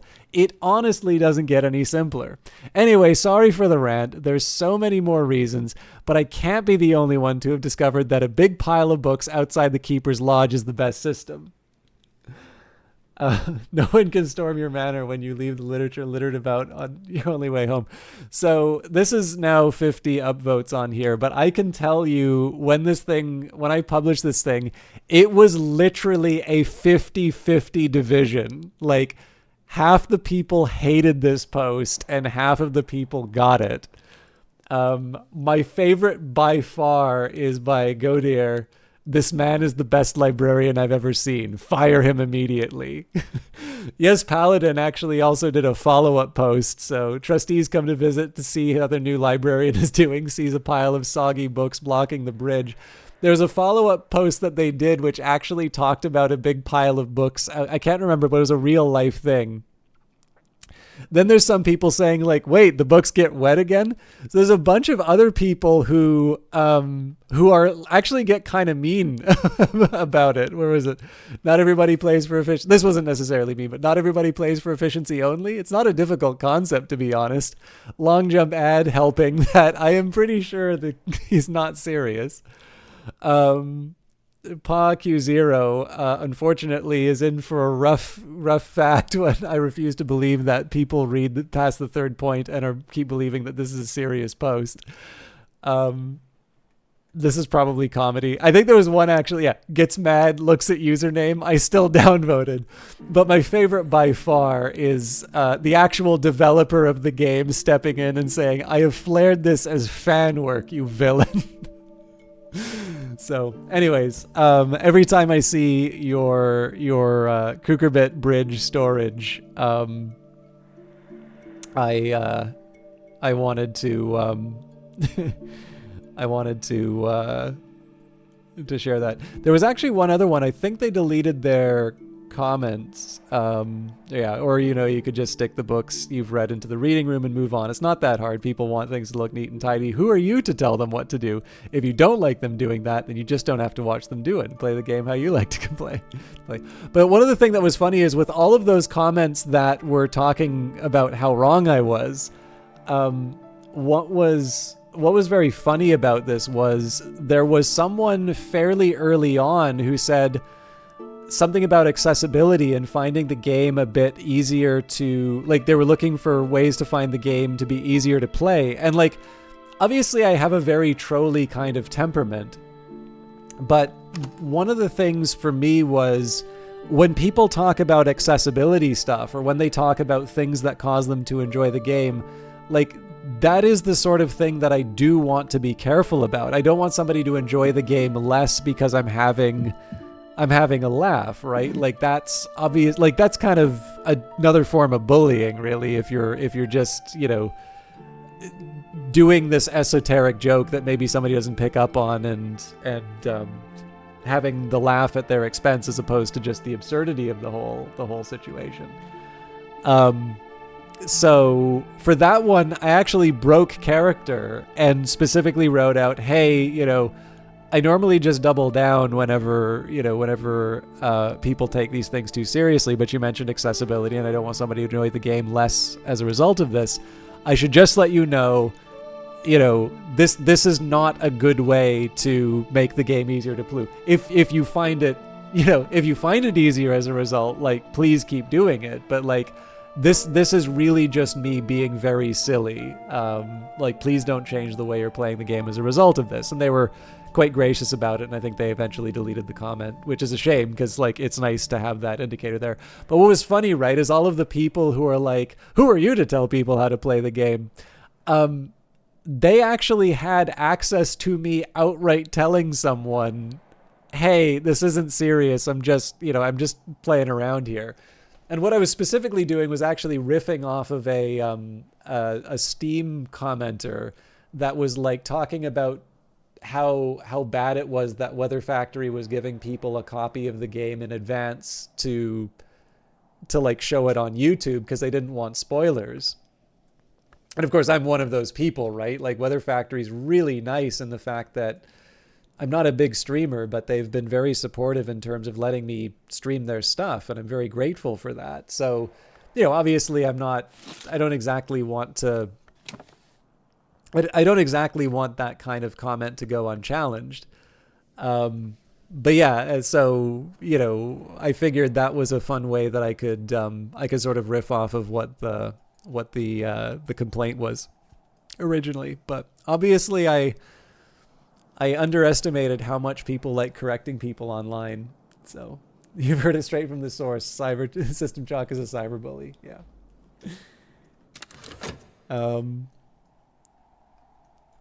But yeah, it's funny. I mean, I sometimes I'm not surprised by this stuff. I do know that one of the easiest ways to get someone to take leave of their senses, when something is given to the sea, it rarely returns. Although, of course, I did.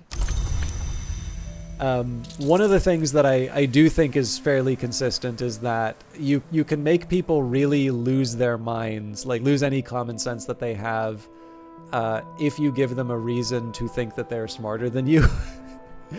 I have found people will believe some of the most absurd nonsense, provided it allows them to have this impression that they're, that they're clever, like more clever, than the person that they're given a talking to. So, there are many times I've said some variation on, Bloodborne's just a Dark Souls clone. From Software should sue those guys. Actually, the worst one was Demon Souls. Like, it's the same company made it. I'm like, Dark Souls, Demon Souls. They're two different names. They ripped off from Software. But yeah. I think I actually once had a streamer with his head in his hands saying to his chat, why can't you see that? Why can't you see what he's doing? He can't keep getting away with it. All right, with Keeper level nectar, Pyrus Auriculanus is a precursor to the Sacrament Malachite. I don't think I can make that, but... There's a story of someone who wanted to ask a question online but got no response, but when they answered their own question incorrectly, it was a matter of minutes before someone came along to correct their response. Yes, that is... I've not done that exact thing, but I have observed that exact behavior in the past. I actually really don't like that about the internet, because the thing is, as much as I don't like backseating, I have had times where I've asked... where I've said, okay, I'm not 100% sure how this works, and it's usually something about a game that I genuinely don't understand and can't find in the manual, and every time I have done that, it's always been silent. So in this case, what it means is that the people who want to tell you or correct you are always happy to do so with obvious stuff, but when it comes to actual knowledge about the game, you know, they don't have anything that you don't. So in this sense here, it, you know, that's one of the things that annoys me about that dynamic. But it is what it is, right? You let people know your expectations, and then if they fall foul of it, then you decide how you want to handle it. So what I'm going to do, I'm going to find some of the fun texts. So because I do need to wrap things up, and I couldn't really find a better use for my objects. I'm actually kind of hoping we get Numa next season, but just trying to find a couple of fun. Actually, Road to Janus might be a good one for me to read, seeing as we... Yeah, why not? This might give me some insight into reading the...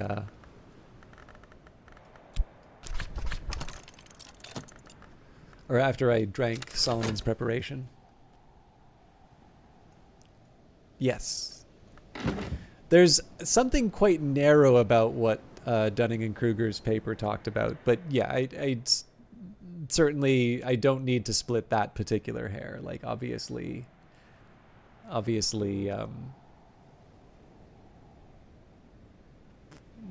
we're all on the internet. We know how these people behave. We know. Sorry, bro, I missed your comment. The library flexing on the sea. We know how people behave. You do your best with it, because, you know, my favorite actually was when people were like, oh, well, if you just put down the rules, that will end it. And I'm like, I've modded enough channels to know that it does not matter. Like, all that you do by putting down rules that talk about, you know, very basic behavior is you just invite a very exhausting series of private messages about how that person wasn't actually infringing the rules. And it's like, but these are my rules. Anyways, we're going to end with some fun books. Well, one of them is actually knowledge for me. The other one is a fun one. So, Road to Janus. The Limian Burzgash makes a series of prophecies regarding the initiates of the House of Silence, with intricate, if unhelpful, predictions on their passage through the house. The sixth initiate is Priest and Key, Gate and Church. He shall cross the sea and open the tide. He shall not be the 11th, yet there shall be 7 between them. In the first year of his time, the flower door is opened. The 12th initiate is Salvation and Rack, Steed and Rider, who chooseth one blossom of 3, who casteth away the key, and whom the key shall not cast away, who comes after the flame and before the snow.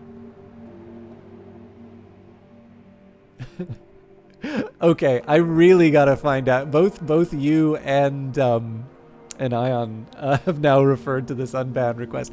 I mod in Outworld's channel, and whether or not you feel this is appropriate, for him, he was primarily a Mortal Kombat streamer, and so he's started banning people who unfollowed after he started doing things that were not Mortal Kombat streams, and then came back after he did that. So again, I'm not going to say whether or not that's the right way to do it. It's his channel, and he can decide what he wants his rules as. but I do actually get to see how he's interacting with people who are wondering what happened. So I do know that sometimes things get a little exciting in the unban request section. You know what? I'm actually gonna straight up copy and paste this stuff because I feel like this is one I need to. Hey, did you know that it's the 180th birthday of A Christmas Carol? I think I'm going to meditate on this one. So, I believe the 6th and the... like, when they talk about the 6 and 7, I think this is a different... I think this is talking about Willem Harries and Gervenius Van Loren. And then the 12th initiate is specifically me. And it's funny, I'm going to say... Bro, you were talking a little bit about a key at some point, and I'm just gonna let this rattle around in your brain as you continue playing the game. The 12th initiate is the Salvation and Rack, Steed, and Rider, who chooseth one blossom of 3, who casteth away the key, and whom the key shall not cast away, who comes after the flame and before the snow. So you were talking about the key before.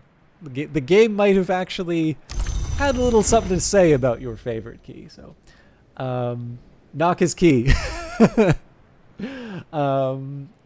It was the guy I banned for calling me sweetie and then defending himself by saying I was wildin' for not appreciating that and telling him he was the problem. Yeah,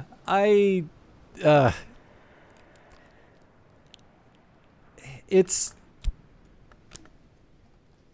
not that hard. Like, I don't exactly want to turn this into like all of the nonsense you've had to deal with on your channel, but I remember we like Big Key, yes.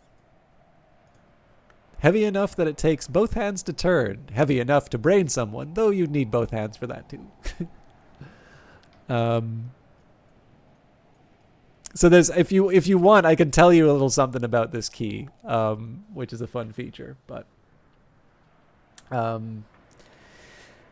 yeah, I remember there was this guy who was like really, really focused on like complimenting your appearance. And like, I'm not a mod. I'm just sitting there and like I'm sure you already kind of noticed that every once in a while when it takes a certain turn, I'll like maybe ask you about history or something like that. But then he started saying sweaty instead of sweetie. Like that changed it. Oh, be still my heart. But I remember like, oh God, what he started saying stuff like fire all the time. And then like, I think you adjusted your posture, and I think it's because like a little bit of your midriff had shown like through your shirt or something like that. Then he just started saying like fire, all capital letters, and I'm like, who? So I'm like, okay, this is like either this guy is a parody or he is really missing out here. So that I took a look, and he like, at least at some point, I don't know if he's still a streamer, but like he had a full on like Twitch page, and under his rules it's like, be respectful, treat me the way you would like to be treated. And I'm like, you idiot, you absolute idiot. Like, is this, I realize for me, like I can only sustain the nice guy act 3 times a week, but like I really commit to it, right? I try to be nice and I shout people out, and I try to talk about things that interest me. And if you have to like let out the demon on Twitch, then okay. But like, keep the 2 worlds there. At least use a burner account. So, anyways, yeah, I'm sorry you have to deal with that, bro. Because this is one of the reasons I like doing these kinds of shoutouts and things like that. Because you actually have a very nice environment, and it's a lot of fun to talk with you. Particularly because I never thought I would run into anybody who had a forestry major that did not go to UBC. Yeah, people will post anything in my chat, non-main too. Yeah. So I don't know. It's like, it's sometimes nice when you can like talk up the stuff that you like, and hopefully it flushes out the bad and brings in the good. I mean, obviously, I understand that my green eyes and mysterious charisma are truly, irresistible, but at least, the fine miladies and messieurs among my audience, have the decency of saving it for DMs. So I have a much calmer chat. All right, this is a fun book. There's no lore reason for this other than the fact that I just really wanted to read this text.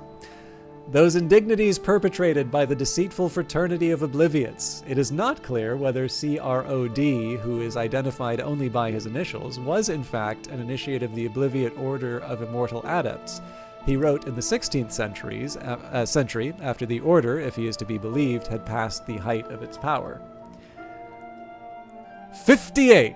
That they did claim inheritance of the traditions of the House of Leith, but that they have disregarded both its most sacred and its most beautiful ceremonies, where they are not found convenient. 59. 71. The Glassfinger toxin is no mere assassin's convenience for the Oblividiots to confine to the disposal of their enemies. It has higher uses. Certainly it is a great matter of winter, but I have already outlined the technique by which it may be fitted for its ultimate destiny. So this actually gives you a hint in terms of how you can make a fairly powerful item in this game. But I'm not gonna lie, the Oblividiots is a very nice little, little coinage. Anyways, I really like this book. Thank you for not calling out your highly entitled and abusive PM. Play COD, you noob, bro, for real. I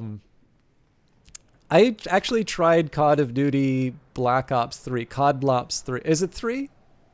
It's the one that has, what's his name? Italian. Christopher Maloney. And, like, I remember your character gets his arms and legs pulled off in, like, the opening. There are a couple story things I thought were really dumb. I don't even think they're necessarily bad games, but I've never been able to get into the COD of Duty. But that is the one I actually really want to try, because I remember being kind of turned off by a couple of things on it and then feeling like I didn't give it a chance. So, bro said COD of Duty. I played Quake on stream, Narkexy, the new, like, the remastered one. I really liked it, actually. So those of you who have not played Quake, those of you who are, like, actually of the age you should be playing video games, Quake holds up. Quake is a really good game. Well-intentioned fish? I don't know if I know what well-intentioned fish is. Also, I've never played Valorant.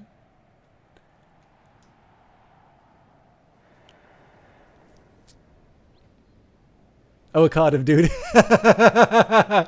Sorry, I'm a couple of hours past my normal finish time, so the stealth joke.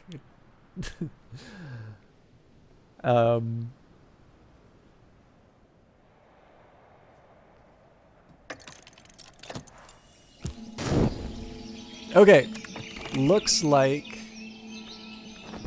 we don't have Numa, so no Numa Christmas gift, but we did get to the thing I wanted during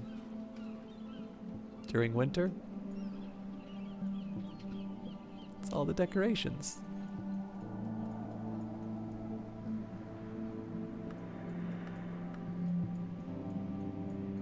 Also, this is the first time I have not heard Subtle Old Soldier being the first one. Even the Kukerbit gets festive.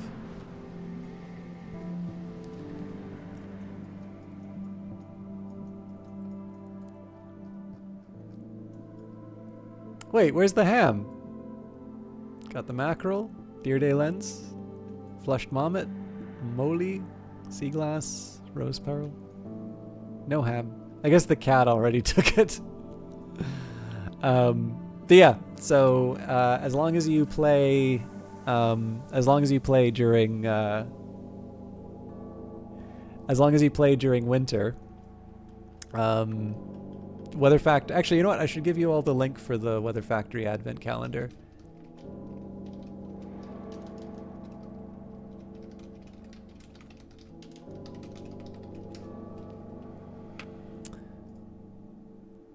So apparently, Lottie really likes Christmas, which has its. This is apparently the origins for it. So, Door 1 was seasonal art and Book of Hours. Incidentally, if you are if you are a descendant of Ebenezer Scrooge, I believe if you go under More, you can disable seasonal content in here. And shame on you if you do. So, door number 1, seasonal art in Book of Hours. Door number 2, so the first one was something smooth as an egg and frosted like a winter window.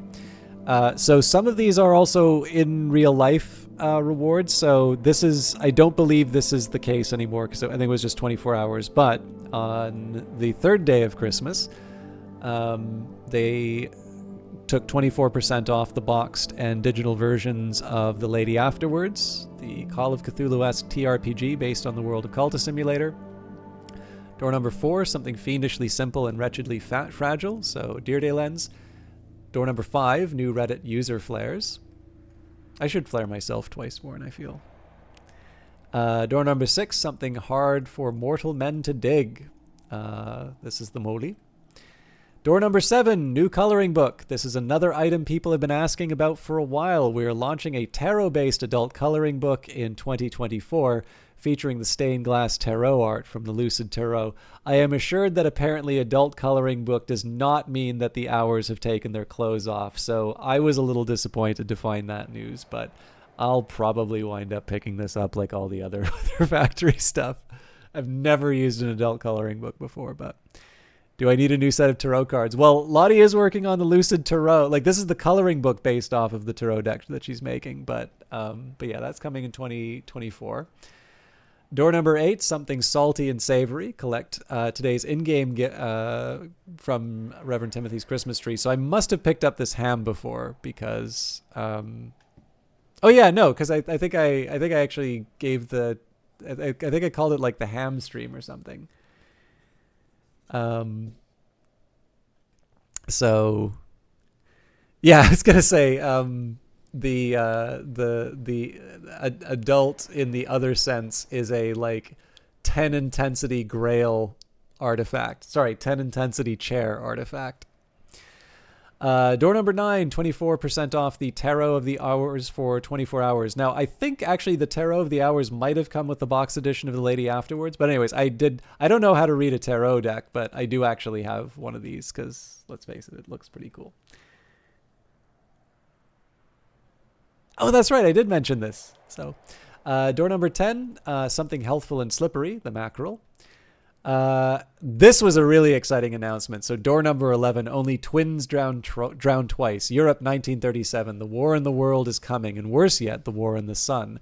In this gathering gloom, the notables of the occult underworld consider new weapons, new alliances, new paths. Who can they turn to for help, if not the librarian of Hush House?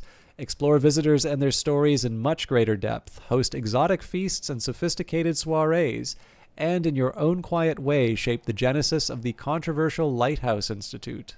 The House of Light content expansion comes to Book of Hours next year. So no date other than 2024, but the Door 11 was the announcement of the first content expansion. If you have the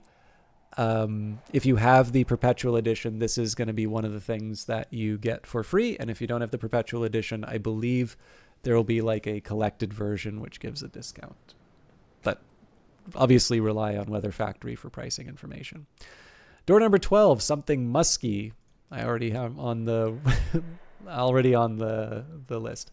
Collect today's gift in-game from Reverend Timothy's Christmas tree, the Not Whale Vomit. Door number 13, 24% off the Mansis for 24 hours. Our Fine Art Mansis posters, 24% off for 24 hours. Again, 24 hours have passed. Yeah,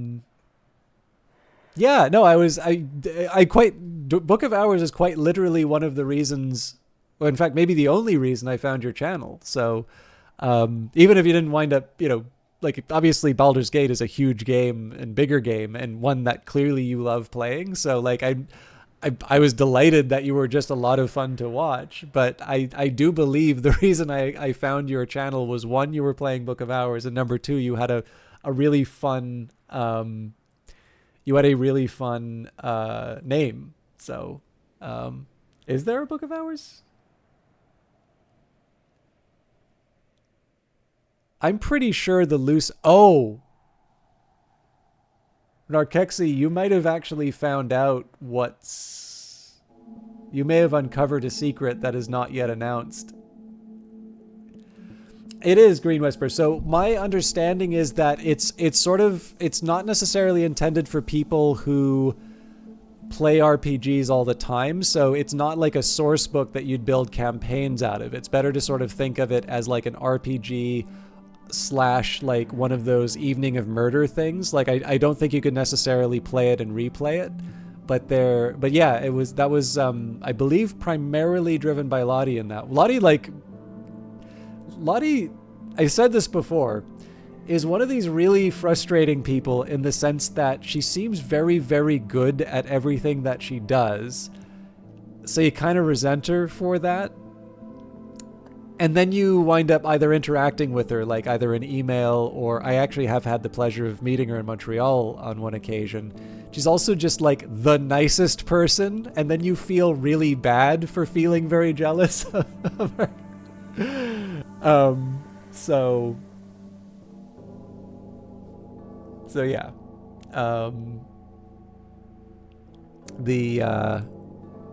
Well, there is a digital edition of it, Green Whisper, so I don't know if you're planning on getting the physical edition or not. But the digital edition, I think, is... I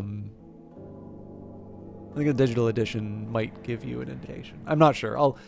I know somebody in the chat has the game, so if I can get them to give you like a recommendation, that can work too. But very into Baldur's Gate 3 right now, but you do want to finish it in like a solid run and then get back to more variety. Yeah, well, I'm in the same boat too. Like I've been doing a lot of Book of Hours, but I do still consider myself a variety streamer, so I'd kind of like to get back. But there's just so much to do in Hush House, right? That you know, like I also don't want to rush through the mysteries. Obviously, there's no more of the house for me to unlock, but I would also like to...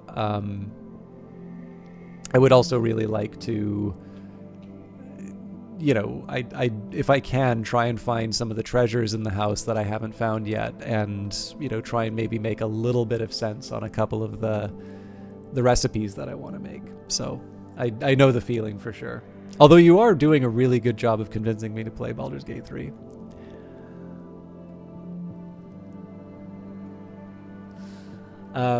All right, door number 15. I was so happy when this came out. So Book of Hours soundtrack out now. If you want to buy it to own, Steam, GOG, I guess Apple works as well. But it is also for streaming, Spotify, Apple Music, and YouTube. I guess that is a multiplayer game. Featuring remastered versions of music from the game, customized and ordered by Maribeth Solomon and Mickey Mar Productions. Sublime.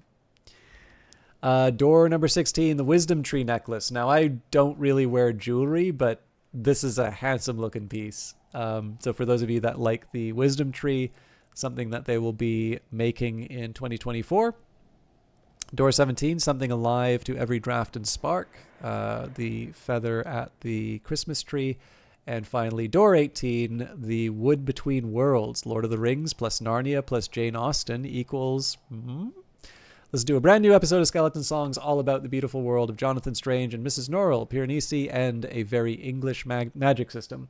So for those of you not familiar with Skeleton Songs, this is a free podcast that Weather Factory puts together. Lottie and Alexis have wonderful rapport on this. This is just a very enjoyable podcast to listen to on its own, but the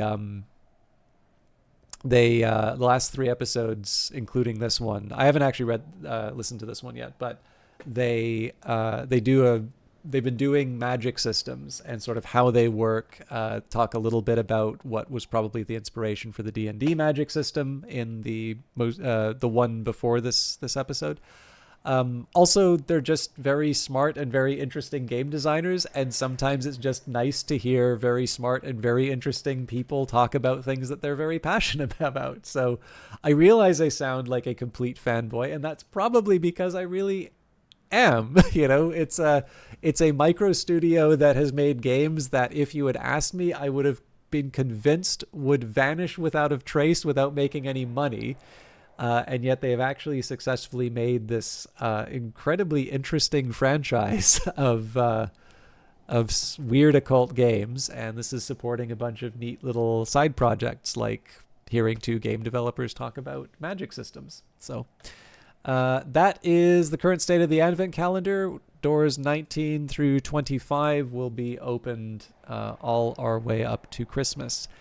And as for me, I think winter is a great time to wrap this up. So what I'm probably going to do, we will deal with the affair of the... you know what? No. Friday we'll be disciplined. Friday we're going to see who stops by. We had Fraser Strathcoyne, Zachary Wakefield, Senior Corso, Serena Blackwood, Arthur Moore, and Douglas Moore. No relation, possibly. Trying to think who else might visit on the affair of the particular mystique. If nobody visits, I hope it's somebody who understands Ramson, so I can read some more of the books. But yeah, I'm going to save that for Friday's stream. And Wednesday we will be doing Cobalt Core, and I do intend to stream on Christmas. I am not taking attendance. I never take attendance, but I know I always appreciated it when, like I said, it wasn't a big deal for me if I was kind of alone on Christmas. It still isn't a big deal for me if I'm alone on Christmas. But I remember really appreciating it when my friends invited me to spend Christmas with their family. And so I realize a stream won't back that up, but for people who are at loose ends, I always like, if I can, to leave a little bit of time to give them something to watch. So I will be streaming next Monday, probably not Book of Hours, because there's a couple of other things that I wanted to do for some of the people who I happen to know are basically just going to be watching Twitch on Christmas. But that option will be there. And then at the very latest, if I don't get back to Book of Hours the rest of the week, next Friday would be the next one. Just let me know if you want a Bard in your BG3 run, Shock. Thank you, Narkex. I actually really enjoyed playing Mass Effect with you. I have no idea what I'm going to be doing Baldur's Gate because to be honest, I actually still need to beat Divinity Original Sin 1. Which, because I was watching Prosciutto Fist play, Baldur's Gate 3, I've been slowly working my way through, but I played the Tactician mode, which is absolutely ridiculous in its difficulty sometimes. Oh, sorry, I told you all how to find a secret. So I figure it's been long enough, you know what, it's been long enough that, you're going to be on Twitch for Christmas? Well, you know, there'll be room for everyone. So for those of you that don't know, right, you hear this sound when you go over Book of Hours. If you click on the eyeglass, view hidden papers. So tell you what, we will do one last oh dear.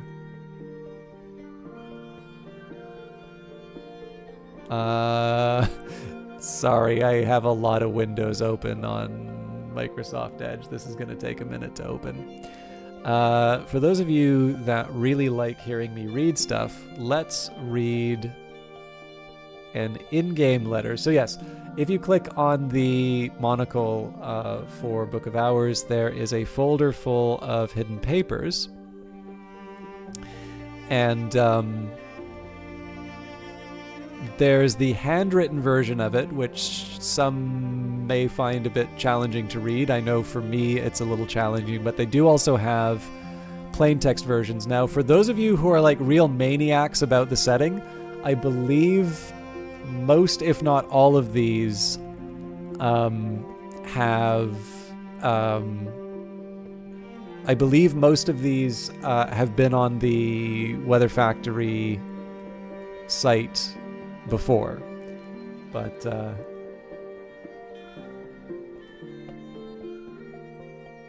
here you go. Sorry, let me clean the desktop. All right. Palazzo Dario Venice, 15th of October, 1722. Madam, I regret the intemperancy of what must follow, but I write in haste and full wrath. Even now my sleeves are beset with slither slime. You have permitted me to bear away from your library that noble book, The History of Inks, for which I averred and still aver my gratitude. But madam, you have behaved in a manner inconsolate with professional care. Madam, to the point, I provided myself a sacred precinct to mix the fifth ink. I set certain protections about the place. I had no wish to be interrupted by robbers or rivals.